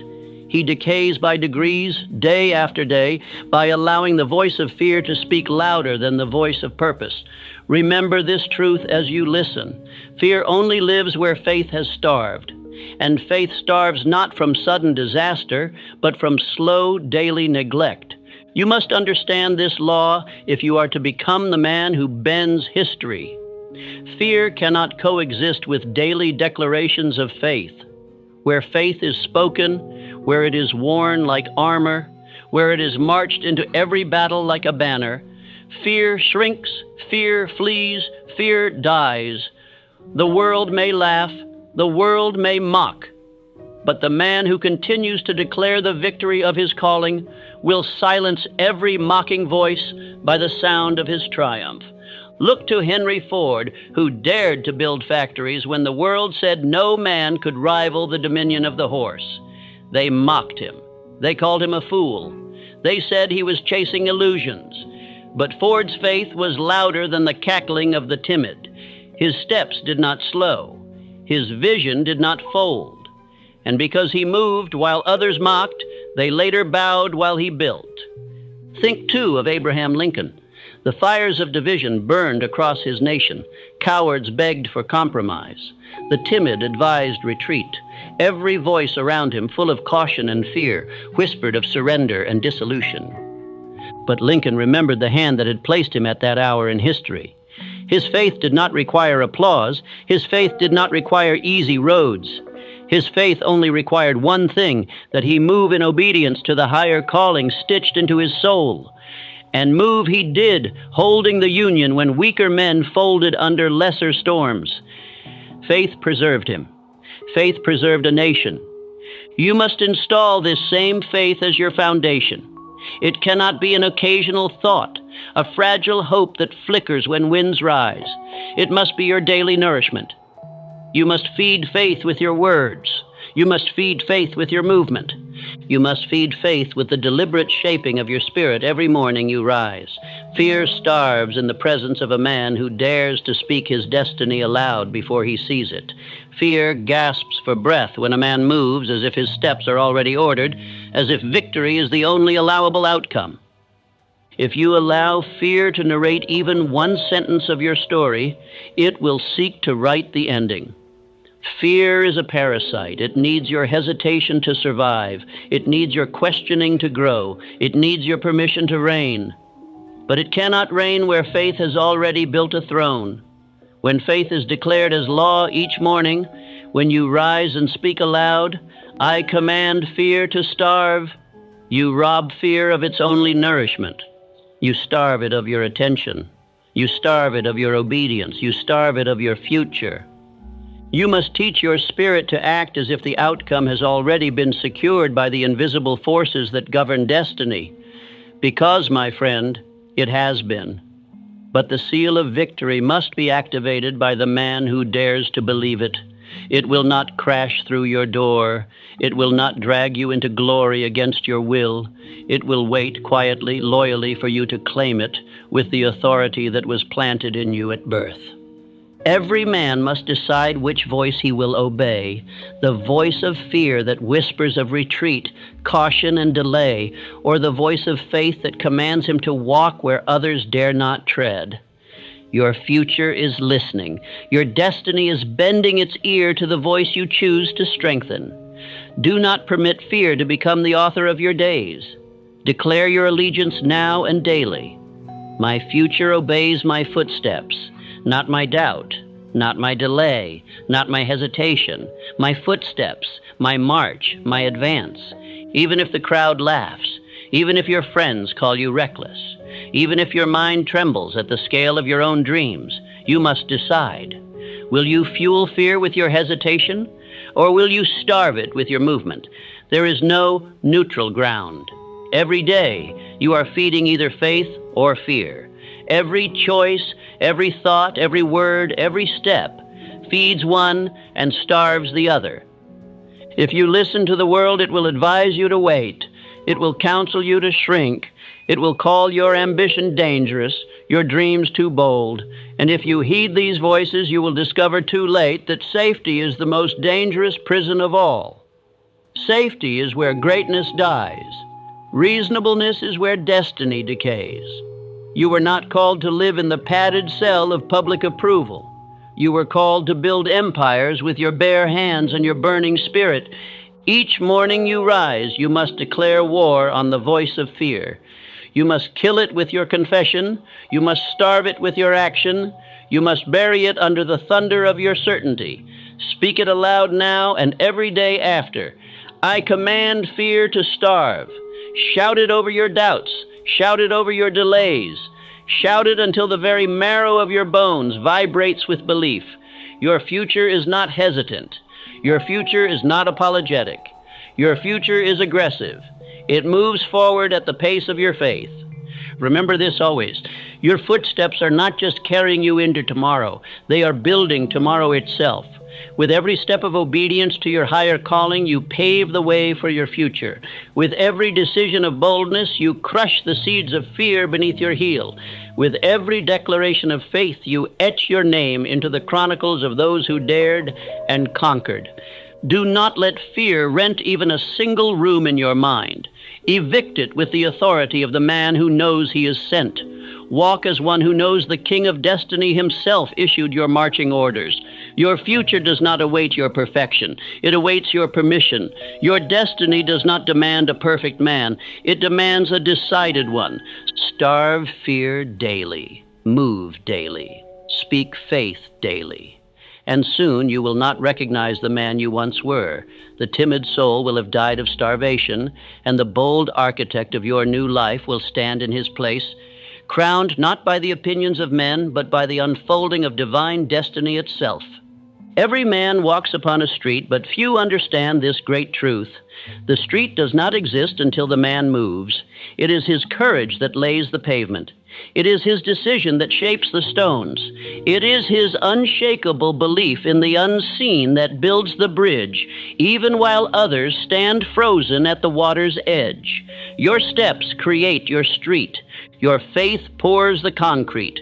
Your refusal to retreat molds the path that others will one day call destiny. The timid wait for the road to appear. The bold understand that it will appear because they dare to walk. When Edwin C. Barnes decided that he would partner with Thomas Edison, he did not wait for invitations. He did not wait for proof. He did not demand guarantees. Barnes understood the secret that most men never grasp. The stones are laid only for those who move without permission. He boarded a freight train with no fortune, no title, no visible credentials, but with one invisible weapon that would conquer worlds: decision.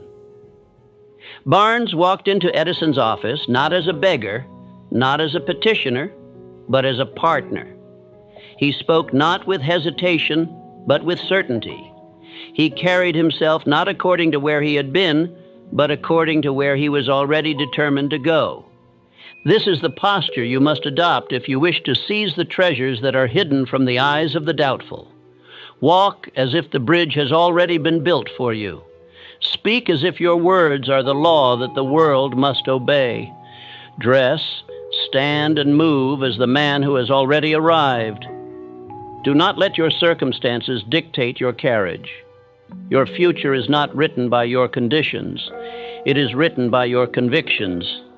Each morning, before you step into the theater of the world, you must rehearse your dominion. Set your posture as a king would, shoulders back, head lifted, eyes burning with the knowledge that you are not asking life for favors. You are collecting what is already assigned to you. Spend time visualizing your victories before you move. See yourself as the man already seated at the table of success. Hear your voice delivering words that shape empires. Feel your hand signing decrees that change destinies. Smell the fragrance of triumph in the air you breathe. This is not fantasy, it is the forging of reality.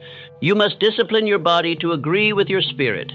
Every motion must echo certainty. Every glance must mirror inner dominion. Every word you speak must be baptized in the waters of belief. Never wait for the bridge to be visible before you walk. The bridge appears because you walk. The world responds not to your wishes, but to your conviction. When you walk as one who is already crowned, the world has no choice but to rise to meet your stride. Understand this. Hesitation writes delay into your story.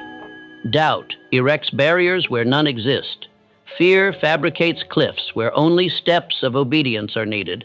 But decision tears down walls. Decision lays stones across the rivers of resistance. Decision calls forth invisible armies of opportunity. Decision breathes life into futures that others buried under caution. You must kill the thought of Plan B. Barnes had no Plan B. True decision demands the death of all alternatives. There is no second option. There is no escape hatch. There is no safety net woven by fear. There is only forward. The man who moves without a Plan B demands that the stones appear under his feet because retreat is not permitted. The man who keeps his eye fixed only on the target moves mountains without lifting a single shovel because his belief causes the mountains to crumble before him. Do not ask, "Is there a path?" Declare, "My path is already prepared." Do not wonder, "Will the world allow me to pass?" Command, "The world must yield to my stride." Life does not reward the man who knocks timidly. It crowns the man who moves like the gates have already swung open at his approach. Every morning you must program your spirit to remember, "I walk like the bridge was built for me." Say it aloud until the very air around you thickens with your authority. "I move because my future is already summoned." Your future is not some uncertain wish drifting in the clouds. It is a roaring summons, calling you forward with the force of divine appointment. Move as if the sound of your name is already echoing in the halls of victory. Visualize your path laid out in gold before you. Visualize the stones setting themselves in place with every step you take. Visualize the applause of heaven itself with every bold move you make. And when the world around you hesitates, when the masses murmur about caution and the dangers of ambition, you will walk through them as a general through the marketplace, unshaken, undistracted, unstoppable. Remember, the stones are cowardly. They will not show themselves to the man who doubts. They will not line up for the man who hesitates, but they will rush to serve the man who moves with the certitude of destiny. Your faith is not merely a feeling. It is the architect of the invisible bridges that carry you to triumph. Your courage is not mere emotion. It is the hammer that breaks the shackles of the unseen into pieces. And so I charge you today, walk before you see, speak before you are answered, build before you are praised, dare before you are permitted, move before you are applauded. The street you seek is being built even now. Every time your foot rises in faith, another stone falls into place. Every time your voice speaks certainty, another gate swings open. Every time you move without apology, the very laws of nature bend to honor your advance. Walk like the stones have already been set. Move like the universe has already been ordered to obey your mission. Speak as one who cannot be denied, and you will find to your eternal satisfaction that the bridge was never missing.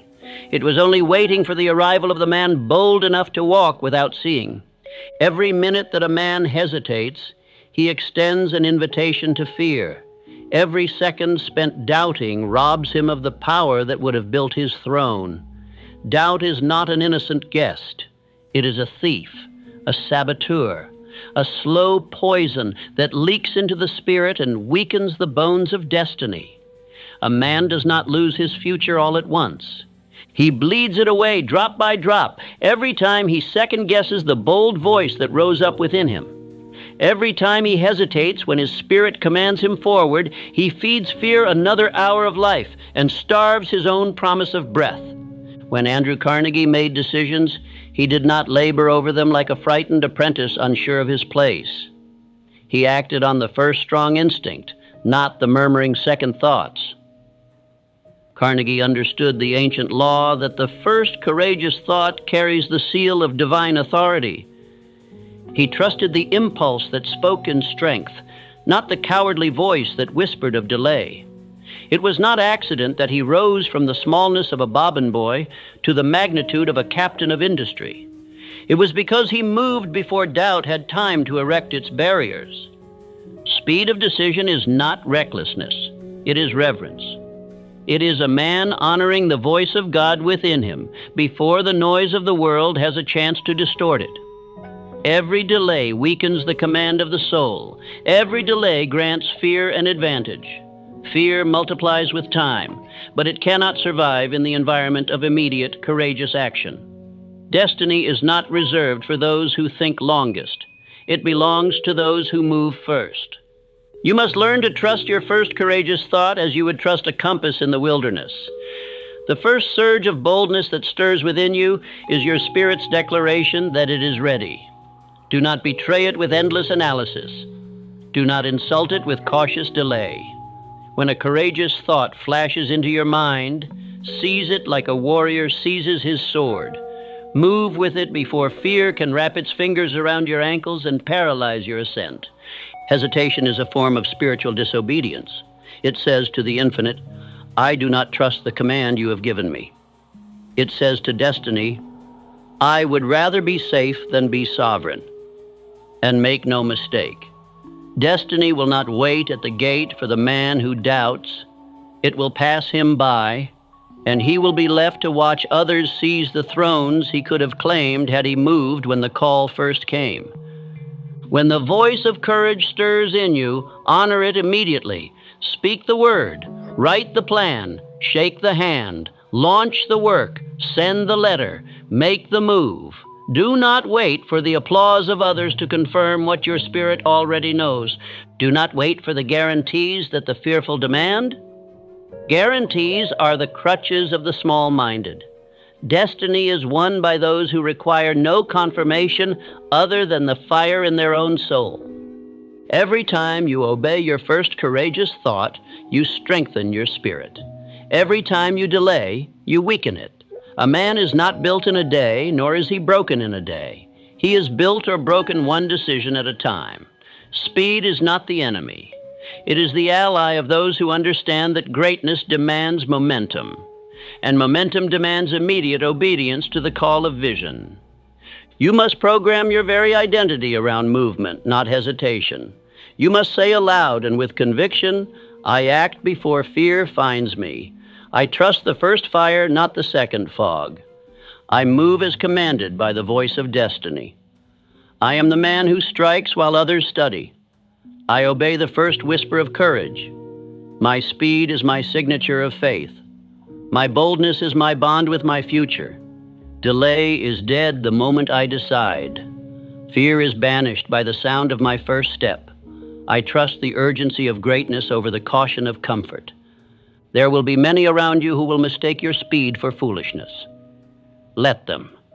They are witnesses, not participants, in the drama of destiny. They will stand by the road and murmur about caution while you ride past them toward the gates of victory. Their hesitation will be their prison. Your movement will be your coronation. Understand this, the world respects the man who decides swiftly and moves boldly. It distrusts the man who hesitates and retreats. The world bows not to those who wait for perfect conditions, but to those who make their own weather. The river does not carve the mountain by waiting for permission. It cuts its way forward through force, through motion, through relentless forward pressure. So too must you move, not with the hesitancy of a petitioner, but with the certainty of a king claiming his inheritance. Hesitation is not wisdom. It is the mask of fear. It is fear dressed up in robes of reasonableness, hoping you will not recognize it. Strip it bare. Call it what it is, and banish it from your spirit like a king banishes the traitor from his court. Your life will not be measured by the dreams you conceived, but by the steps you dared to take. Dreams delayed are dreams denied. Therefore I charge you, trust your first courageous thought. Move when your spirit says move. Speak when your spirit says speak. Build when your spirit says build. Strike when your spirit says strike. The future belongs to the fast. The crown belongs to the decisive. The glory belongs to the obedient. Delay nothing, regret nothing, advance everything. Every step you take swiftly in faith will be met by 1,000 invisible forces clearing the way. Every decision made without apology will summon the invisible architects of destiny to begin building your empire before you even arrive at the gates. Move now, speak now, decide now, because destiny does not delay for the man who hesitates. Destiny bends only for the man who moves, as if the stones were already laid, the gates already open, and the crown already descending upon his brow. It is not enough for a man to think victoriously. He must move victoriously. A man's body is the first proclamation of his destiny. Before the world believes you, your walk must declare it.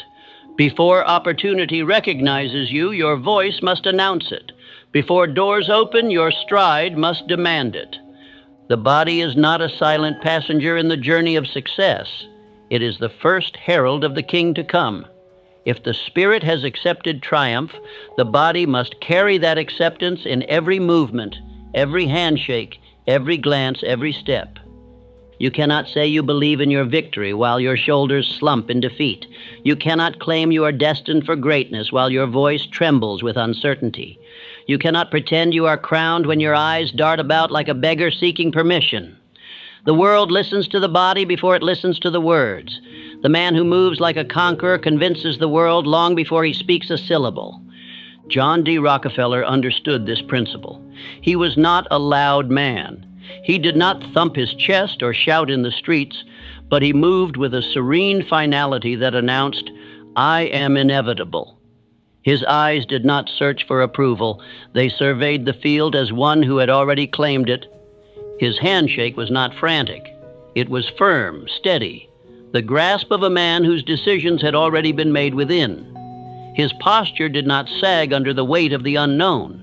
It stood upright, as if bearing the invisible crown that was yet to be seen by others, but already real in his own mind. The body must become the first citizen of the kingdom you are building. It must not betray the spirit by signaling weakness, doubt, or hesitation. Every limb must fall into obedience to the sovereign command of destiny. Your hands must grip with confidence, not apology. Your eyes must meet the world with calm certainty, not nervous evasion. Your voice must carry the cadence of command, not the whimper of seeking approval. Your stride must be purposeful, not tentative, each step declaring, "I know where I'm going and the path will make way for me." This transformation does not occur by accident. It is a daily ritual, a discipline of kings. Each morning, before the world lays its hands upon you, you must lay your hands upon yourself. You must practice the handshake of authority. Grip firmly, look directly, hold steady. Feel the weight of your own promise flow through your arm into the hand you shake, as if transferring the electricity of inevitability to every contact. You must correct your posture. Stand tall, spine straight, shoulders back, not arrogantly, but as one who carries the honor of unseen crowns. When you walk into a room, do not skulk in as a petitioner. Enter as if the room has been waiting for you, as if the air itself adjusts to accommodate your arrival. This is not arrogance. It is reverence for the mission entrusted to you. Your voice must be trained as well. Speak from the diaphragm, not the throat. Let the tone carry the certainty that words alone cannot convey. Practice reading bold declarations aloud each day, not with shouted fury, but with measured, resonant conviction. Your voice must tell the world that you have already decided to win, and that you expect reality to obey. Even your eyes must be enlisted into this royal service. Look steadily, not aggressively, but without retreat. When you speak to another, let your eyes affirm your inner certainty. When you contemplate your dreams, let your gaze rest not on the obstacles, but on the throne that awaits you. The eyes are the windows of the spirit, and the world can read them faster than it can hear your words. Your stride, your movement, your very breathing must obey the vision, not the circumstance. Do not scurry, do not shuffle. Walk deliberately. Each step should say, "I have already conquered." Each movement should affirm, "The stones roll away before me." Practice walking the halls of your own dwelling as if you were walking the marble corridors of a palace yet unseen. Train your body daily to obey your spirit's decree. Understand this: the world believes the body more than it believes the mouth. You can speak of success, but if your shoulders sag, your voice cracks, your eyes lower, the world will sense the lie. But if you say little, and yet your stride, your handshake, your gaze, your presence declare dominion, then even in silence the world will begin to treat you as royalty. Training the body is not vanity. It is spiritual warfare. It is the preparation of the vessel that will carry greatness. A sloppy posture is not merely physical laziness. It is an insult to the divine commission placed within you. A weak handshake is not mere shyness. It is a betrayal of the authority you were meant to carry. A wavering voice is not simply nerves. It is a leak in the vessel through which faith should be pouring. Therefore, begin at once. Each morning, establish your physical ritual. Before you touch the work of the day, touch the spirit through the body. Practice your handshake before you offer it to the world. Practice your stride before you march into battle. Practice your gaze before you face the doubters. Practice your voice before you declare your destiny aloud. Remember, the body you train today will speak volumes tomorrow. The world may not hear your thoughts, but it will surely see your movements, and it will bow not to the man who simply dreams, but to the man whose very walk demands that doors swing open, that stones roll away, and that mountains lower themselves in reverence. Train your body to agree with your spirit, and your spirit will find its echo in the world around you. Move like a man already crowned, and the crown will find its rightful place upon your brow. The body is your first banner, your first ambassador, your first trumpet sounding the arrival of your destiny. Make sure it sings the song of certainty. The world does not respond to the man who wishes. It responds to the man who walks, speaks, and breathes as if he already holds the deed to his destiny. Wishes are smoke signals. Declarations are foundations. You may desire greatness with all your heart, but if you present yourself as a beggar of fate rather than its commander, the world will mirror your uncertainty back to you. It is not enough to hope for better. It is not enough to quietly long for victory. You must embody it. You must carry it so convincingly that the world, seeing your walk, seeing your gaze, hearing your voice, cannot help but conspire in your favor. Thomas Edison was mocked by many. They laughed at his relentless experiments, at his so-called foolish persistence, at his grandiose declarations of what he would accomplish. Yet Edison did not carry himself as a man defeated by doubt. He moved as though the outcome was already sealed in his favor. His hands, his eyes, his very breath bore witness to a reality invisible to the common man. He was not waiting for the applause of the world to give him permission to succeed. He had already applauded himself inwardly, and thus the world, though slow to awaken, eventually had no choice but to stand and follow. The mirror you hold before the world each day determines the reflection it offers back to you. If you present fear, hesitation, and timidity, the world will reflect obstacles, dismissals, and resistance. If you present certainty, purpose, and royal bearing, the world will reflect opportunity, favor, and submission to your command. It is a law immutable as gravity. You may curse the reflection, but it is merely answering the image you provided. Change the image, and the reflection must obey. Every morning before the world sets its hands upon you, you must set your own face. Stand before the mirror and do not look for the flaws of the past. Look into the eyes of the man who commands his future.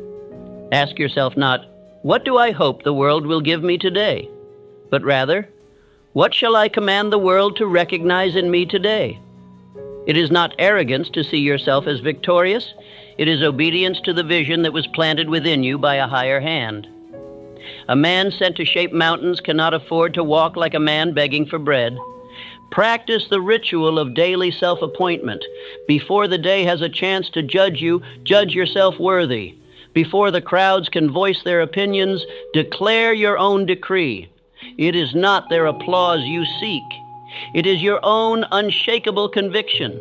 That is the only soil from which enduring greatness grows. In every action, let your body and spirit speak first the language of victory. When you extend your hand, let it be the hand of one who commands, not requests. When you speak, let your words bear the weight of decisions already made in faith. When you move through your tasks, let your energy reveal not the desperation of the unworthy, but the calm authority of the anointed.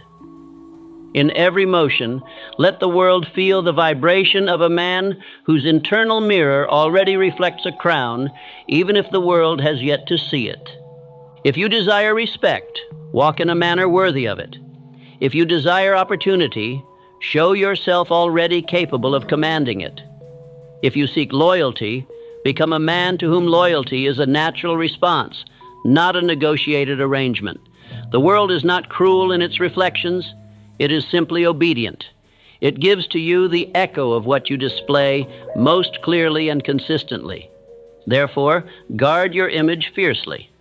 Not the image of vanity, but the image of identity. You are not crafting a mask to hide your fear. You are building a vessel through which your inner fire may shine without distortion. Strengthen it daily. Sharpen it continually. Polish it until it no longer reflects the hesitations of your former self, but only the brilliance of the destiny you have chosen to carry.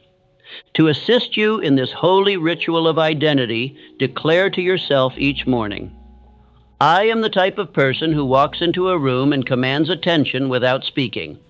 I am the type of person who expects favor, not permission.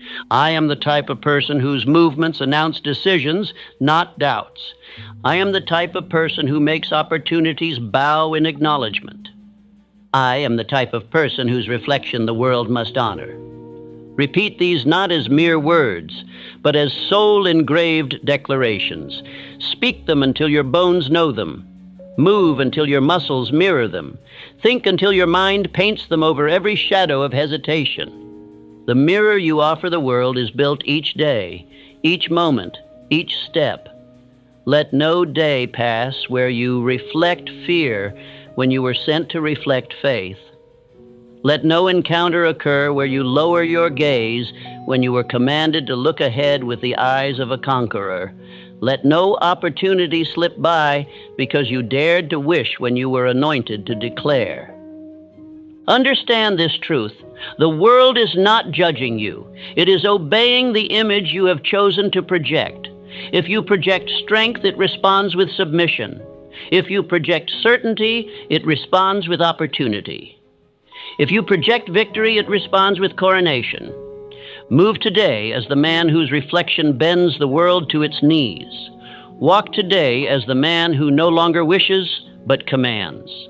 Speak today as the man whose footsteps carve roads into stone. For the world will never give you what you want. It will only mirror what you are. There is a silent power that rules all achievement. It is not wealth. It is not intelligence. It is not even opportunity. It is certainty. Certainty is the invisible magnet that pulls unseen forces into form, that gathers the winds in your favor, that bends circumstance as a blacksmith bends iron. The man who walks in certainty is obeyed by life itself, for he carries within him the quiet authority of one who already knows the end from the beginning. Certainty is not arrogance. It is allegiance to vision. It is loyalty to the invisible commission placed in your heart by forces far wiser and greater than the opinions of men. Consider Henry Ford. When he spoke of his vision for a motor car that every working man could afford, he was laughed at by the so-called wise of his day. They called him a dreamer, a fool, an impractical madman who did not understand the economy, who did not respect the supremacy of the horse, who would surely squander his fortune and fade into obscurity. Yet Ford did not bend to their forecast. He bent the world instead. He assumed success with a spirit so certain that the world, though it kicked and screamed in the beginning, eventually knelt to his vision. He acted daily as though the tides of reality had already turned in his favor. And so they did. You must understand, life does not obey the cautious man. It obeys the certain man. It does not yield to the doubter, the negotiator, or the timid spirit. It yields to the one who dares to declare, "It bends for me." Every morning, before the day unfurls its events, you must plant your flag. You must stand before the coming hours and decree, "Today bends to my favor." You must not whisper it. You must not say it only in the mind. You must speak it aloud with a voice that believes the very rocks beneath your feet will listen. And you must move into the day not seeking confirmation, but commanding its arrival. Certainty is a covenant. It is a secret handshake with destiny. When you walk in certainty, you signal to unseen forces that you are ready for stewardship, for dominion, for multiplication. Doubt is a signal of unreadiness. Doubt tells life you are not yet ready to carry the weight of greatness. Certainty, on the other hand, is a cry of readiness, a torch lifted high into the unseen realm, declaring, "I am here. I am prepared. Send me the work. Send me the wealth. Send me the crown." You must build this certainty not as a temporary enthusiasm, but as a permanent character. It must not live only in your good days. It must breathe even when the skies are dark. Certainty must be your default setting, not your reward for favorable winds. Speak it when the doors open. Speak it louder when they seem closed. Speak it when applause greets you. Speak it even louder when only silence answers. For it is not the applause of the world that makes a king. It is the certainty of the king that eventually summons the applause. When you rise each morning before you touch the duties of the day, declare aloud, "Today bends to my favor." Speak it into the very walls. Speak it into the floor beneath your feet. Speak it until your own heart believes it before a single eye opens to witness it. When doubts rise like smoke from the fire of yesterday's struggles, answer them not with debate, but with decree. Do not reason with fear. Command it to kneel. Certainty must reach into the very motions of your body. Let your stride lengthen with authority. Let your gaze sharpen with conviction. Let your voice carry the unspoken message, "I am inevitable." Move not as a beggar hoping to be chosen. Move as an heir claiming his inheritance. For indeed, all that you seek has already been assigned to you. It only waits for the rightful hand to arrive and take possession without trembling. The world is not blind. It recognizes certainty. It smells it. It tastes it. It follows it. Even your enemies, those who resist your rise, cannot help but feel the gravitational pull of a man who moves without seeking approval. Resistance crumbles eventually before such force. Circumstances rearrange. Opportunities open. The so-called coincidences multiply, until even the most skeptical must admit that Providence has bowed to your stride. Certainty is a furnace. It burns away the impurities of smallness, of doubt, of distraction. It melts the chains of hesitation. It hardens your will until no discouragement can penetrate. Build it daily. Speak it daily. Move in it hourly. Trust it even when your eyes suggest otherwise, for the eyes often lag behind the spirit. Reality often arrives last, to salute the man who already walked as if he possessed it. Consider the alternative. What has doubt ever given a man? Has it crowned him? Has it multiplied his fortune? Has it made him immortal in the memory of men? Never. Doubt decays. Certainty creates. Choose this day which architect you will serve. Choose certainty, and you will build monuments. Choose doubt, and you will build excuses. Let your mind be a citadel of unshakable belief. Let your words be swords that carve paths through resistance. Let your every motion declare to heaven and earth alike, "I assume victory until proven otherwise, and even then I will stand as if victory still belongs to me." Such a spirit cannot be denied. Such a man cannot be ignored. Therefore, let your first thought upon waking be not one of anxiety or guessing, but of command. Plant the flag of your spirit into the soil of the day and proclaim, "Victory is my default. Today the winds bend to my favor. Today opportunities seek me. Today I act with the authority of one already crowned. And then walk forth, not waiting for the world to confirm your decree, but moving in such a way that the world, seeing you, has no choice but to confirm it. Remember this truth: certainty is not earned after success.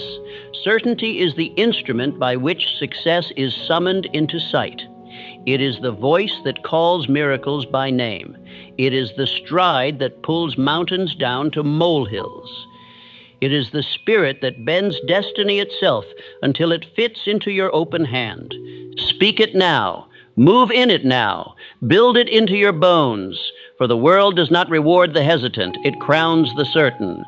Most men are not defeated by monsters they have never seen. They are defeated by old scripts written in invisible ink, replaying in the back of their minds every time they dare to rise. Fear is rarely original. It is a tired old actor, reciting the same cowardly lines across generations. What if you fail? It whispers. What if they laugh at you? It questions. What if you lose everything? It warns. These are not new attacks. They are ancient weapons, and they only have power because too many have failed to recognize that the script is not truth. It is a trick.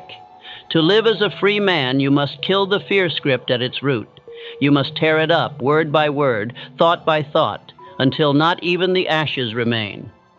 Fear does not need to shout to conquer you. It wins quietly by slipping doubts into your daily thoughts, by weaving hesitation into the fabric of your decision-making, by convincing you that your caution is wisdom when it is actually betrayal. Understand this.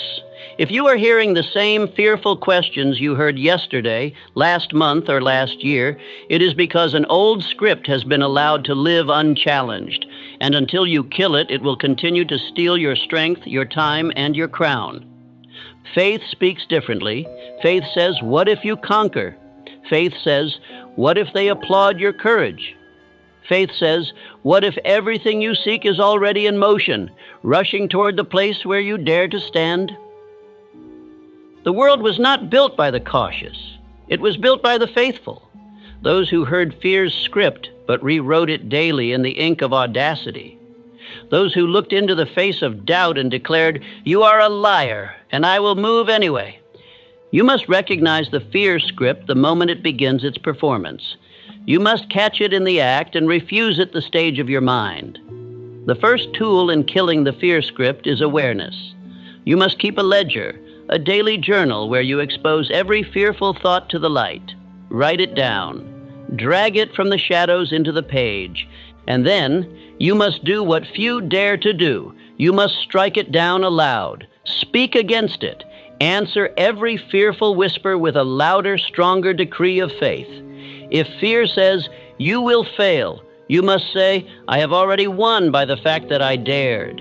If fear says, you will lose everything, you must say, I will gain far more by obeying my calling than by shrinking in safety. This is no small ritual. It is a war. And you must wage it daily until fear forgets your name. Every morning, before the world has a chance to speak its doubts into your ears, you must rise and declare who you are. You must not let fear have the first word. You must command the air, the ground, your own bones to remember your true script, that of a man called to conquer, not to cower. Understand this. Most men rehearse fear without knowing it. They speak the language of defeat casually. They dress in the garments of hesitation unknowingly. They become the very prophets of their own failure by the way they allow fear to script their days. But you, if you would be a man history remembers, you must rehearse triumph, not terror. You must walk each step as though every stone beneath your feet was placed there by Providence for your victory march. You must replace the fear script with a new script, one written with the fire of faith. A script that says, I am the type of person who moves even when the way is unclear. A script that says, I am the type of person who speaks life even when others predict death. A script that says, I am the type of person who trusts the voice of vision over the voice of fear. A script that says, I am the type of person who commands opportunities to open because I walk with the authority of one already crowned. A script that says, I am the type of person who burns hesitation in the furnace of daily, deliberate action. Every fear thought must be answered, not negotiated with, not reasoned with, answered with the full force of your spirit. You must look fear in the face and treat it as a trespasser on sacred ground. For that is what it is, an invader seeking to steal the harvest planted in you by divine hands. You are the steward of that harvest. You are responsible for guarding it against the rust of hesitation and the rot of doubt. There is no room for spectatorship here. You cannot be passive. You cannot merely hope that fear will leave on its own. Fear must be forced out by daily confrontation. Fear must be evicted by declarations louder than its whispers.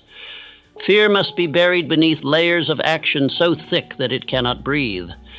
The man who rewrites his script rewrites his future. The man who journals his fears and then crushes them under the weight of bold declarations becomes invincible. Every day you must take inventory of your thoughts.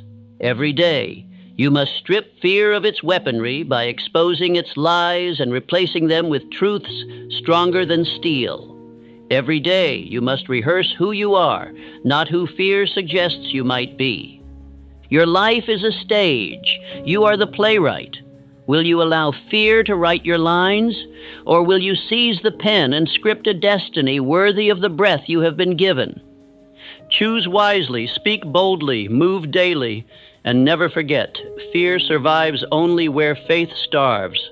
But where faith is fed with word and action, fear dies a slow, silent death.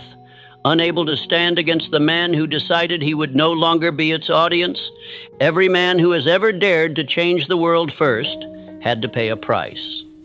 And that price was not paid in coin, nor in comfort, nor in the applause of his neighbors. It was paid in the hard, cold currency of risk. Risk is the rent charged by greatness, and no man ascends to rule without first settling that account. You must understand, the dreams planted within you are not free. They demand your boldness. They demand your willingness to stand exposed, to face failure, to walk alone if need be, carrying nothing but your conviction and your command. Look to history, and you will see the evidence written boldly across the lives of every man you admire. Carnegie risked the scorn of an entire industry when he bet his fortune and his name on steel when others said it was madness to build structures taller than trees. Lincoln risked the division of a nation, the scorn of his countrymen, and the collapse of his political future because he believed that unity and freedom mattered more than his personal comfort.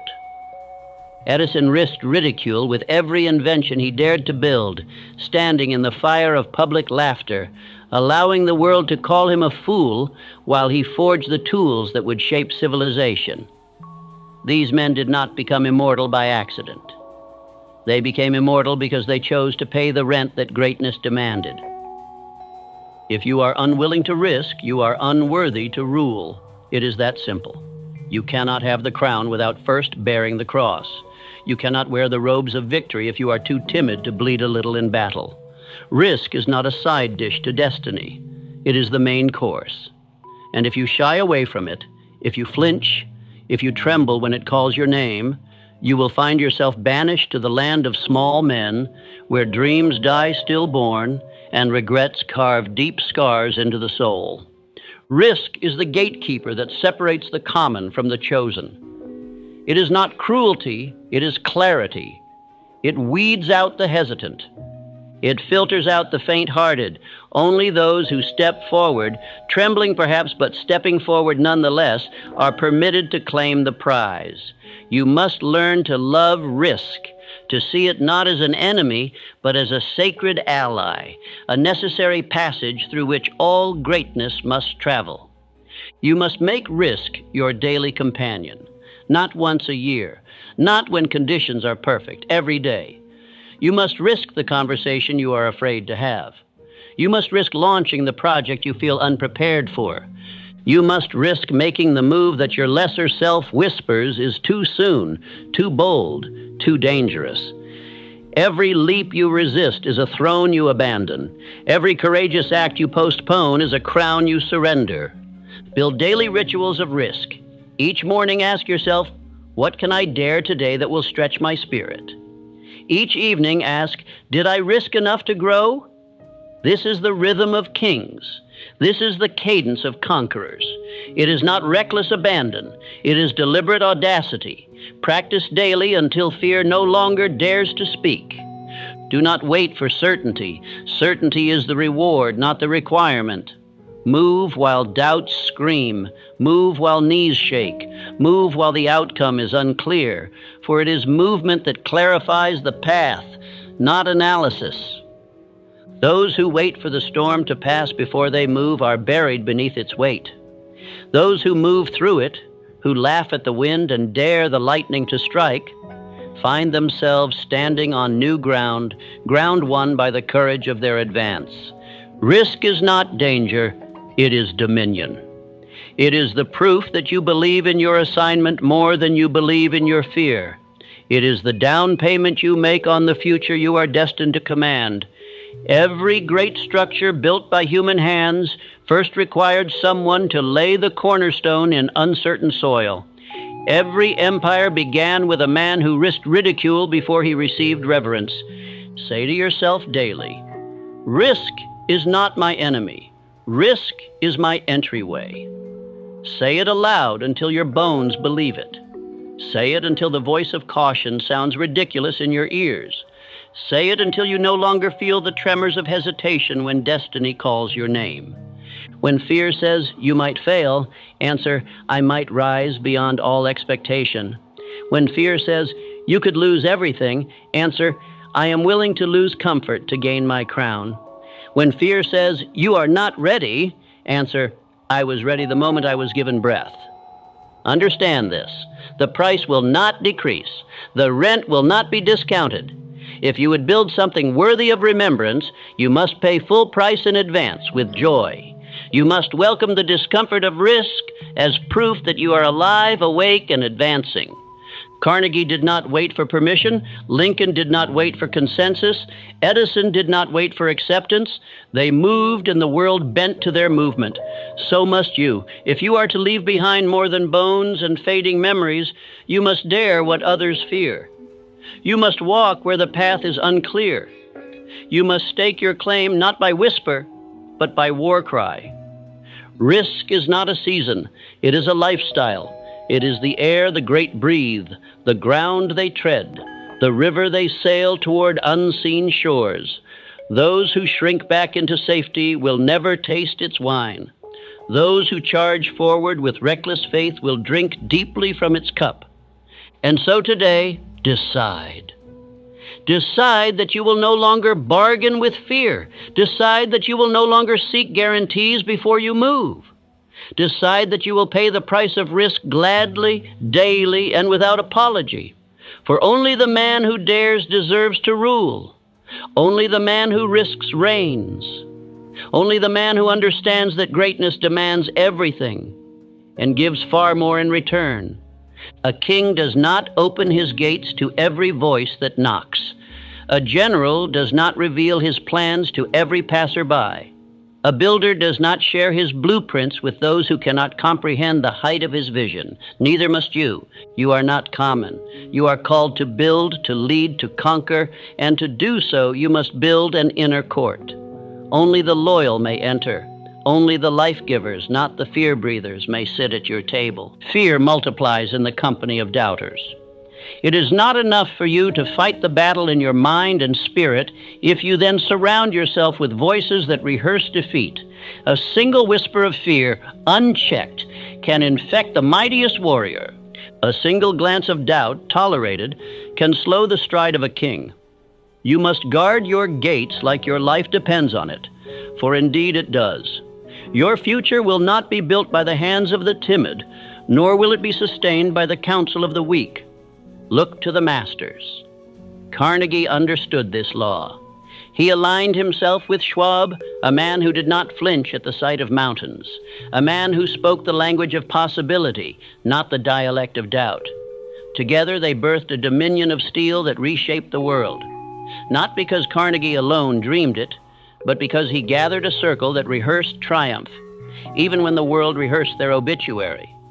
You must do the same. You must build your inner court with the same ruthless loyalty to your calling. Look around you.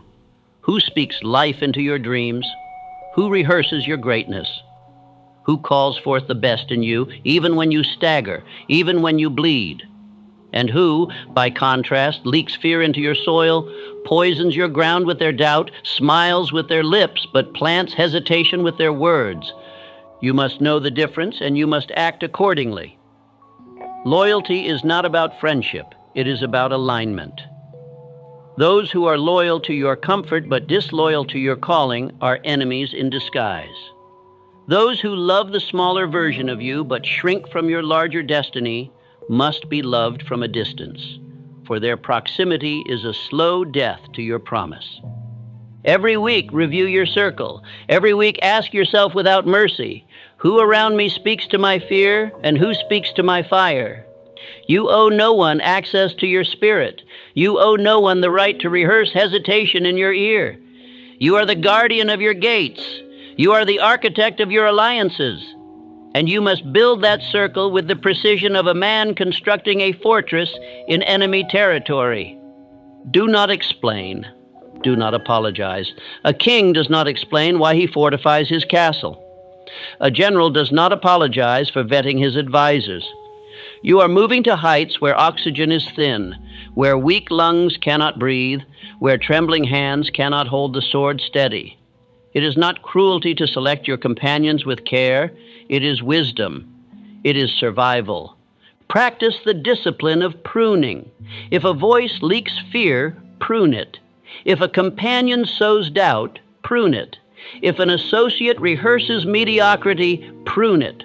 Not with anger, not with bitterness, with clarity, with certainty, with the quiet, immovable conviction that your destiny is worth more than the comfort of keeping familiar faces who cannot walk where you are called to go. Your inner court must be a sanctuary of life, not a cemetery of fear. It must be a chamber where dreams are spoken aloud without mockery, where visions are declared without apology, where faith is not a visitor but the host. Surround yourself with those who say, "It can be done," even when the storm howls. Surround yourself with those who sharpen your sword, not those who dull your fire. Surround yourself with those who see not only who you are, but who you are destined to become, and speak to that future with honor. Build private rituals with your inner court. Declare victories aloud together before they are seen. Set standards of speech. No rehearsing fear, no glorifying doubt, no entertaining smallness. Train one another to spot the language of defeat and strike it down immediately. Loyalty is not silent agreement. It is active construction of each other's strength. Every kingdom is either built or broken by the quality of its counsel. You cannot afford a weak court. You cannot afford to share your secrets with those who secretly hope you fail. You must walk with kings if you are to become one. You must conspire with giants if you are to build mountains. Anything less is betrayal to the gift planted within you. And let it be clear, it is better to walk alone for a season than to walk with saboteurs for a lifetime. Silence is safer than sabotage. Solitude is holier than subtle betrayal. Do not fear the loneliness that may come when you prune your circle. Fear instead the delayed destiny that comes from polluted proximity. In the quiet seasons when your court is thin and your allies are few, build yourself even more ferociously. Strengthen your own voice until it thunders. Sharpen your own sword until it gleams. In time, those aligned with your destiny will appear, not summoned by your loneliness, but attracted by your loyalty to your calling. You are the king of your castle. You are the gatekeeper of your destiny. Build your inner court with the wisdom of Carnegie, the discernment of Lincoln, the audacity of Edison. Build it as though your life depends on it, for it does. Your alliances must speak your arrival, not your arrest. Your companions must fuel your ascent, not your apology. Your circle must echo your conviction, not your caution. Move forward now with a clear heart. Let no voice that serves fear sit at your table. Let no tongue that celebrates smallness shape your steps. Let no alliance that whispers compromise direct your path. You are called to move mountains. You are called to bend history. Build accordingly. There is a ledger every man keeps, whether he acknowledges it or not. It is the ledger of fear, the silent record of every moment when he bowed instead of building, hesitated instead of hastening, silenced his voice instead of declaring his destiny. It is time to confront it. It is time to rewrite it. You are not called to be the careful keeper of chains. You are called to be the breaker of them. You are not sent here to worship caution. You are sent here to move mountains. Resurrection requires movement before sight. You must move before you see the stone roll away. You must act before the applause. You must rise before the world says you may. Begin this very hour. Take a sheet of paper and with ruthless honesty, list every fear you obeyed this past year.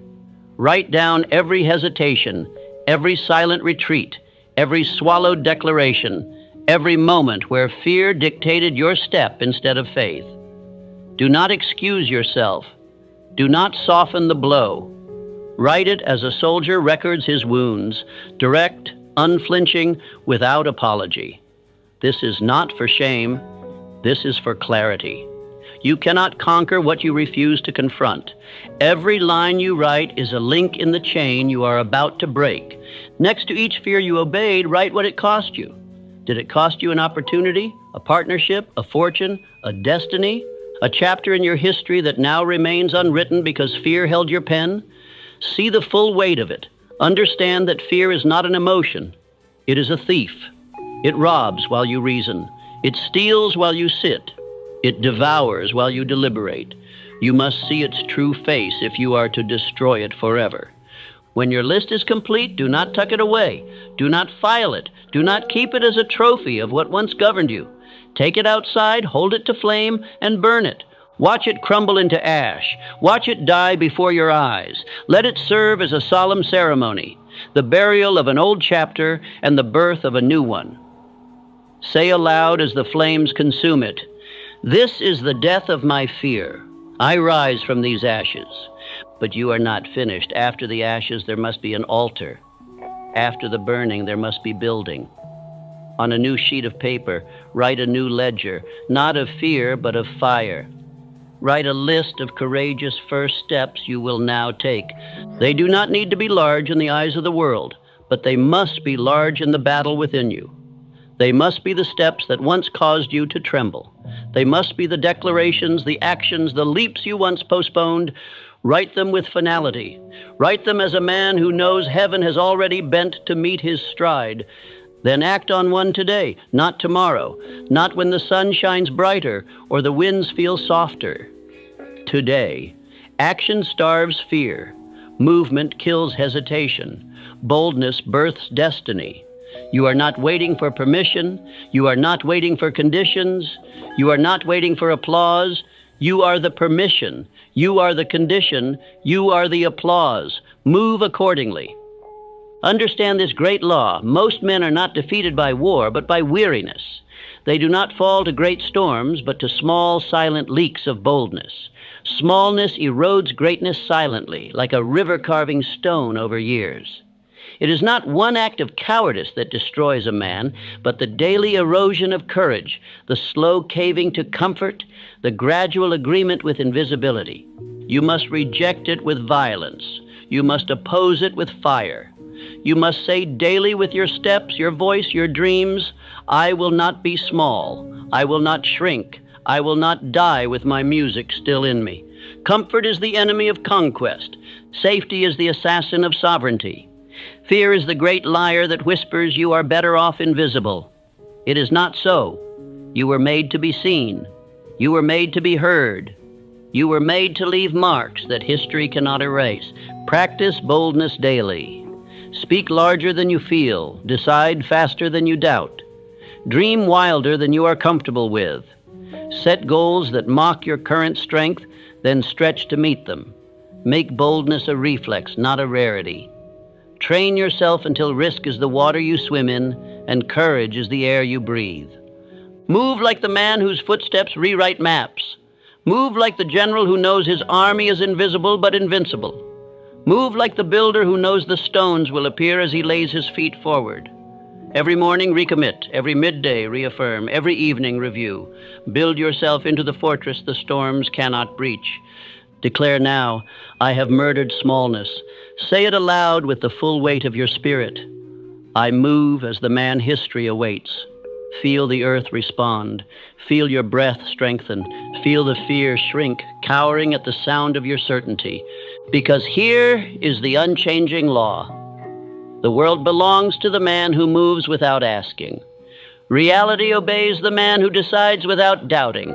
History remembers the man who acts as if it were already written, and writes it in the ink of relentless faith. You are that man. Move now. Your victory is waiting for no one, least of all the man who waits.